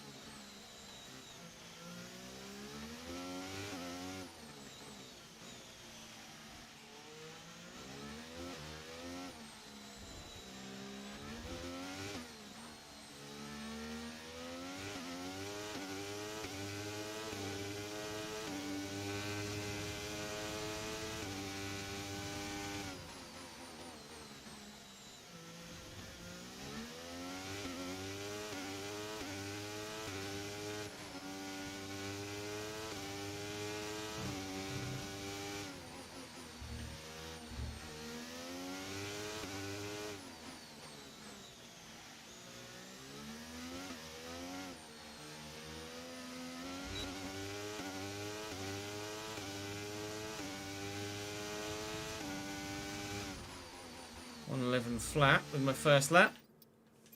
P1, but not by much, I don't think.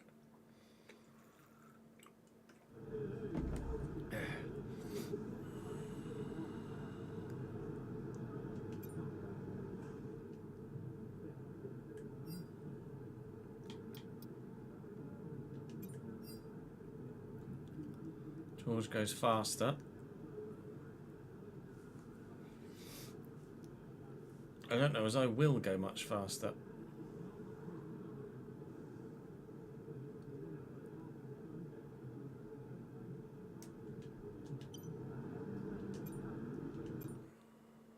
I should have driven out rather than gone to track, shouldn't I? Never mind.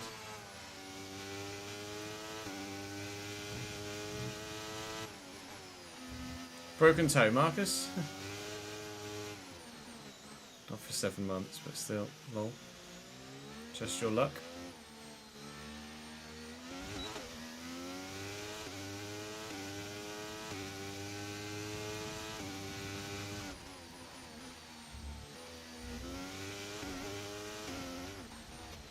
Are you alright? Engine off, engine off.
was a 110 something, I think. 110.2 or 3. Enough for P1 in Q2 as well. Wasn't as strong a lap as my Q1 lap, though. So, I don't know whether the late 109 is my outright pace here or what. Checo out. Max out. Both Mercedes are through. Both Ferrari and Alpine, McLaren and Aston Martin. So, that's your final 10. Now, in what order will that final 10 start the race? Q3 will tell us.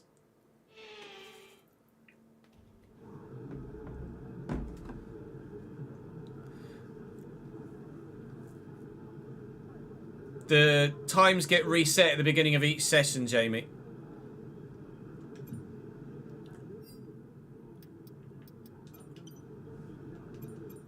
So, at the end of Q1 is a blank slate again for Q2, and then a blank slate again for Q3.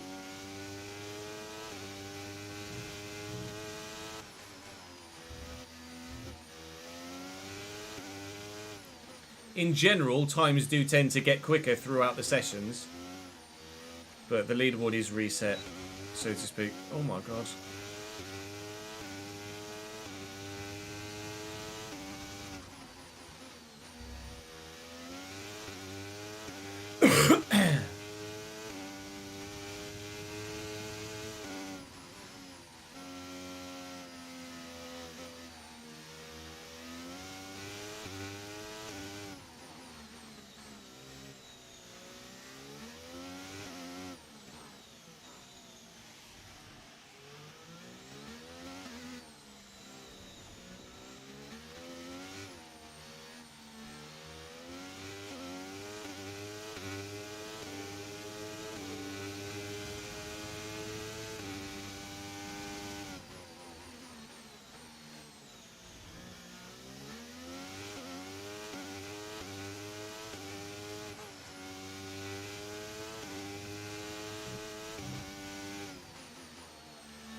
The same thing both times through there. That was fucking wank, mate. That was absolutely fucking wank.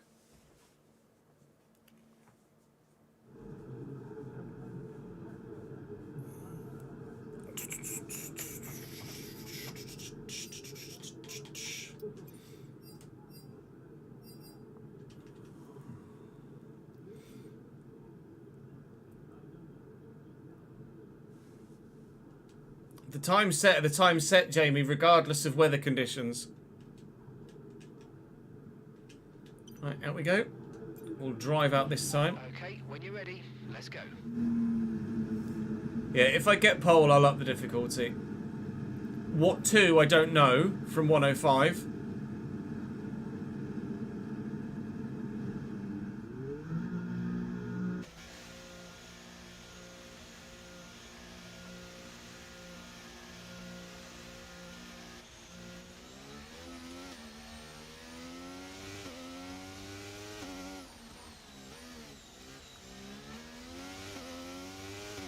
I was thinking 108, yeah.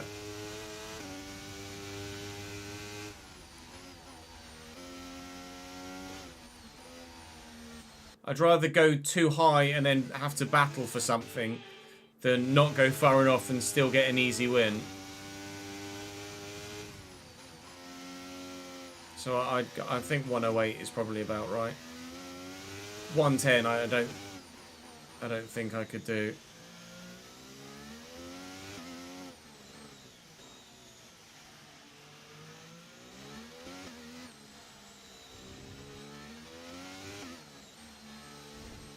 Christ.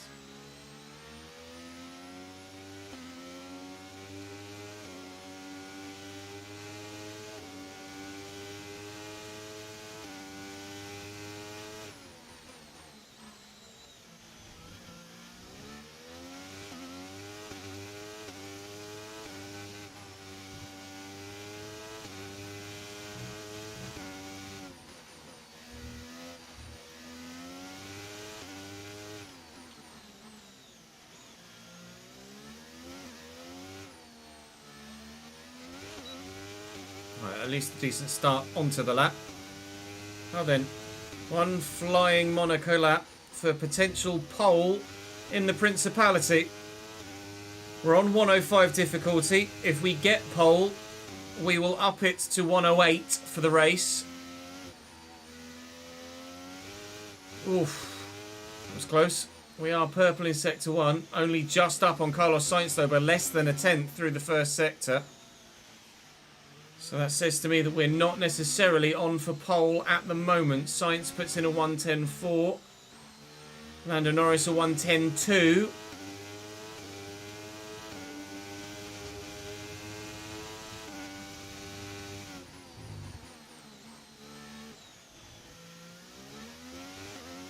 We concentrate on the end of the lap. Try and nail it. Do what we can.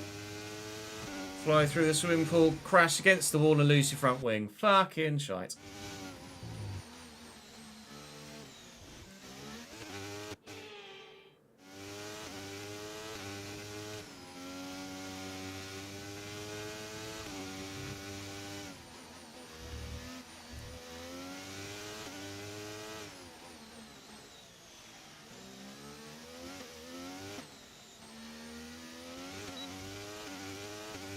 We will cross the line with a 1:09.8. So we replicate our Q1 time in Q3, and that is pole. So we will up the difficulty from 105 to 108 for the Grand Prix. How much was the margin? Considerable enough to certainly justify the upping of the difficulty. It will only be track specific, because at Monaco the AI evidently aren't that strong. Normally, well, at least my experience in Season 1 is that they have... But is 13 the highest driver level acclaim I can get to, for some reason, in driver career? I'm not sure. I don't think it is. Shouldn't be. At least I'm not aware of it. You can get much higher in my team, but 13 appears to be as far as I can get. We will up the difficulty before we head to the race. 105 to 108. Let's see what happens from here.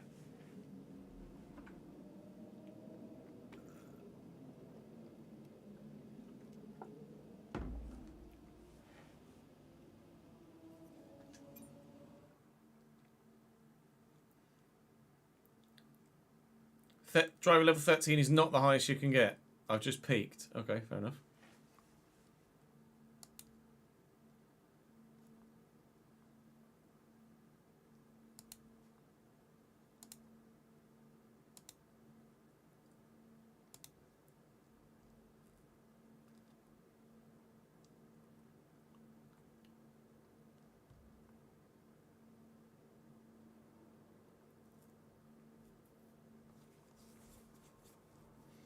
Just going through my Twitter timeline and see if there's anything else about Cambridge and Neil Harris.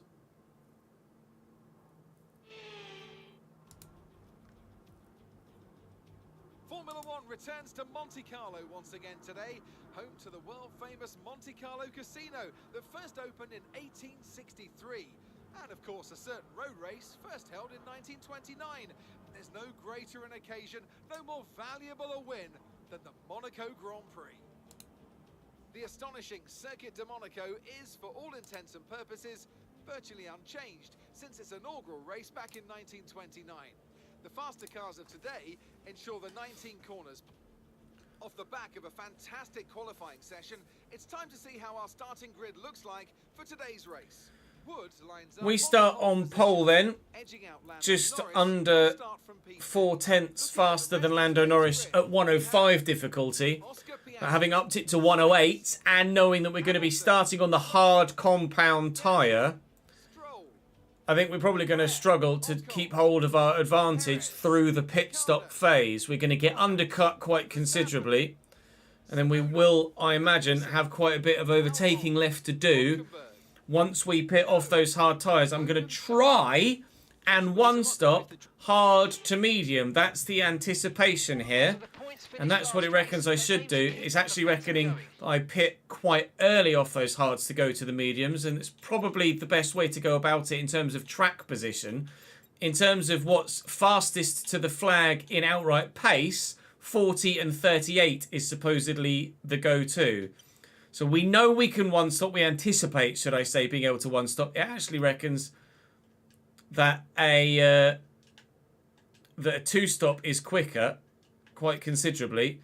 But track position is king around here. So we will go 40 laps on the hards, 38 laps on the mediums. Hope not to have to pit an extra time. We have got the tyres available if we need to do that, so that's fine. If there's a safety car, we've got the tyres available to do what we need to there as well. 78 laps, currently got 3 laps worth of extra fuel. I'm happy enough with that. Starting on the hard, what's everyone else doing?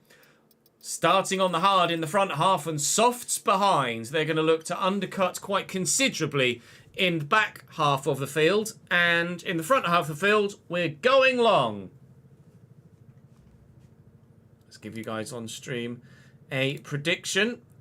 We'll go for podium or nah. 5-minute podium prediction underway. Oops. 5-minute podium prediction underway.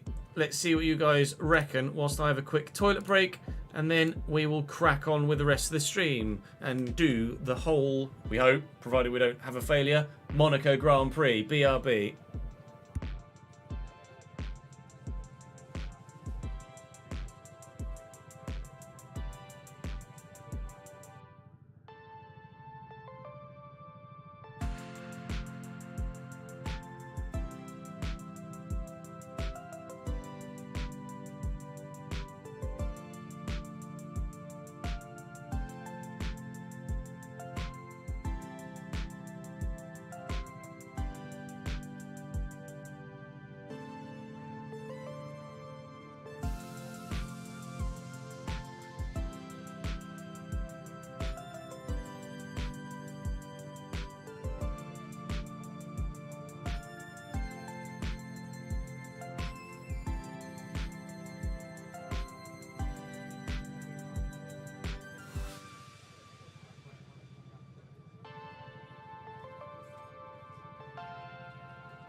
Imi, 30 seconds left on the predicciones.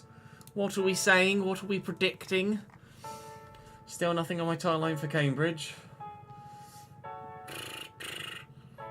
Oh, Drive to Survive episode titles.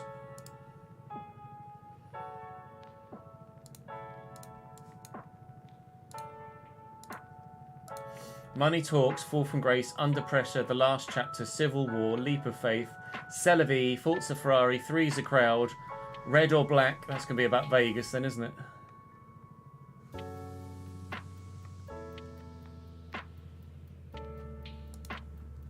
Right, which way have you guys... Oh, okay.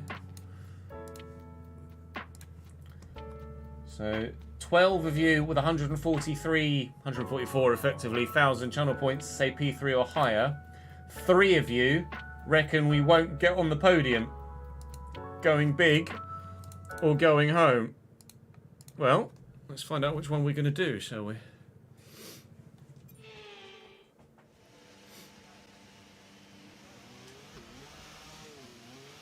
Launch map is good, but we need to learn the gears. So go into each one when you can. We're going to need some work on the brakes, so put some energy into them and warm the tyres as well, please.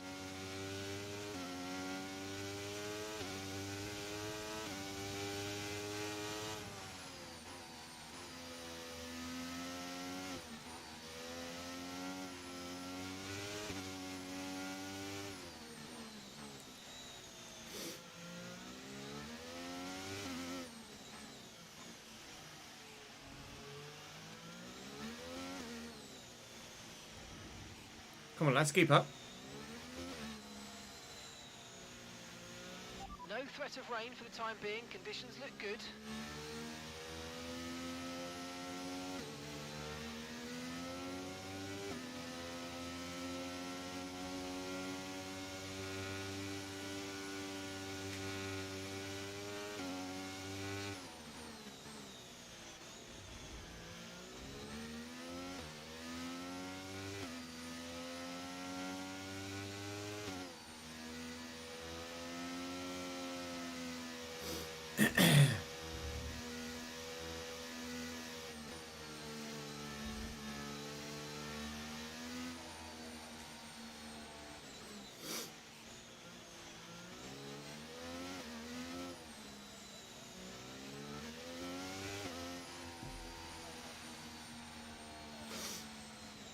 Tyres are warmed up. From pole in the Principality to where? Okay, incredible parking there. Nice one. It's not necessarily a great track for me, as you know. It's arguably my weakest. Maybe this or Jeddah would be up there as one of my weakest circuits on the entire calendar, but we've upped the difficulty to 108 from 105, specifically just for this track because of the apparent lack of pace from the AI as well as myself. And we shall see how good they are and how good or bad I will be. Lando Norris right up my chuff at the beginning, but we're able to hold on to P1 for now. Now, tyre temperatures will be the main port of call for our attention in the opening few laps. That is, of course, provided that Lando Norris doesn't shove it up my inside around the casino square. I will try and concentrate on my driving and my tyre temps, and hopefully we can turn a pole position into our first race victory for Aston Martin.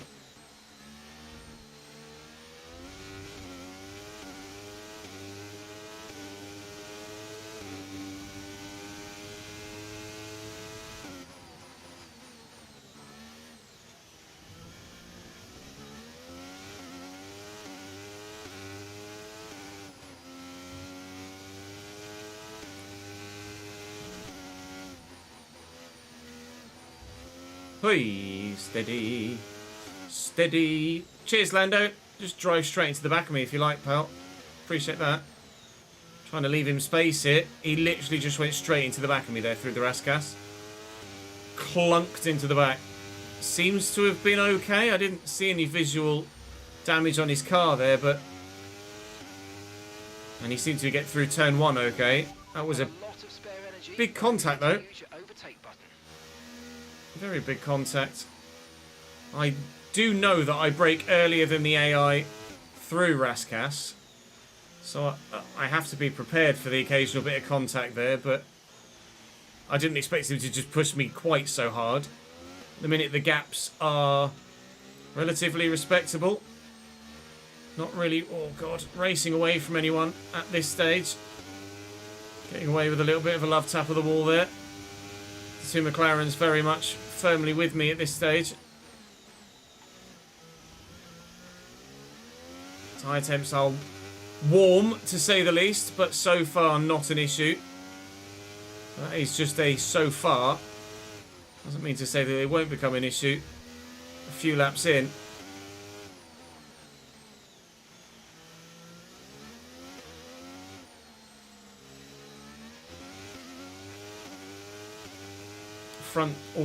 Wow, basically 108 all round already. Good job. That was the fastest lap of the race so far.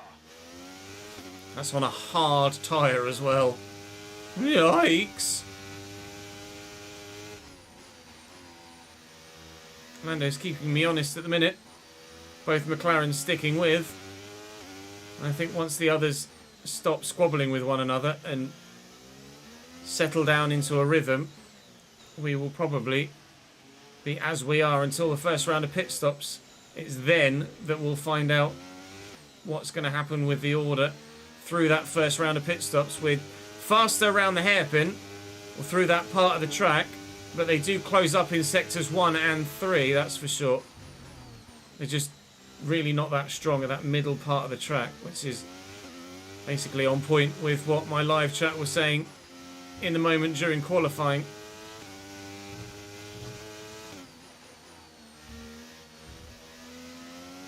Just got to keep it out the wall and on the track, and we should be good for a half decent result here. I am very nervous about getting undercut.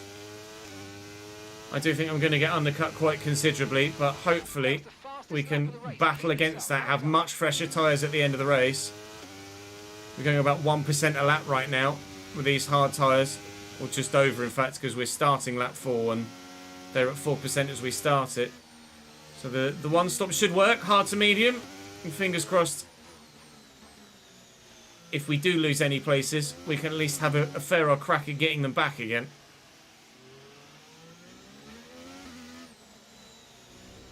Apologies, live chat, for not being too chatty with you guys so far, but obviously it's going to be a case of lots of concentration. We are at Monaco.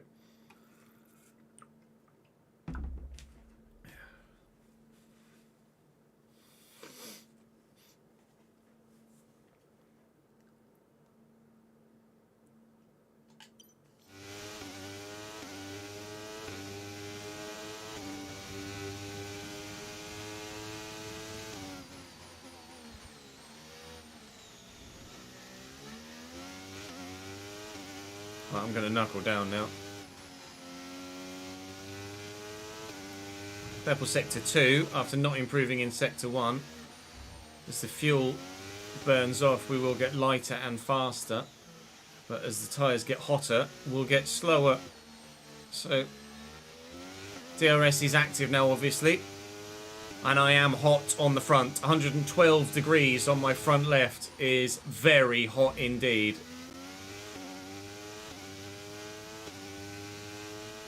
Deary me. Thankfully the hard tyres can take the extra heat, because the softs would be really complaining if they were this hot.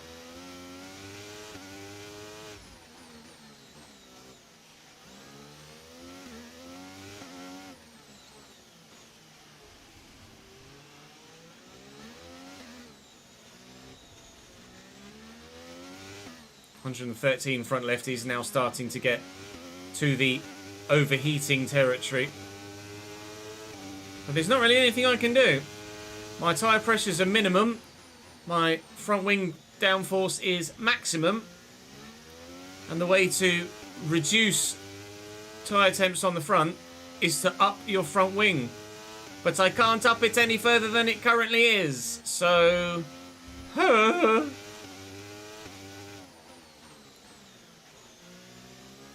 It'll be an intriguing one because the hotter they get, the faster they'll wear as well, and we might be under risk of needing an extra pit stop, which would probably kill our entire race, to be honest. But a 108 so far. We're leading, but we're certainly holding up the McLarens. Of that, there's no doubt. At least Lando Norris. I'm sure Oscar Piastri as well, which is why the undercut is so much of a concern for me.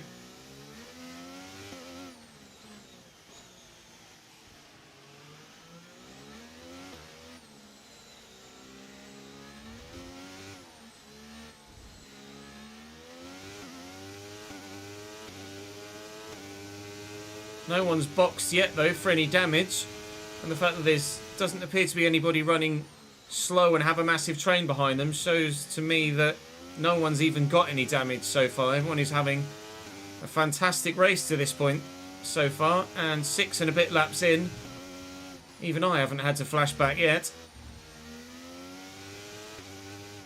Look at me go. 6 laps at Monaco without any barrier touches, apart from the one that I got on like lap 1 that I got away with.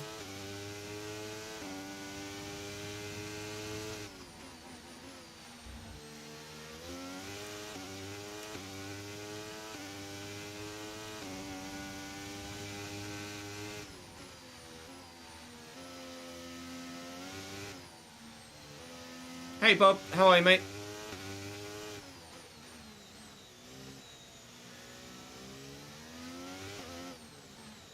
I think it might be McLaren 1-2 in this Grand Prix by the end of it. They're probably going to undercut me and then come straight back through and catch me up again, I imagine. Oh my god, that front left is really hot.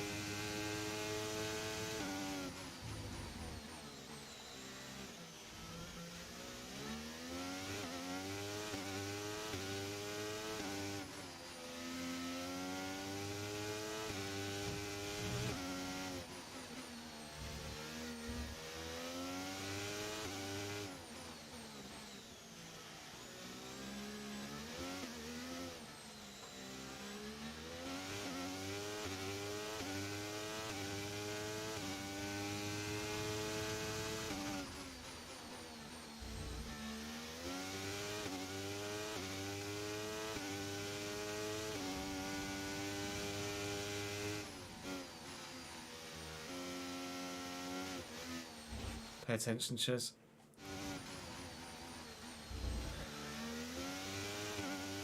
Yeah, I'm good, thank you, Bob. Let me get rid of that. It's just distracting.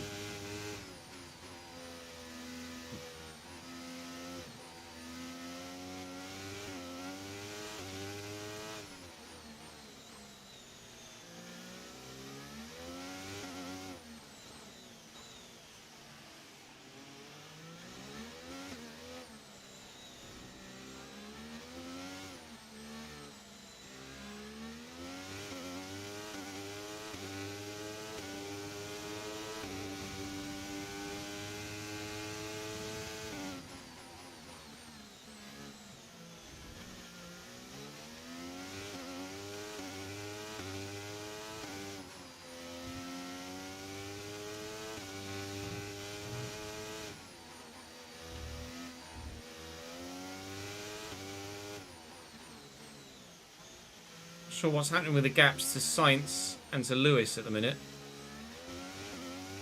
Everyone with DRS on, everyone else down this bit at least is keeping them in touch, but trying to open a bit of a gap behind to Sainz and Lewis at least, so that we might stand the chance of a podium here after the first round of pit stops and undercuts.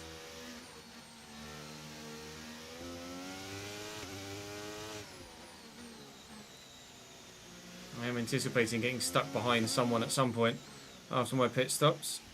Pit stop, hopefully I've not jinxed myself by saying that plurally.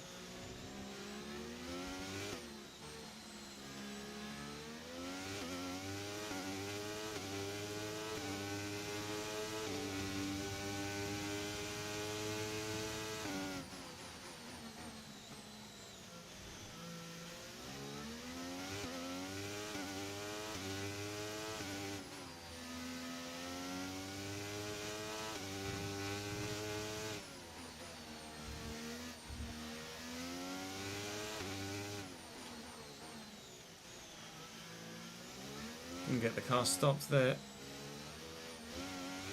All turns there. No traction. 3 seconds, 3.1 to Lewis as we cross the line there. I want to keep an eye on that. Bit of a gap opening up between the Mercedes and the Alpine.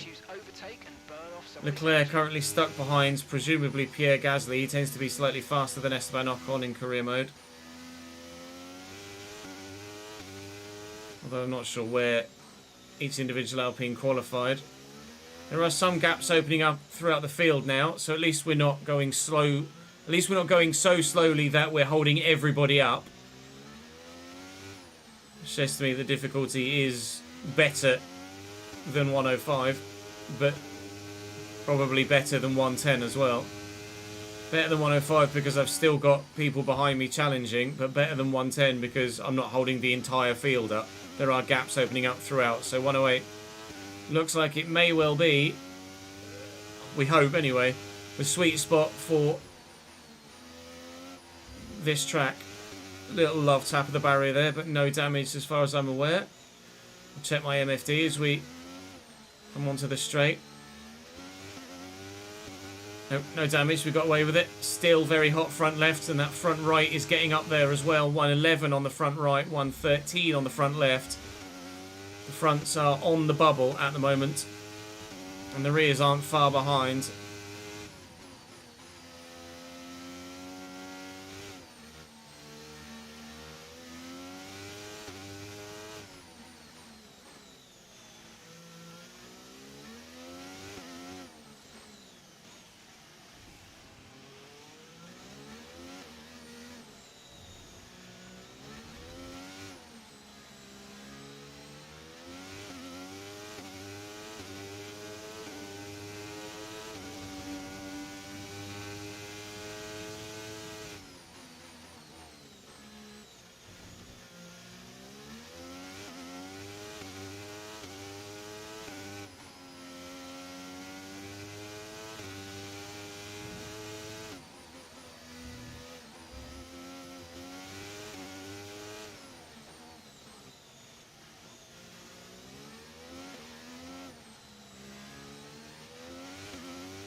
.3 to Lewis. It's just hovering, isn't it? All the gaps are kind of hovering at the minute.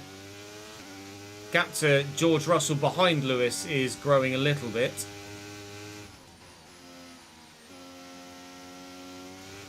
We're on for some decent points, but I don't know how much the undercut is going to hurt me.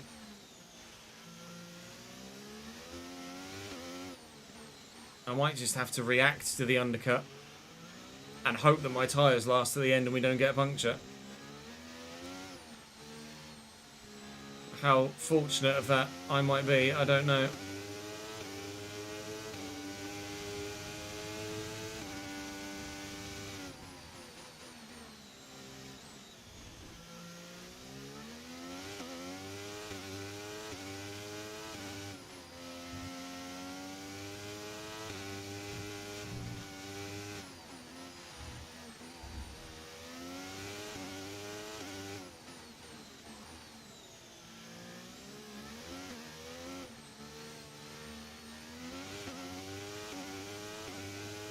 Yeah, gaps opened up quite a bit to Lewis there by about 3 or 4 tenths almost. Don't know whether a mistake was made by Sainz that slowed them both up or what, but just under a second back to Lando, just under a second further back from him to Piastri, and then just over a second to Carlos Sainz. So if they've lost DRS, that could certainly play a factor in these early stages in helping build that gap. And the front three pull away. Maybe. I certainly can't shake the McLarens at the moment.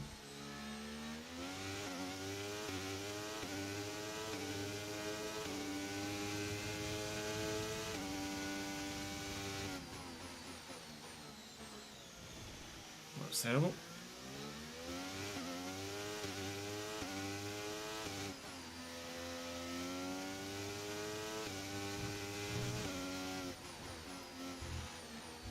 Right, concentrate, Ches.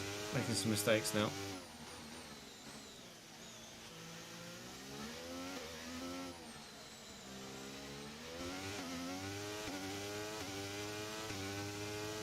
114 on the left front. That will certainly be contributing then. Behind is Very hot tyres now. 9 seconds.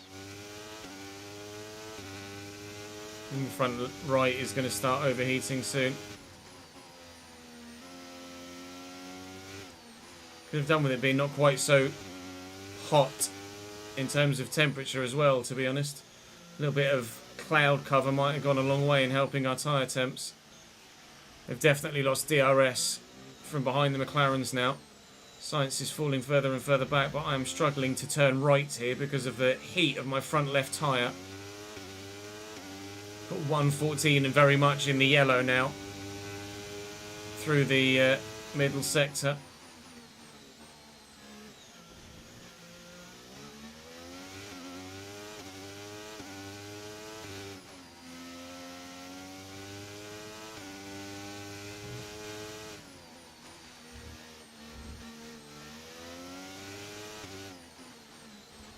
Another love tap from Lando. Thank you, mate. Again, he gets away with no damage. Very, very lucky at the minute, Lando Norris. It's twice he's hit me on the way into Rasgas. Twice he's gotten away with it. Where my teammate is right now. Well, it's in the top 10, I think, but only just.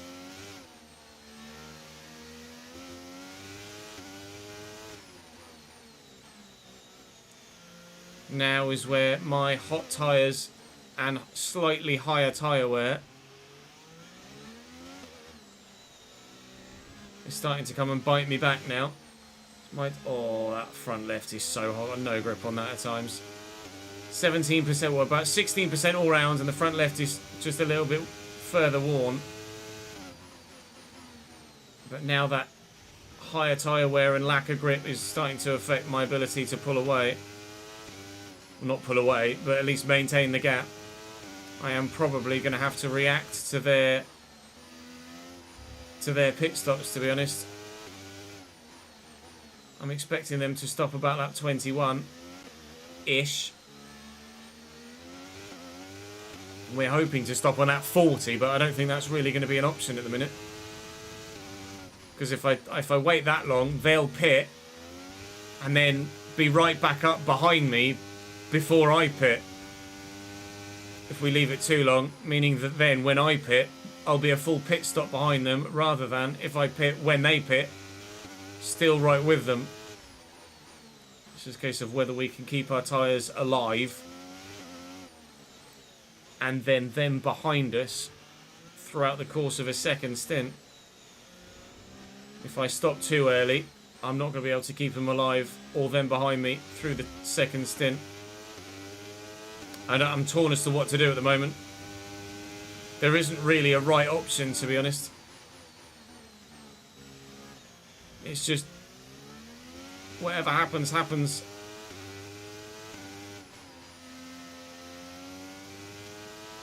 I'll ask about my teammate next time we're down the straight.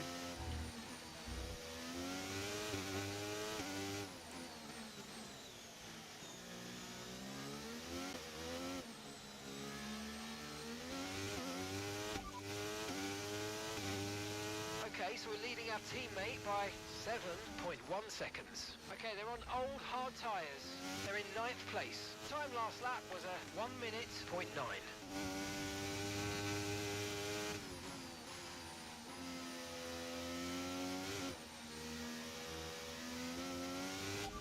You're in first position, front of the pack.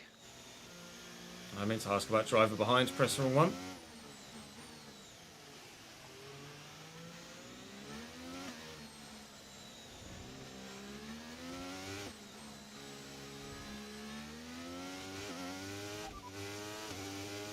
Norris is behind you. Okay, the gap is less than a second. Okay, they're on old hard tyres. Their tyres are 16 laps old. We think they've got one more stop. Yeah. And the time last lap was a 1:15.2.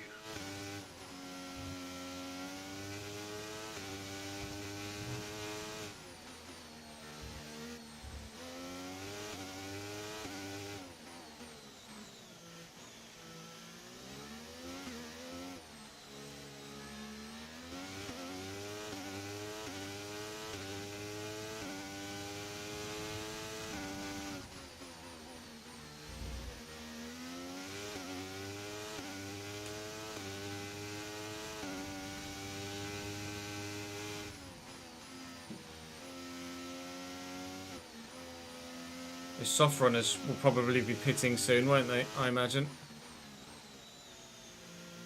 If they're two stopping.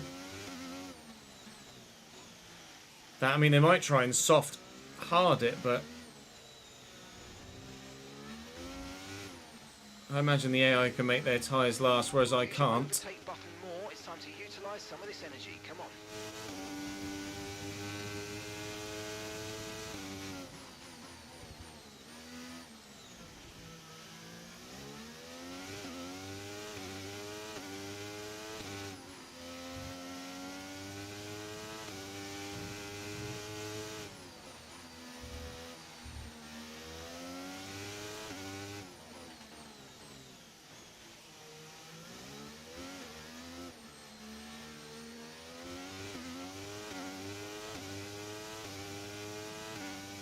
Nearly at the 25% drop off.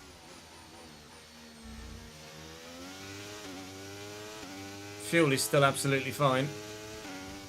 We're definitely over-fueled here.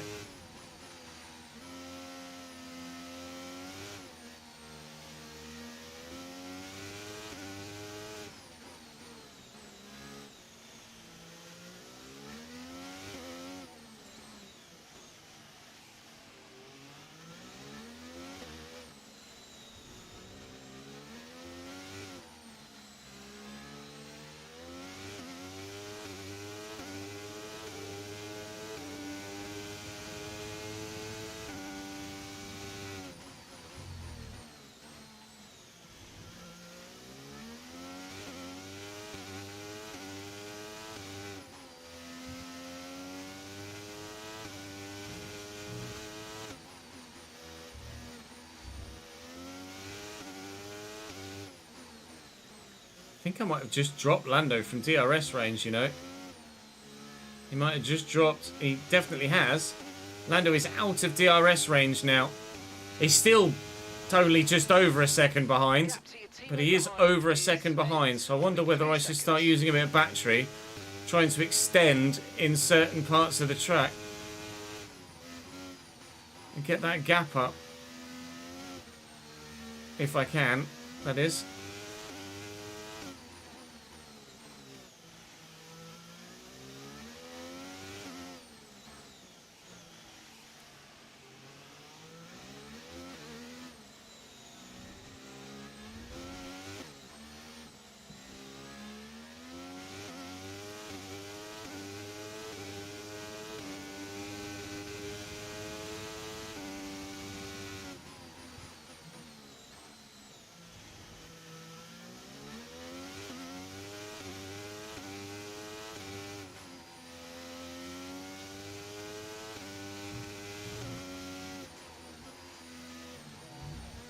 Christ. Well, I've to use my battery as strategically as I possibly could. He's back within DRS range, so the extra pace didn't actually help.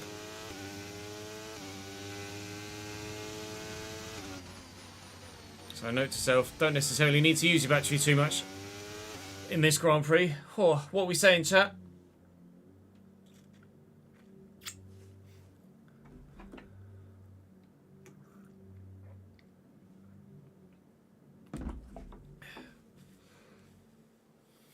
Yeah, floor damage will probably happen at some point.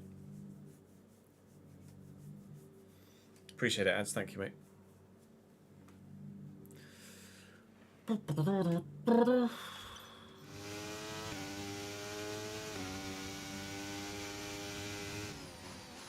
I'm expecting some stoppers soon now.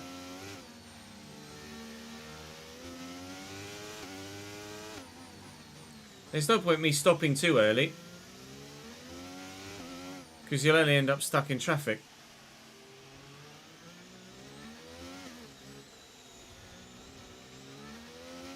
When I pit, I want to come out in some free air if possible.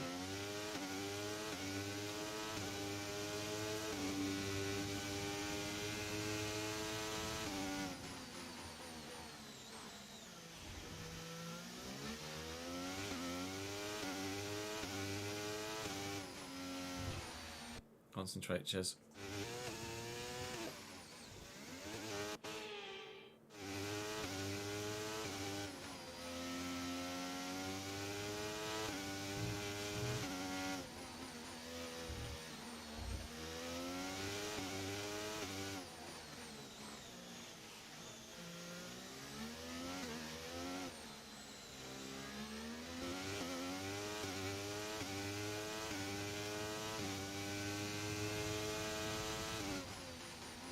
Here you go.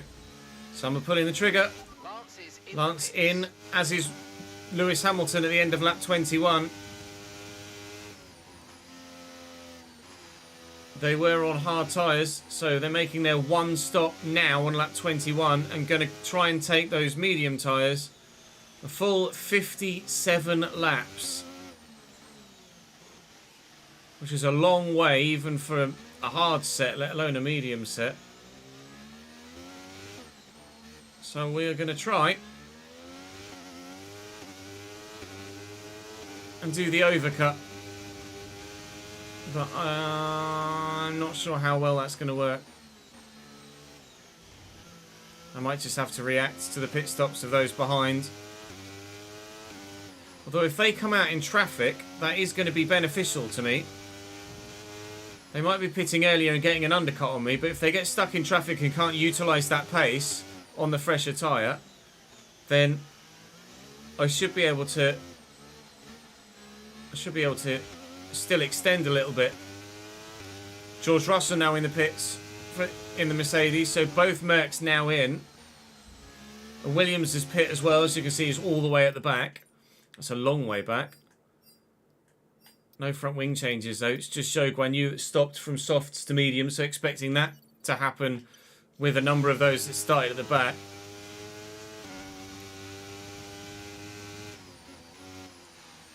But hopefully those that have pit this soon, that were in this front pack, will get stuck in traffic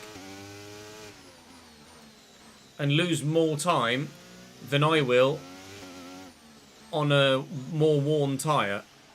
That's the dream anyway. Wait and see what happens. Quite a few more in the pits, I think. Mercedes are a long way down though. A really long way down. I broke too early there.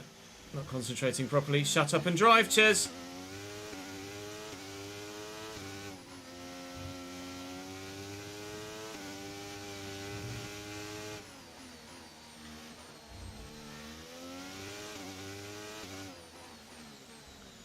Love tap number 3 from Lando Norris.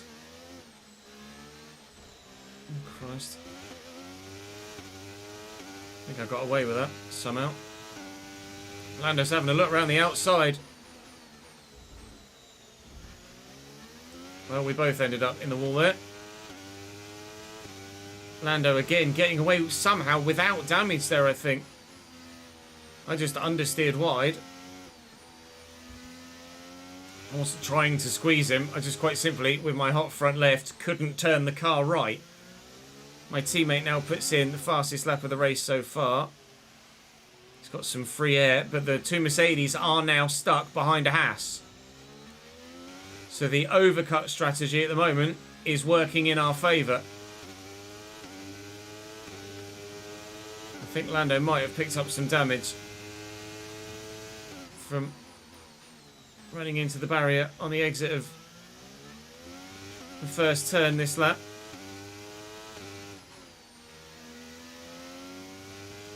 Wait and see if either McLaren pit this time around.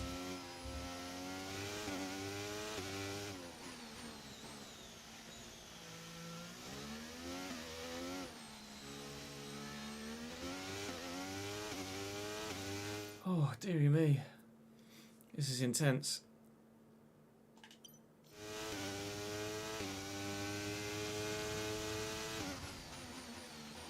Okay, so we're leading Sainz in the pits, but neither McLaren boxed. Neither McLaren boxed. McLarens are also going for a slightly longer first stint. I think they might be in before lap 30 though. But they might be switched on tactically, because look where everyone is at the minute. Everyone that's boxed is stuck behind that Haas. They cannot get past. So soon I'll box when that Haas boxes. I think. As long as I can be faster than that Haas. I'll come out 16th when I pit at the minute, it says. So, in the moment, I am not going to be able to come out in front of that Haas. Battery charge is high. Let's use that overtake button a bit more. I think I might be able to come out in front of that Haas, though. I do genuinely think I might be able to do that.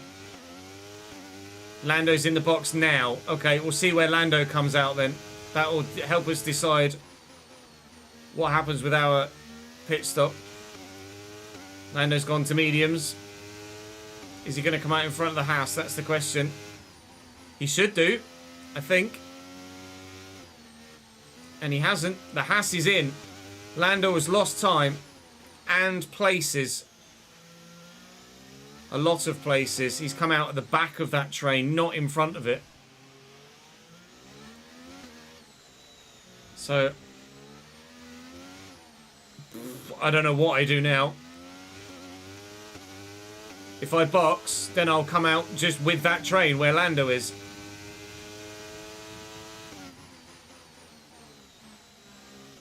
So I might as well stay out at the minute. We could check and see if Lando had a wing change. Actually, that is a good point. And the answer is no. Lando did not have a wing change. No damage for Lando Norris.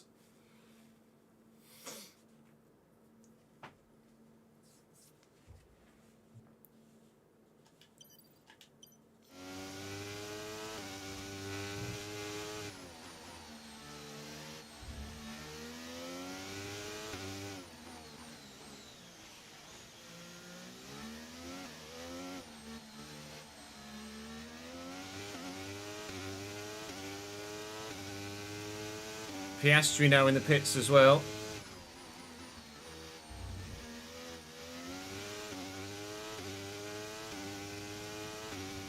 It's an AlphaTauri that is now going to hopefully slow up the advance of the Mercedes as Lewis sets the fastest lap of the race, trying to close in on that AlphaTauri. And Oscar Piastri's come out behind his teammate. At the minute, Ricciardo in the Alfa Romeo on his hards is closing the gap to me as my tyres get more and more worn. We're losing more and more relative pace.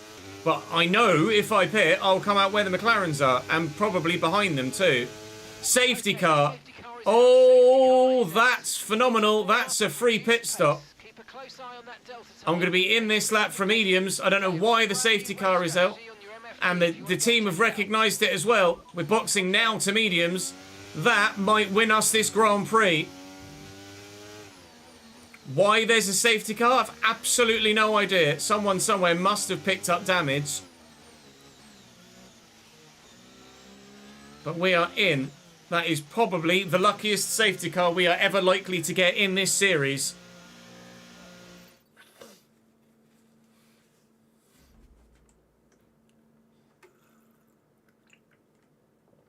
Unbelievable, Jeff. Unsurprisingly, Checo's in as well. Okay, let's go now. Come on. Perfect job from you and the crew there, mate. We're delighted. Here come the Mercedes. Are we going to be able to get out in front of them? The answer is going to be no, I think. Pit strategy complete. See these tyres through to the end now. We come out third. We come out third. We could quite easily have come out behind both McLaren. We would have, certainly, have come out behind both McLarens if we'd stayed to the original strategy and there was no safety car. We would be, right now, P11, where Oscar Piastri is.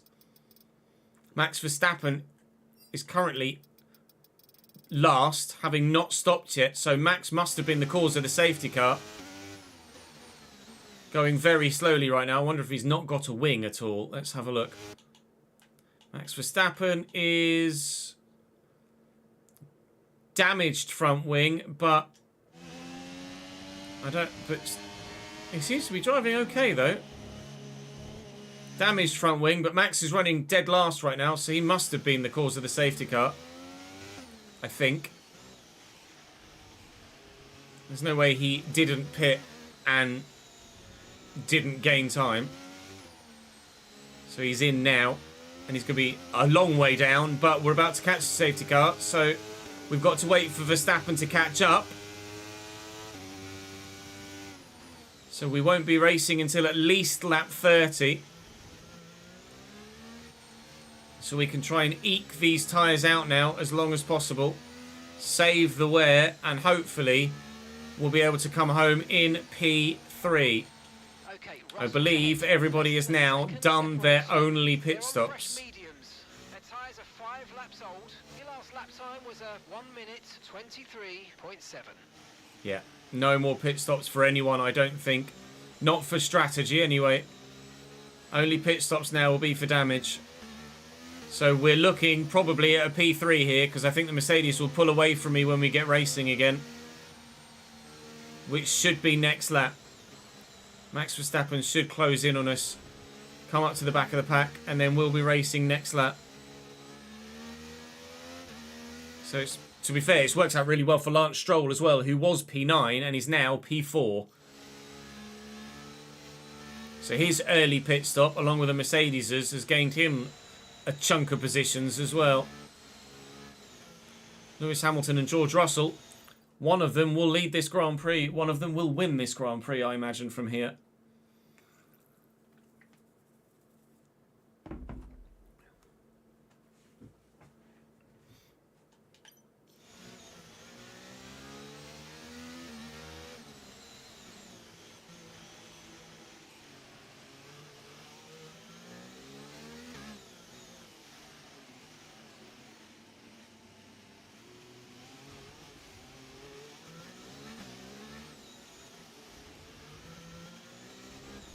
Going to help my medium stint. I'm going to have to take these medium tyres a hell of a long way. We're definitely going to be in puncture territory by the time we get to the end of the race. And Max is very nearly with the back of the gang. We should be in this lap, I imagine.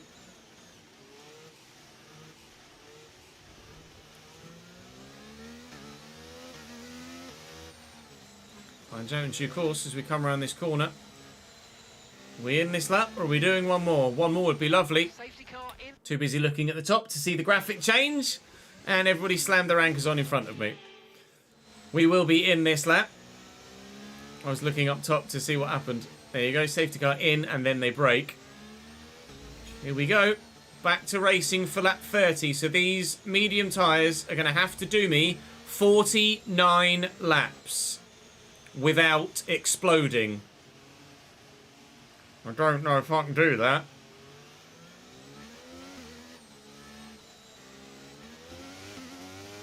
We're off. We're underway. Game on again. Green flag racing. Catching the car ahead, but remember, we need to get to the end of the race on these tyres.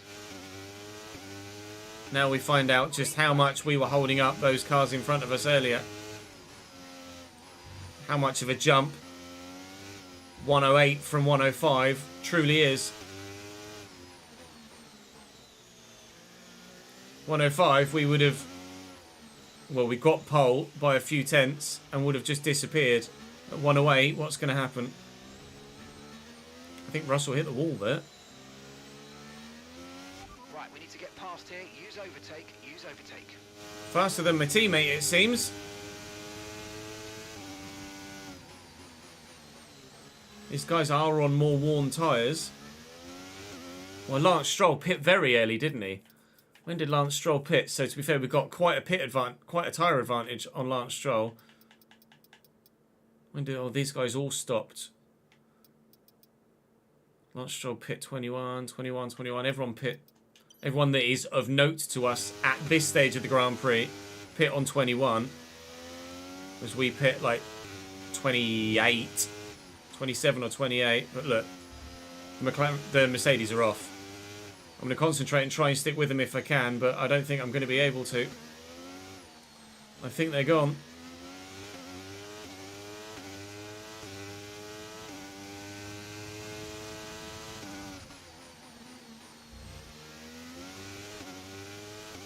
Already at 102.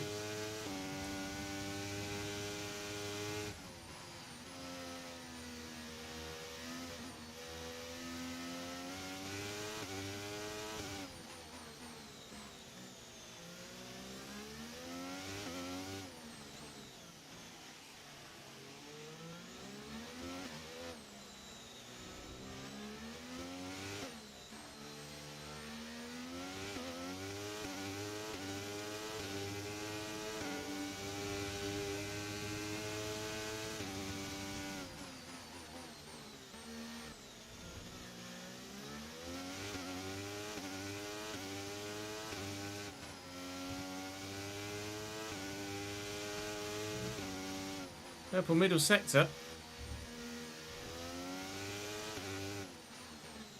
I'm still with George. He says as he makes a horrendous mistake. Loses a couple of tenths. We were still with George. Stewards have now enabled DRS. DRS is Right, now DRS enabled. Now is the time to stay within a second of George Russell. If I can. That is.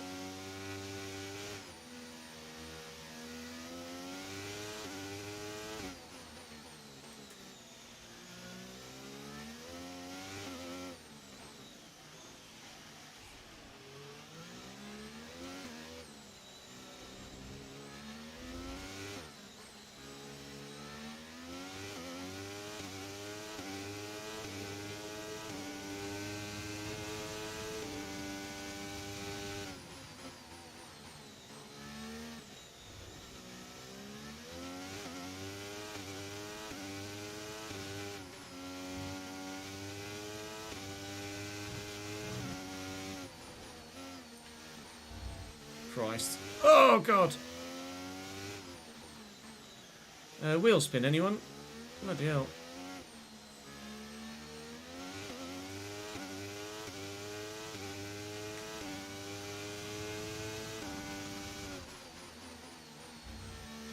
George doesn't have DRS on Lewis, thankfully. So if we're a bit more cautious through the Rascast with our throttle inputs in the second half of the lap, maybe we can get within DRS of George, but we might have just lost a little bit too much time.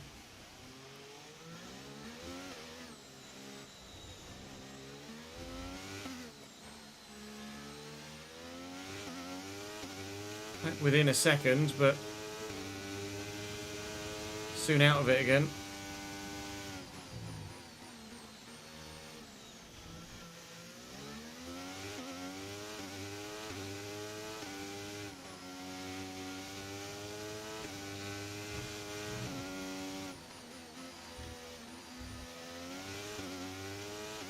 Oh, they're so much faster than me out of that final swimming pool chicane. I was less than a second behind, and then as we came out and across the start-finish line, as I need to just remove Botrix from chat. Apologies, just saw that.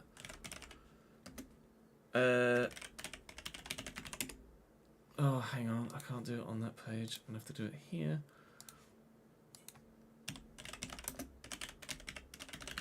You might be able to do it, to be honest, Ads. I don't know whether you're able to do something like that. Dunder Miffin, thank you very much for continuing on your gifted sub, mate. I appreciate that.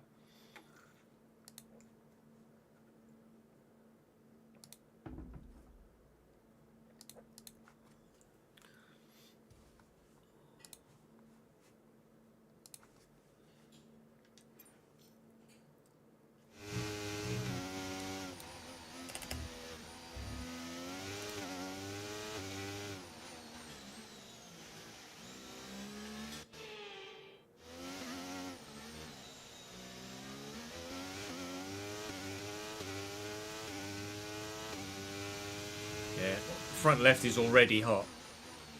Gap to your teammate behind is 2.2 seconds. I'm already overheating on mediums.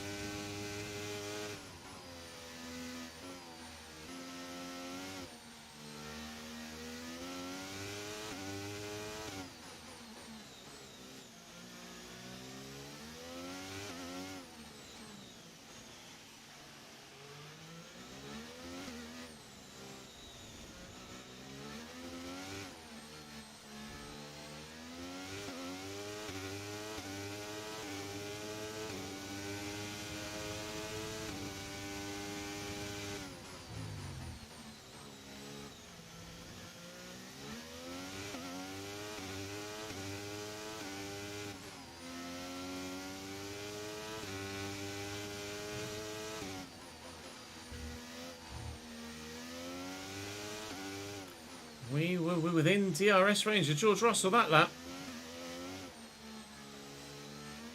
Still not close enough to make a move or think about making a move, but it is at least going to help us keep pace with the Mercedes in front, hopefully. and extend the gap behind. At this stage, it looks like a P3 is almost guaranteed, Take button. depending on what happens with our tyre wear later in the race. Obviously, if there's another safety car at some point, that will change things.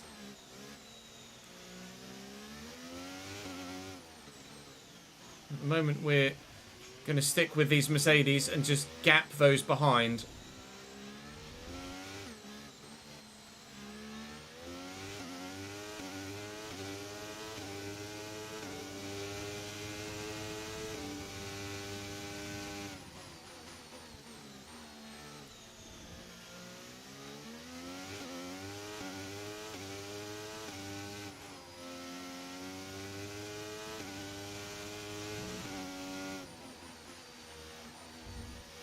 They're just faster than me out of there. I can't quite get my line right, so they're able to get the power down before I am. Meaning that I'm always going to lose time into out of the swimming pool into Raskas. Meaning that I'm never going to be close enough to make a move with the DRS that I'll have. Unless George makes a mistake. But if Max Verstappen can make a mistake and force a safety car, or cause a safety car, then anyone can.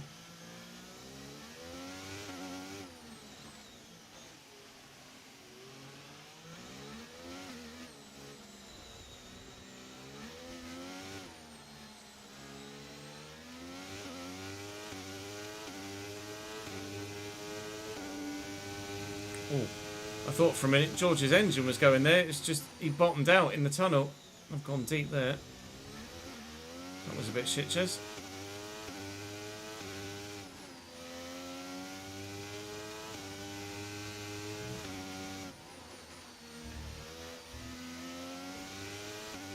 Was better that time.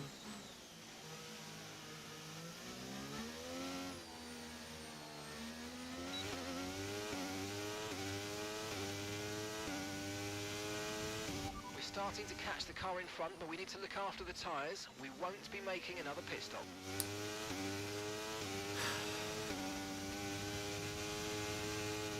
I was distracted by the engineer talking to me and missed my braking point into turn 1. Which cost me the 2 or 3 tenths I'd gained on George. Lewis is still there. We're still within sight of him, so it's not like Lewis Hamilton is massively faster than us right now.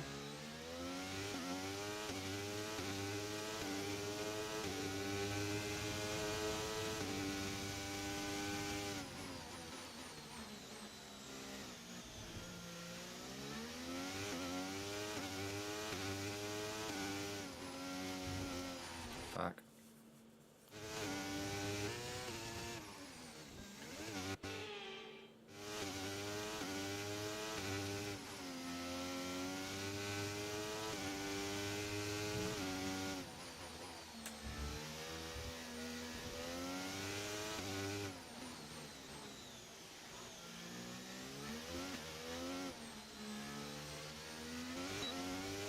Fuel is still absolutely fine.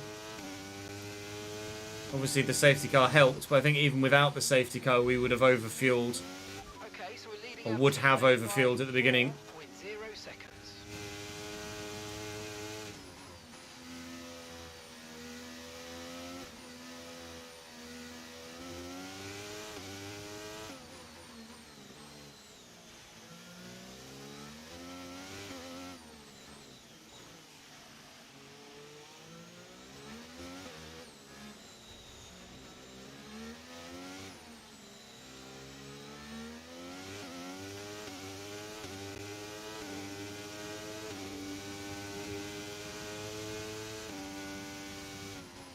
Oh, I've gone deep.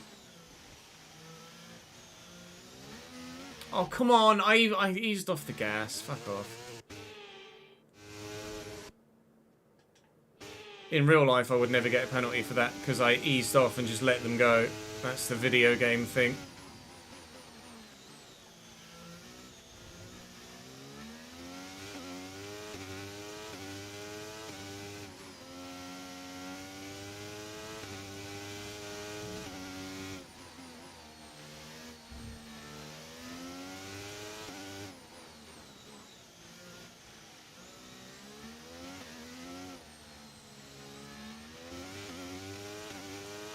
Tyre wear and temperature is now becoming more of an issue.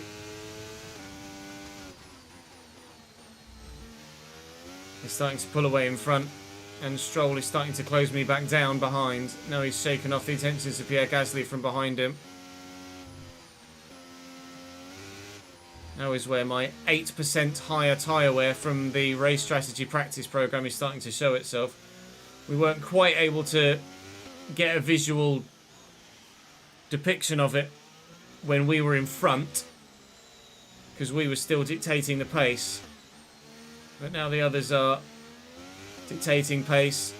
We will get an idea of just how much time I am losing with higher wearing tyres. The Mercedes are gone, and I will not catch them up without a safety car.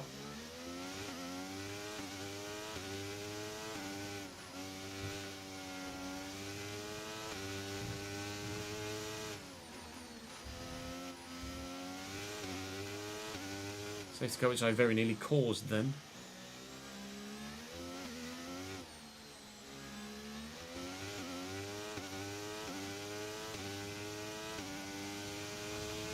That's half race distance. 39 laps down, 39 laps to go.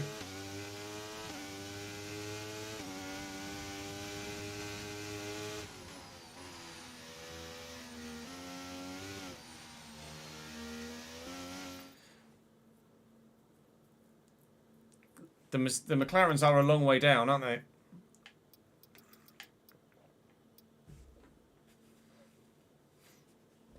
There's us as the front three. There's then Stroll, Gasly and Leclerc. Then I think there's a bit of a gap to Ocon and Sainz. And then a significant gap back to Lando, Checo and Piastri.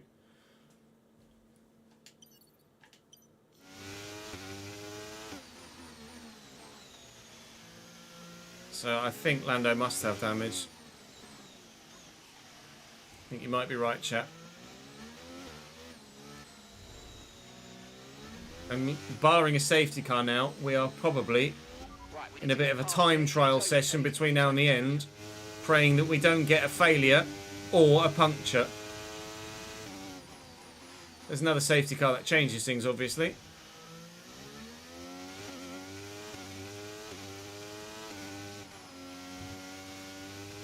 But those in front will pull away. The only likelihood is that those behind close in on me as my tyre wear gets more in line with theirs. In fact, it may already be more in line with theirs and potentially just gets worse than theirs. Front two are gone though now. Any chance or hope we had of winning this race excuse me, has disappeared now without the help of another safety car.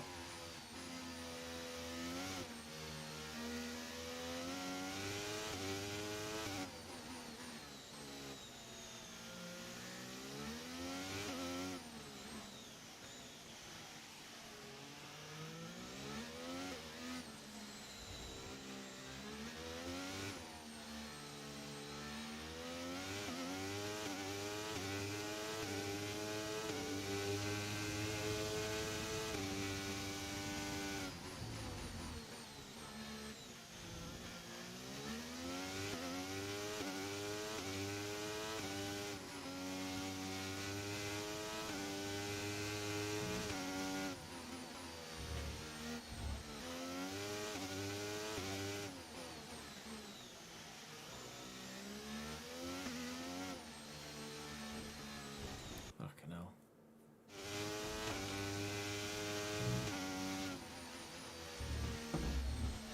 Oh.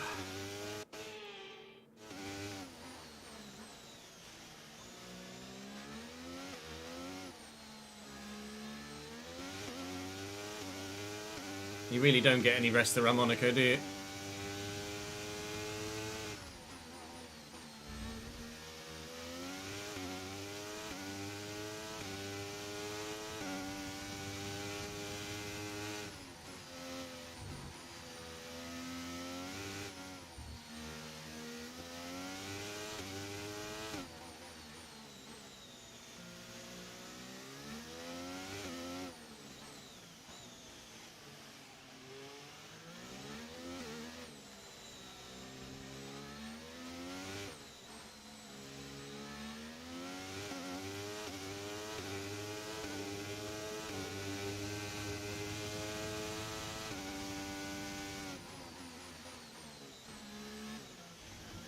Esteban Ocon is out. Esteban Ocon has made a mistake and hit the wall, and we might get that next safety car. Oh no, he's not hit the wall. His engine's blown.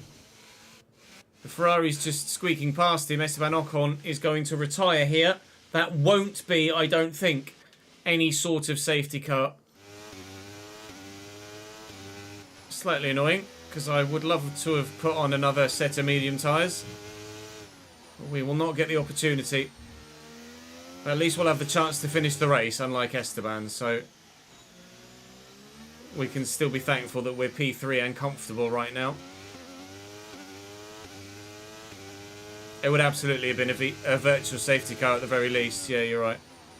With him, but to be fair, if it were real life, he'd have parked it all the way down the end of the escape road, not just off the track. So it probably wouldn't have been a safety car or virtual.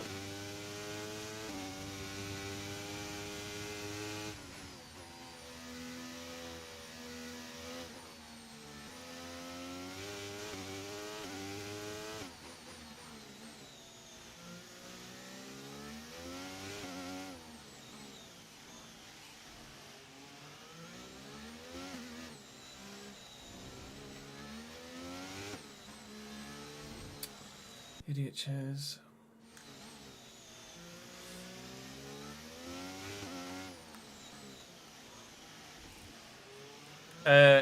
We recorded episode 11, no, 12 and... Hang on. We recorded episodes 11 and 12 of the lead save today?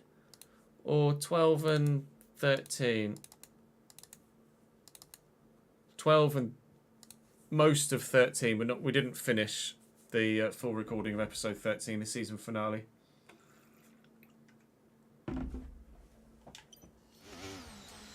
Hold on, Ches.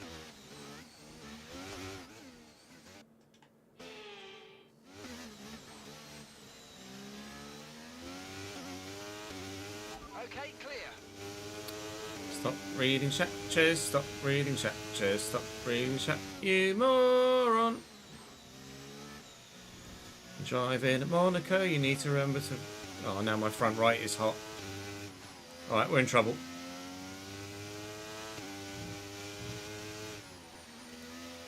As the tyres wear, my other front tyre is now also hot. I will have 0 front grip for the rest of this race. Now Stroll and Gasly will close back up on me. And they've got 2 Ferraris with them too. And what was potentially a comfortable P3 is now going to be anything but.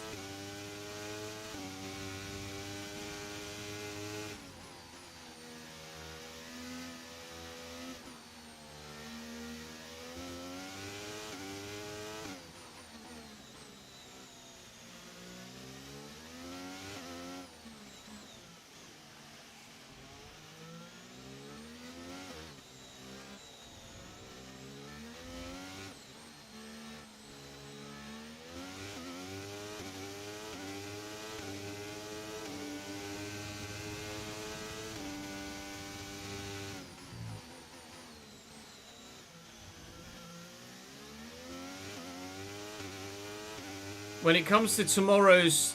As soon as I distract myself and stop talking. When it comes to tomorrow's stream... Hang on.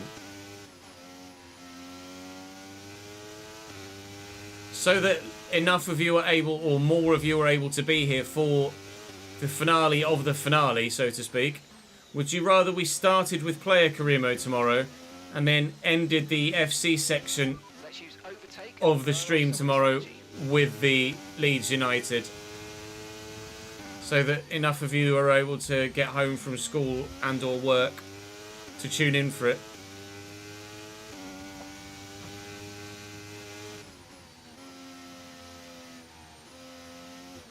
I still wouldn't be able to go too late with it. I'd probably look to start recording that between 3 and half 3. And then do some Football Manager at the end of the stream, obviously. But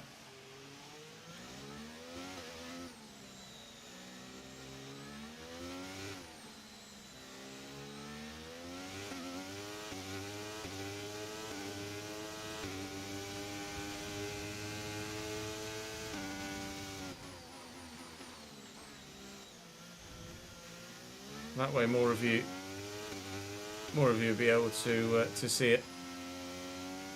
So we'll start tomorrow with player career, then finish the league season finale, then do some Football Manager. Before then, on Friday, recording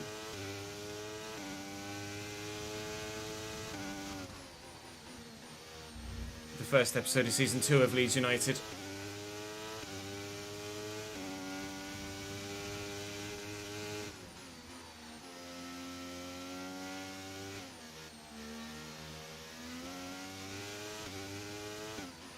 Our gap to the car in front is 1.5 seconds.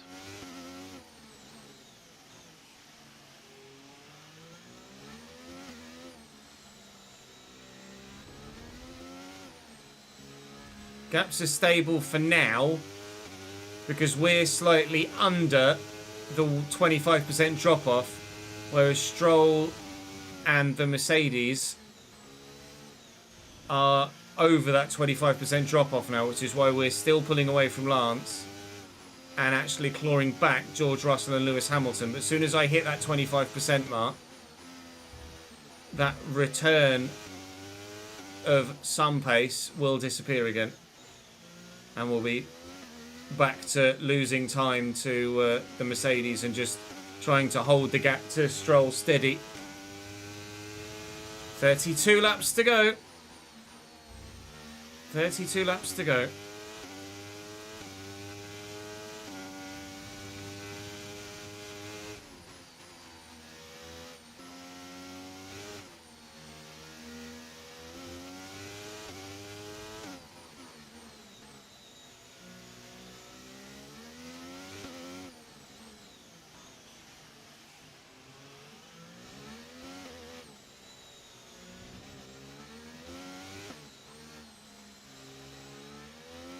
Checo's now managed to get past Lando, if you'll notice on the minimap. That blue dot is now ahead of the two orange ones. So Lando's still holding his teammate up with whatever damage Lando has. We didn't see any when we looked at him. I don't think he got, even though he definitely touched me a few times, I don't know as he got that damage from behind, from hitting me. Because even when he touched my back a few times coming through the braking zone of Raskas, but even when we had that moment at turn 1, his pace was still fine. He wasn't losing time. So I wonder whether Lando picked up damage somewhere else. And that, the Red Bull is now significantly pulling away from him. 7.5 seconds. And I have now hit that 25% drop off myself, which is why the gaps around me starting to grow in front and shrink behind again. You can see just how hot my tyres are getting here, which is why we have as little grip as we do. The rears are okay. They're hot, but they're okay. But the fronts are knackered. And that's because of ABS and not really anything else.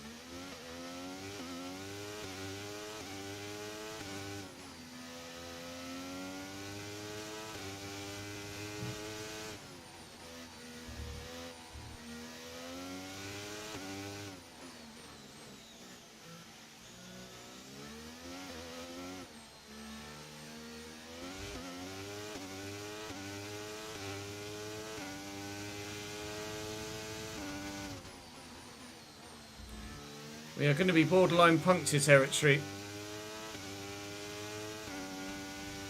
by the time we get to the end of the Grand Prix, without any shadow of doubt. We're going to be very, very close, if not well into puncture territory.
Apologies for being silent, but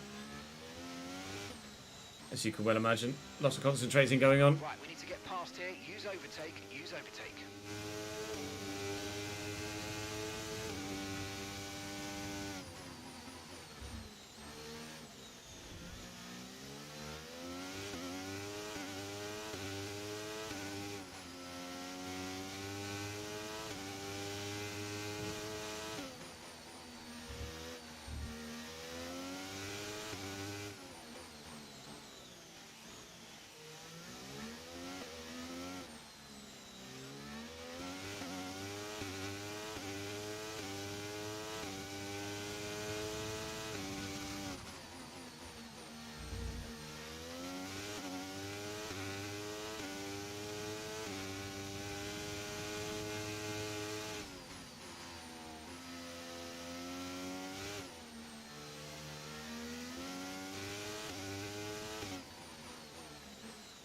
I think the Mercedes is just managing tyres at the minute.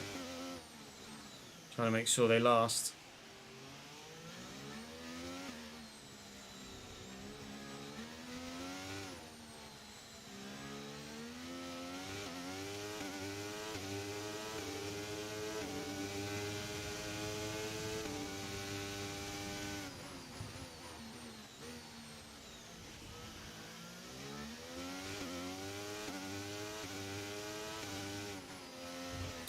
Concentrate, Ches.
TRS on the back of George Russell for the first time in about 15 laps.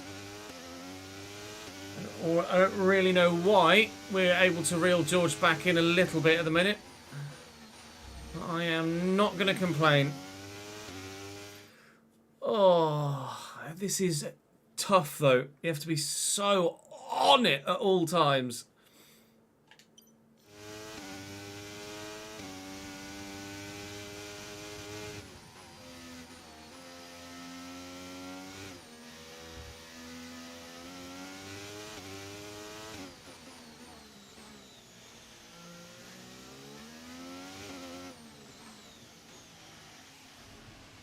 Nearly 10 seconds back to Stroll now.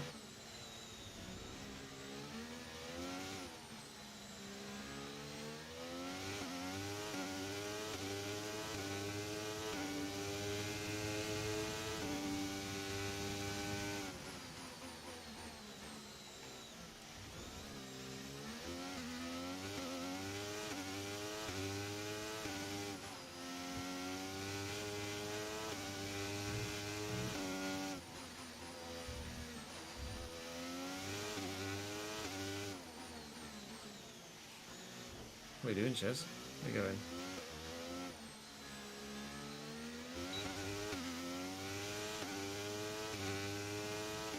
Straight up bounced off that wall.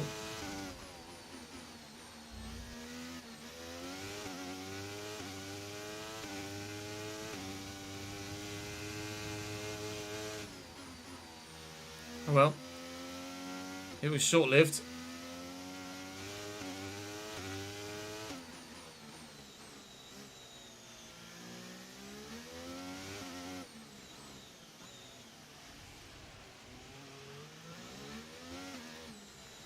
In your last race here, a couple of the AI did have punctures themselves, did they? Wow, okay. That's fascinating. I mean, I'd love it if that happened here.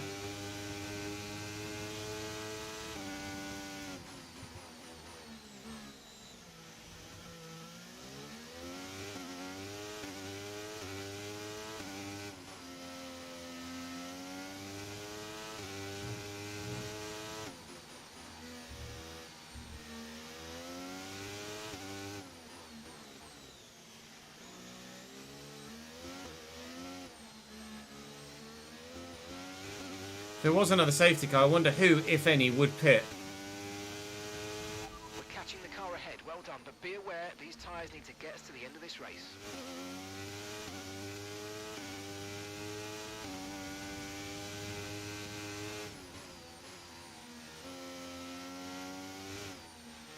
Okay, so we're leading our teammate by 9.3 seconds. Yeah, the gap to Lance is very stable at the minute. If anything, coming down a little bit again.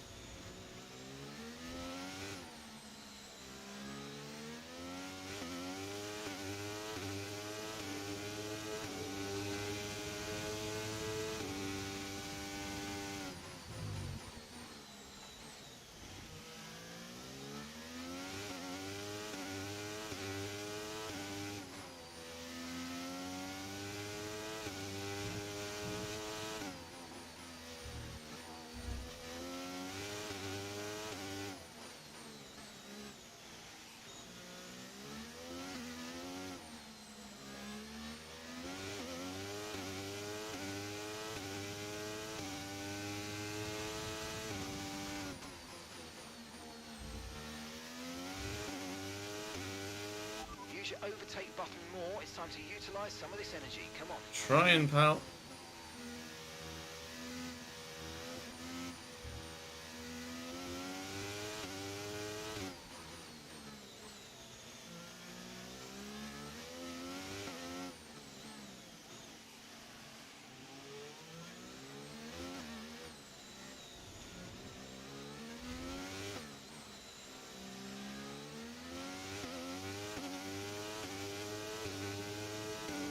I feel like it's just wheel spin everywhere at the minute.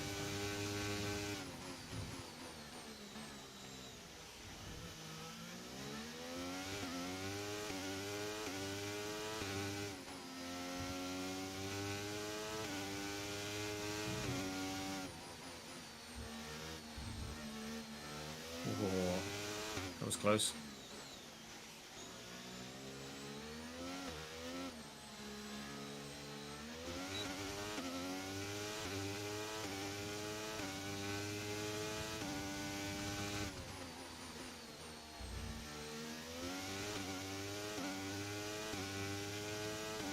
Even with battery, they pull away from me up the hill.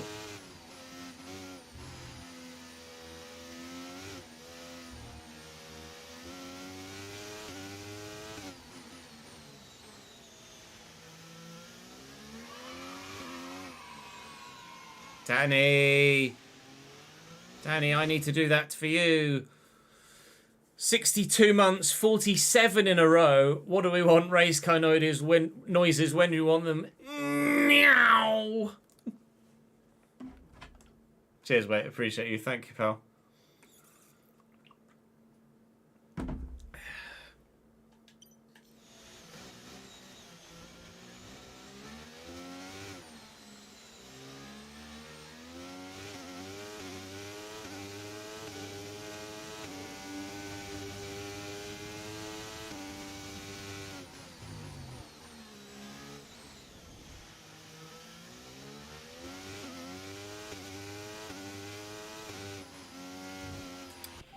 No, the bottle says key fit. Q-U-I.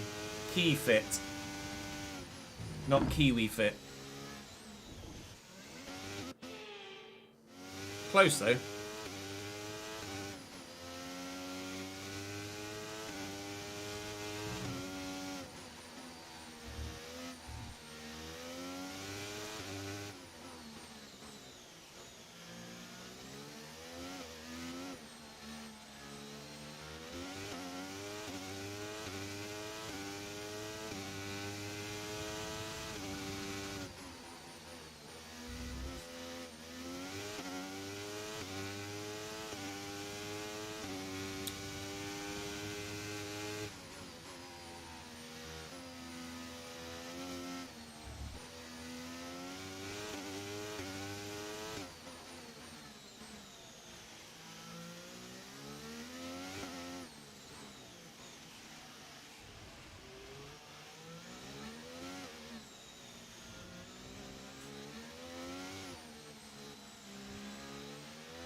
I've only got used softs to go to. That's annoying. They'd only be slightly used. They'd have only done one run. I was just thinking, if there's a safety car, I wonder what compound I'd go onto at this stage as we get nearer the end. But I think with those tyres being used, yeah, that's good, considering we've still got 20 laps worth of race to go. 40% on the front left now. Okay, gap ahead is 1.5 seconds. If there's a safety car at the minute, I think I'd probably still go to a new set of mediums. If there's a safety car at any point in the final 12 laps or so, I'd probably go soft.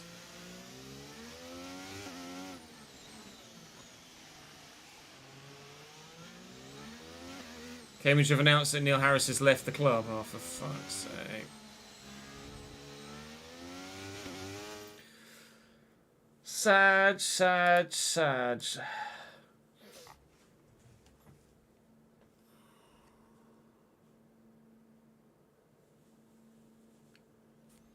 Compensation has been paid. I don't know how much compensation would be, but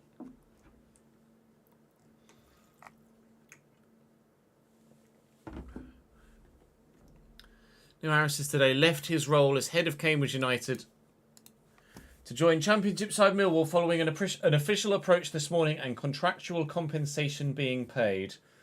Assistant head coach Barry Core, supported by Kevin Betsy, will take charge of the team ahead of the game against Peterborough United.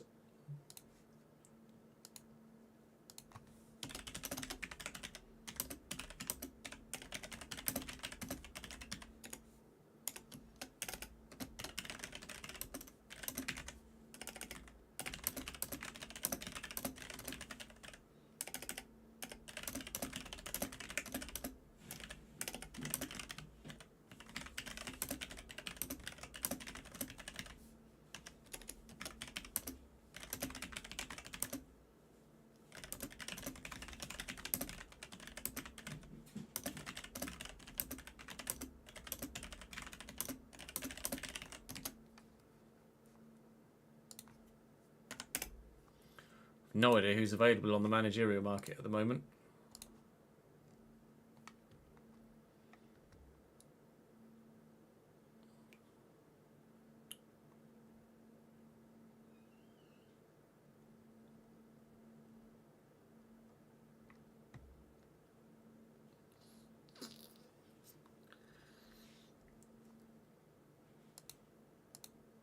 I get why he's gone. Yeah, absolutely understand why he's gone.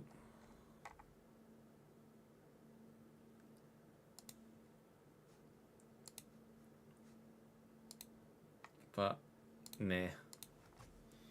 Frank, yeah, lol.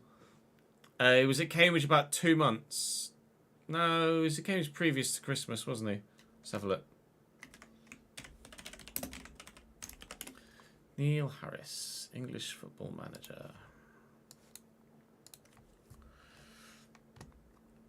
Neil Harris joined Cambridge United on the 6th of December and has left on the 21st of February.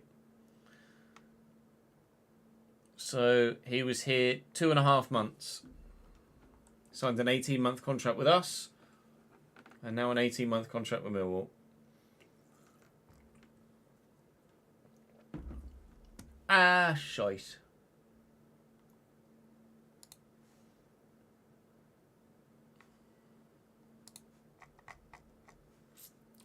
Now what?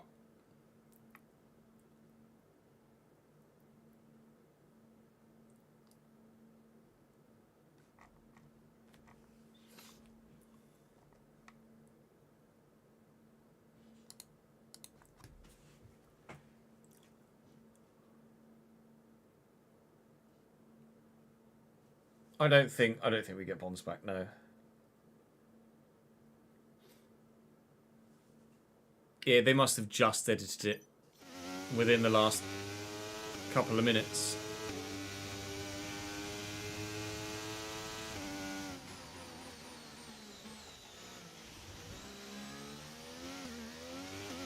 Right, we need to get past here. Use overtake, use overtake.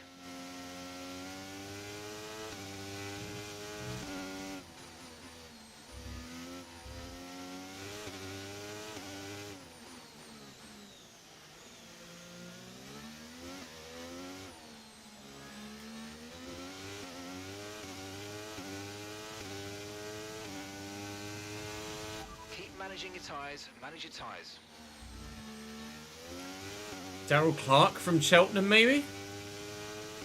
He's done a great job in turning them around.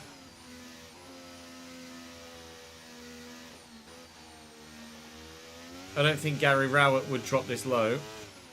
And gap to the car in front is 1.9 Oh, seconds. tyres are dead. I've got no front grip now.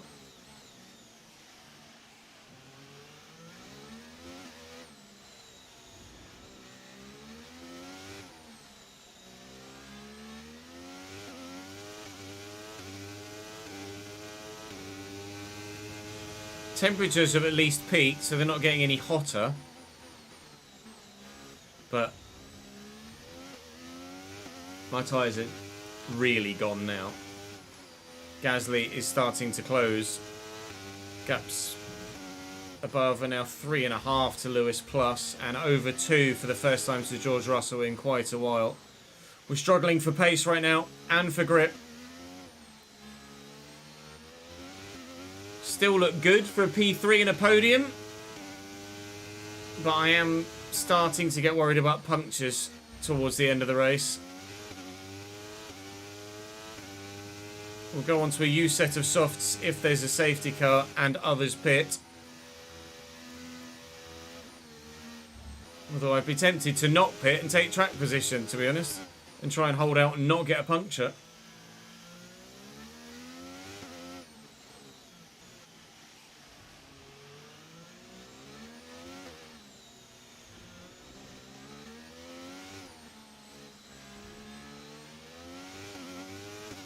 I don't want Troy Deeney, don't want Michael Beale. Nigel Pearson would be a weird one. I don't know if we could afford Nigel Pearson.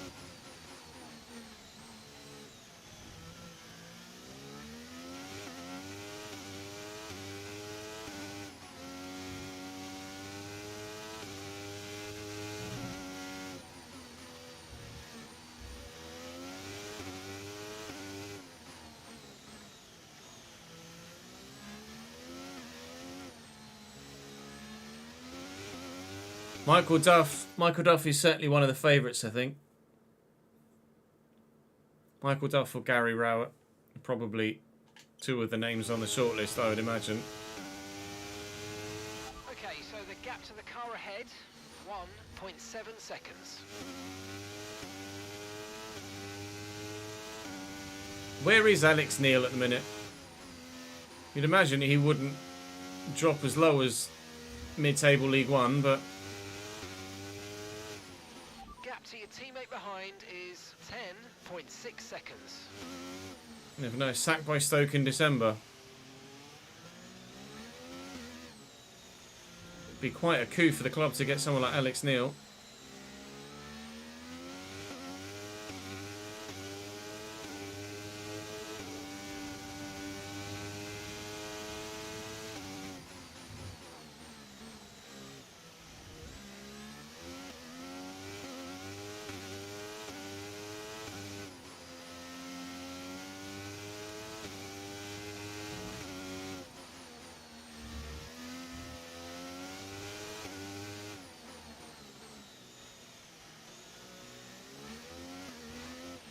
There's a new strategy available. What?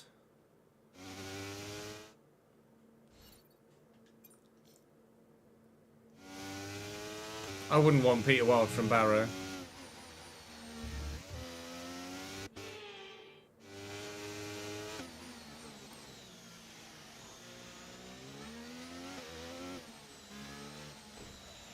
Okay. Fuck's sake.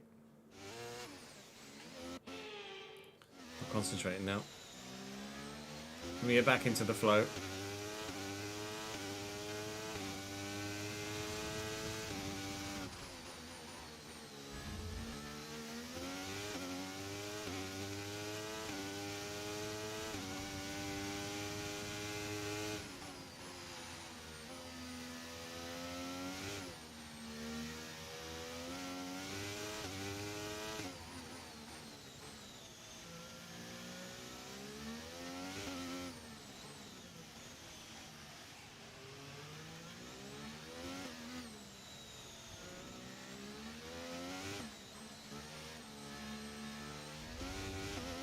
I've got a brand new race strategy on your MFD if you want to go and check it out.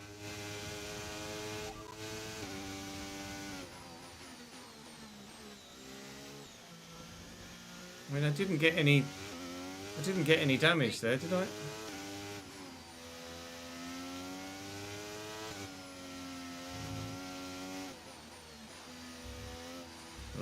All over the shop a minute, just trying to check the fucking MFD.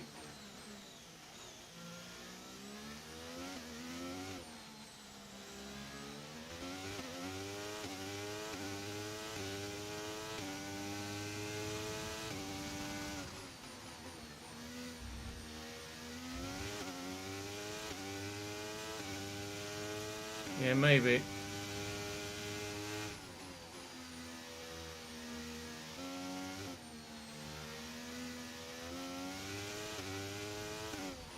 Okay, keep an eye on that gap ahead, please. 2.7 seconds. Puncture territory 75% and above.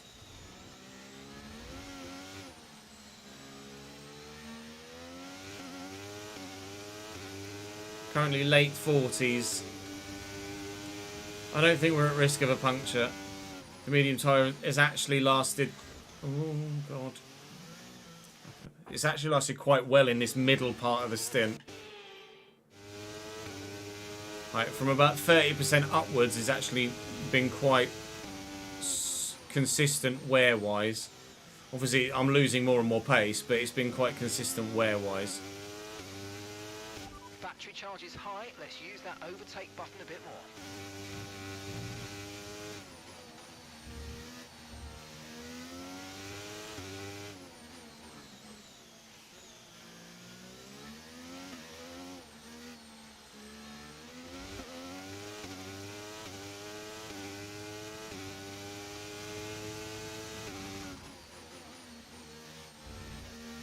That was what I thought, ads, initially.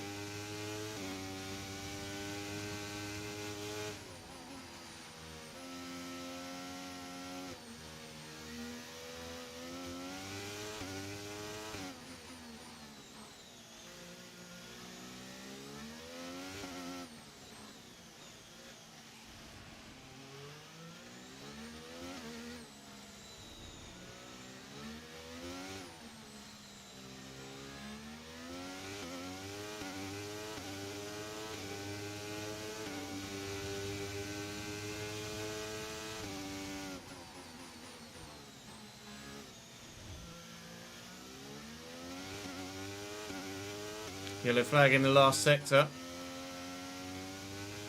That's a Williams. No, it's not. It's an Alpine. No, it's not. It's a Williams. Slow, but got going again. Must have had a spin. Yep. A spin of some regard. Just doing a quick 5-point turn on the start-finish straight. And away he goes again.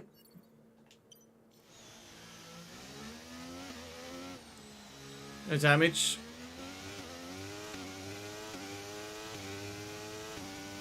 No safety car. No nothing. 49% front left now. We'll be at 50 before the end of the lap.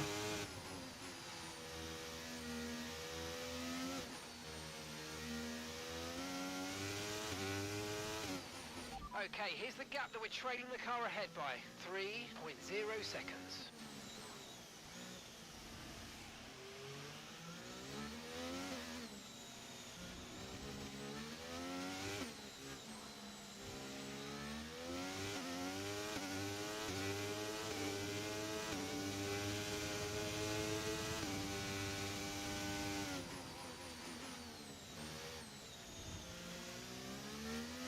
Losing sight of Lewis a bit here. 4 seconds down the road now. Actually losing sight of George too. Around the twisty bits. 3 seconds the gap to George. 4 to 4.5 to Lewis. It's only going to get bigger still. 12 laps to go.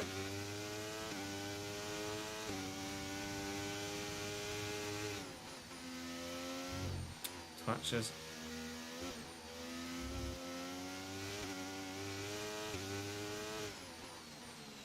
Okay, so we're leading our teammate by 11.2 seconds.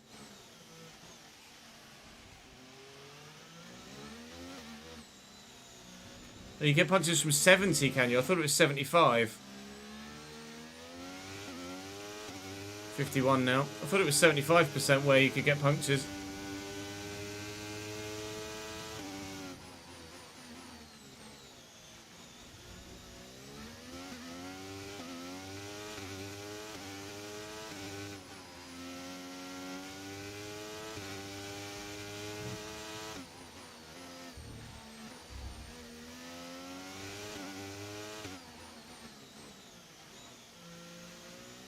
Oh, 70% is the beginning of it. 75 is the danger zone. Welcome to Pace is strong, but be the aware, these danger tyres need to go the zone. distance. As we're reaching 50% now, they're well and truly leaving me for dead now.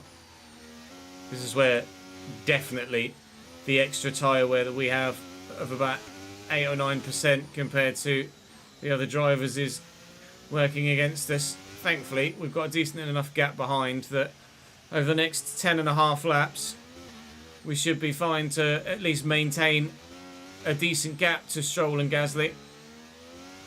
Gasly is now right with my teammate, and the two Ferrari right behind him as well. So there is going to be a bit of a battle for 4th, 5th, 6th and 7th, and Sergio Perez is closing in to make that a 5-car fight for 4th place. But as ever, at Monaco, track position is more important.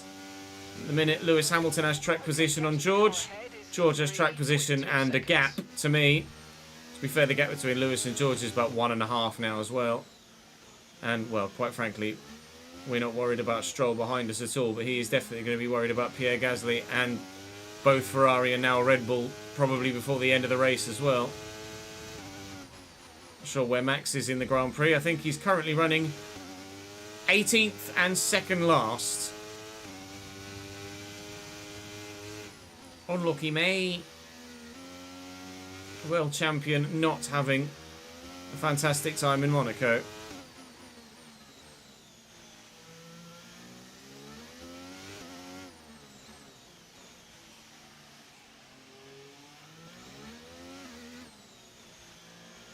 God, I'm slow right now.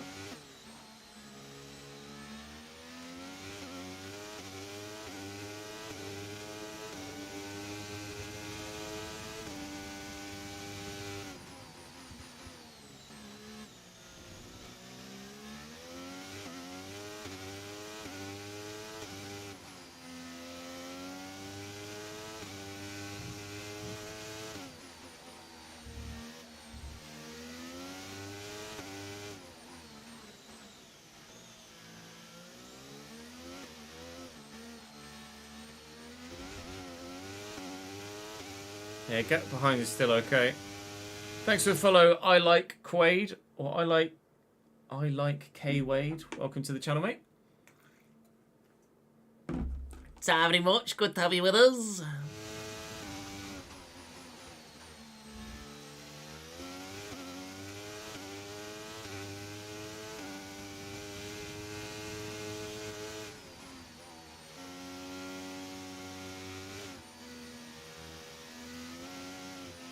Steady. Probably dropping due to wear, so don't be too aggressive. As I nearly put it in a wall, he's like, "Oh, do be careful, by the way." Cheers, mate. Thanks for the heads up.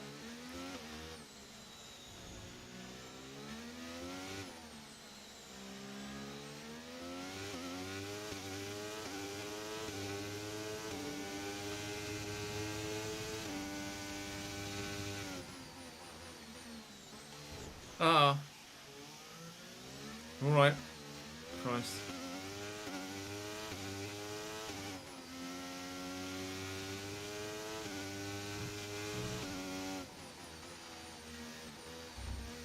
Somehow no damage from that.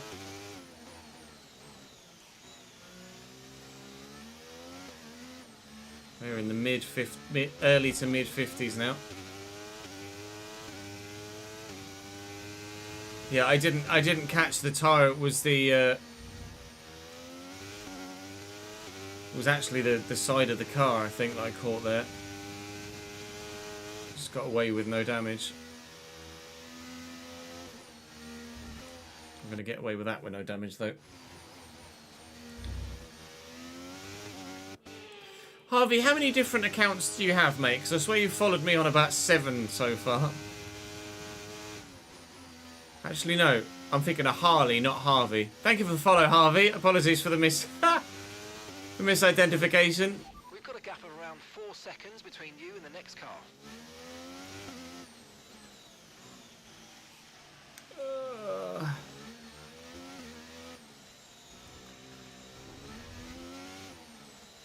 We've got someone called Harley that keeps following me on various different accounts. They're like, Harley F1.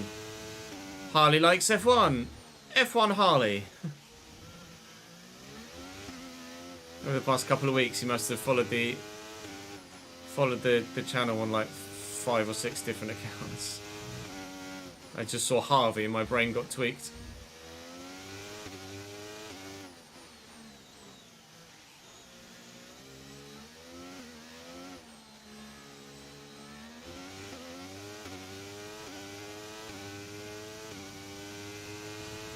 Okay, you're catching the car ahead, but remember, we need to get to the end of the race on these tyres. There's only a second between George and Lewis now. Less than a second between George and Lewis now. Is George Russell making a play for the lead of this Grand Prix? Gap to your teammate behind is 10.4 seconds. I think George has an issue. George has an issue. George has a problem. Look at that gap. Oh no, never mind. They're just lapping someone. Oh, mate. I thought for a brief moment they got a puncture. My little heart thought that one of them had an issue there. But they were just lapping the Williams. Sag. I got all excited. The heart was fluttering. I was thinking, oh God, might we maybe stand a chance of a P2 or maybe even a win? No. No. No. Wall.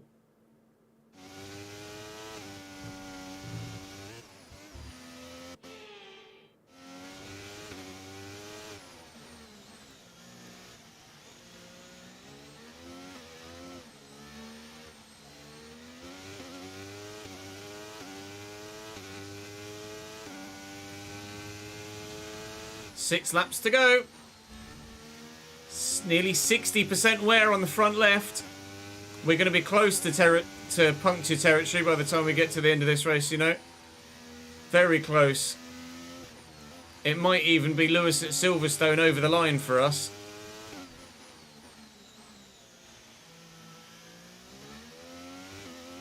Because these tyres are donezoed.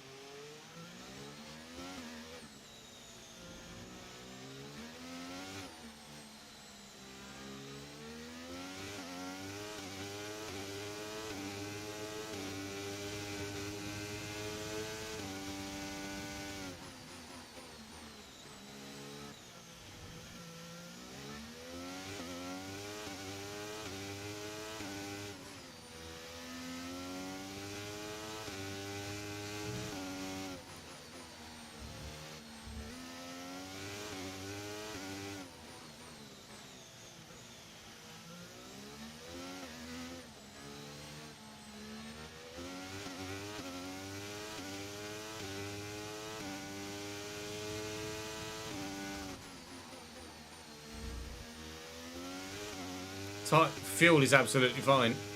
No worries about fuel whatsoever. Not even close to any worries about fuel.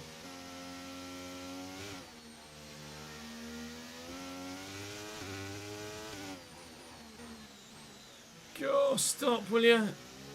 It's Zhou Guan Yu. Oh, of course, he had the half spin, didn't he? We had to get himself back round onto the start-finish curve, we'll call it. Max still P18. Nightmare weekend for Red Bull. Checo's only P8 as well. As it stands, an excellent weekend for Aston Martin. Car in front is 5.1 seconds.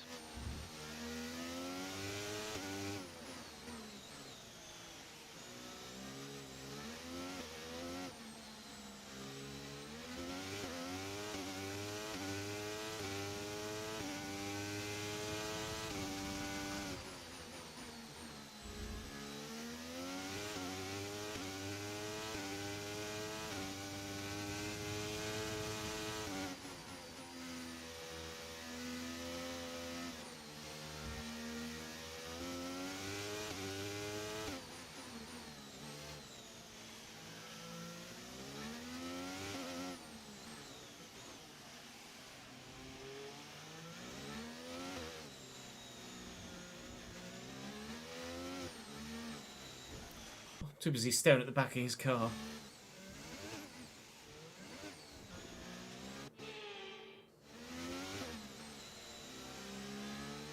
Thank you, Zoe.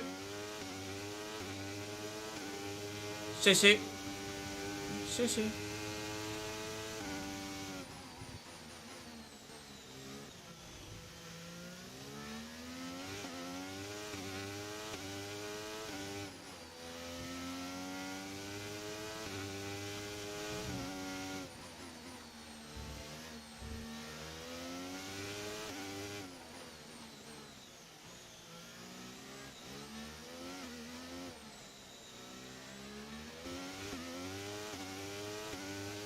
Three laps to go.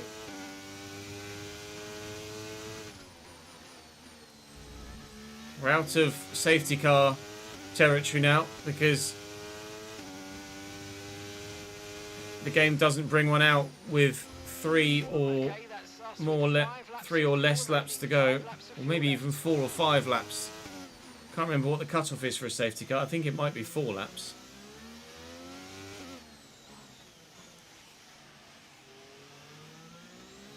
So there will definitely not be a safety car, even if someone gets a puncture or bins it in a wall.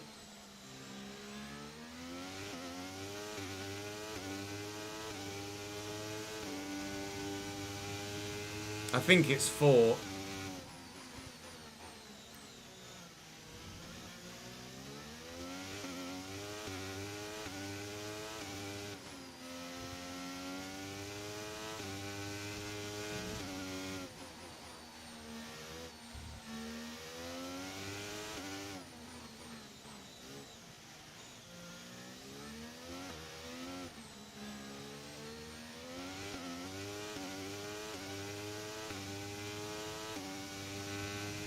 Starting to catch the car in front, but we need to look after the tyres. We won't be making another pit stop. That's probably because it's lap 77, Mark, to be honest.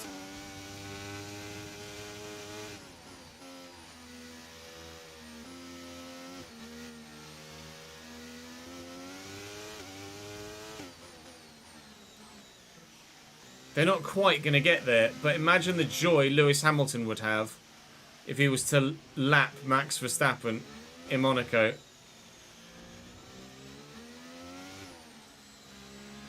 That'd certainly be one to remember.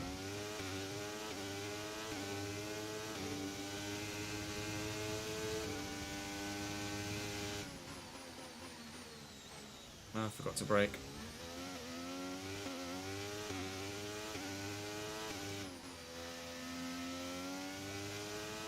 Okay, gap ahead is 5.4 seconds.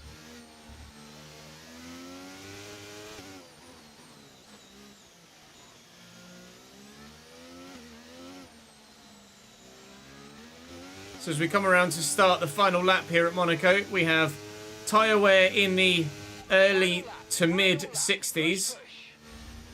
Very close to puncture territory. If we'd have stopped any earlier than when we did under the safety car, like if we'd have stopped on 21 with the others, with the McLarens, sorry, with the Mercedes, yeah, McLarens or the Mercedes? With the Mercedes that stopped when they did on lap 21, and my teammate, who's currently behind me in P4, I think I might have gotten a puncture at the end of this Grand Prix.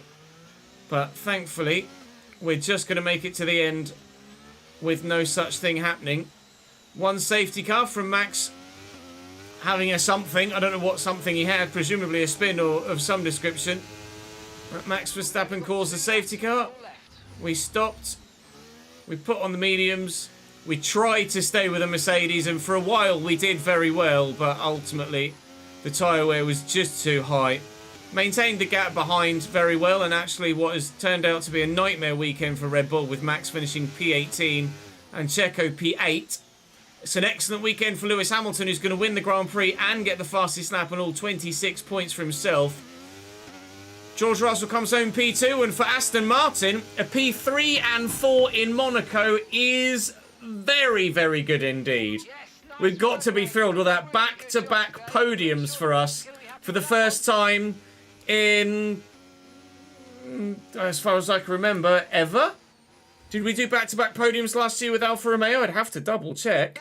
I certainly don't recall doing back-to-back podiums, but we may well have done towards the end of the season.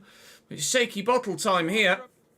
Very, very pleased indeed to be in the points and get a good haul of them as well. And on the podium for a second race in a row in Monaco at 108, might we add. Very happy. Very, very happy, actually, with that. Lando and Oscar a long way back. Lando definitely picked up damage with one of our incidents. But let me... Yeah! Level 14 exists! Level 14 exists. Unbelievable, Jeff. We will head into the Canadian Grand Prix weekend, but will we? Oh, no. Sorry, the Spanish Grand Prix weekend. We're going to get any upgrades? We're going to get the opportunity to have anything come on the car? I don't think so. We've got DRS currently being worked on.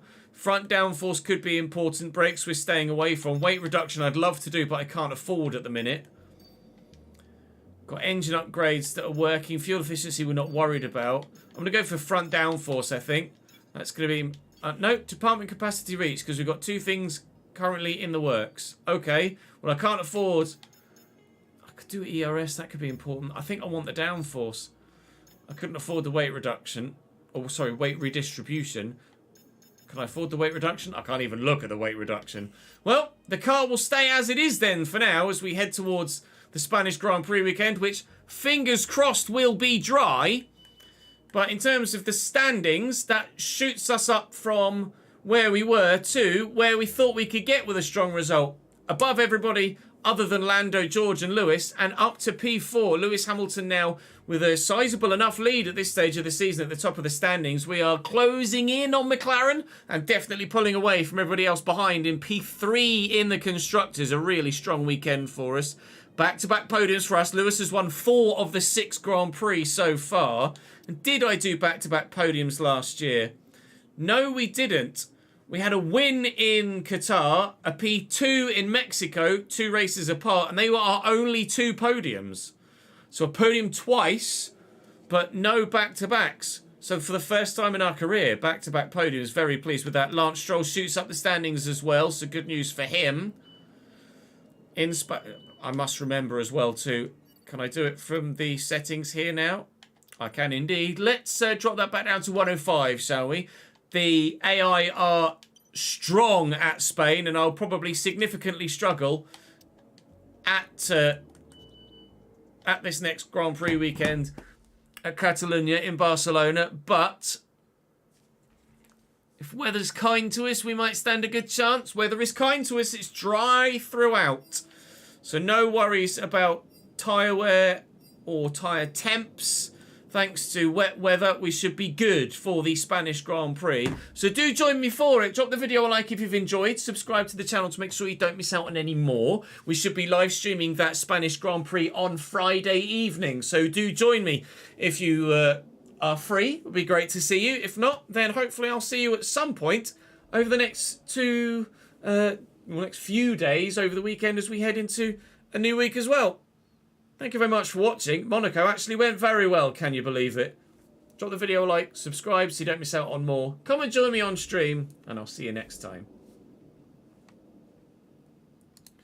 Hoisky, poisky, fucking hell. F1, 2, 8, I want to say? No. Round 7, wasn't it? That was round 7. Or is it? No, Monaco's round 6. I can't fucking remember. I think it's round 6. Yeah, because Lewis had won 4 of the opening 6. Oh. Christ alive. Well, they've just announced in the Creator Series Discord how the playoffs are going to work. So let me get so you guys can see it. This is how the playoffs are going to work. End of Season 5 is fast approaching, so it's time to announce how the playoffs are going to work. 16th of March, which will be a Saturday. 9 drivers will go head-to-head across 5 races, battling it out for a spot on the Creator Series F1 grid. The drivers who qualify for the playoffs will be the bottom 5, 16th to 20th, full-time F1 drivers, and the 4 highest F2 drivers minus the F2 champion will be automatically promoted, so 2nd to 5th. The event will start at 6 PM with 1 shot qualifying and will then play host to 5 25% races. Races 1, 3 and 5 will be in F1 cars, and races 2 and 4 will be in F2. Races 2 to 5, the grid will be determined by the reverse of the current playoff standings. Points will be scored as you see them there. 12, 10, 8, 4, 6... Sorry, 12, 10, 8, 6, 4, 3, 2 and 1, with 9th scoring no points whatsoever. At the end of the event, the top 4 scoring drivers of the evening will be given a full-time F1 seat for Season 6, and the remaining 5 will either be relegated to full-time F2 seat or F1 reserve, whichever they prefer. So, provided that Natalie hasn't given birth by the 16th of March, I anticipate being involved in the playoffs. So, I will have to get some F2 practice in. We'll have no idea what tracks to practice on, though, which is an issue. But if I can at least save some F2 setups from time trial, then we can maybe put some practice in during the week into the F2. We shall wait and see. We have a scheduled C-section on the 27th, Tom. So he will be here by the 27th, if not before. But the 16th is that playoff date. Thank you, Dark Violet and Tixwins for the follow as well. Or follows as well, whilst we were on the way through. So having a child would certainly throw a massive monkey wrench into the plans. But I'd much rather be having a child than be here for the F2.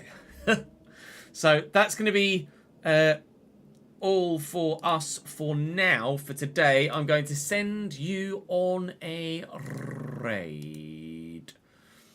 And they're doing 4-player career today.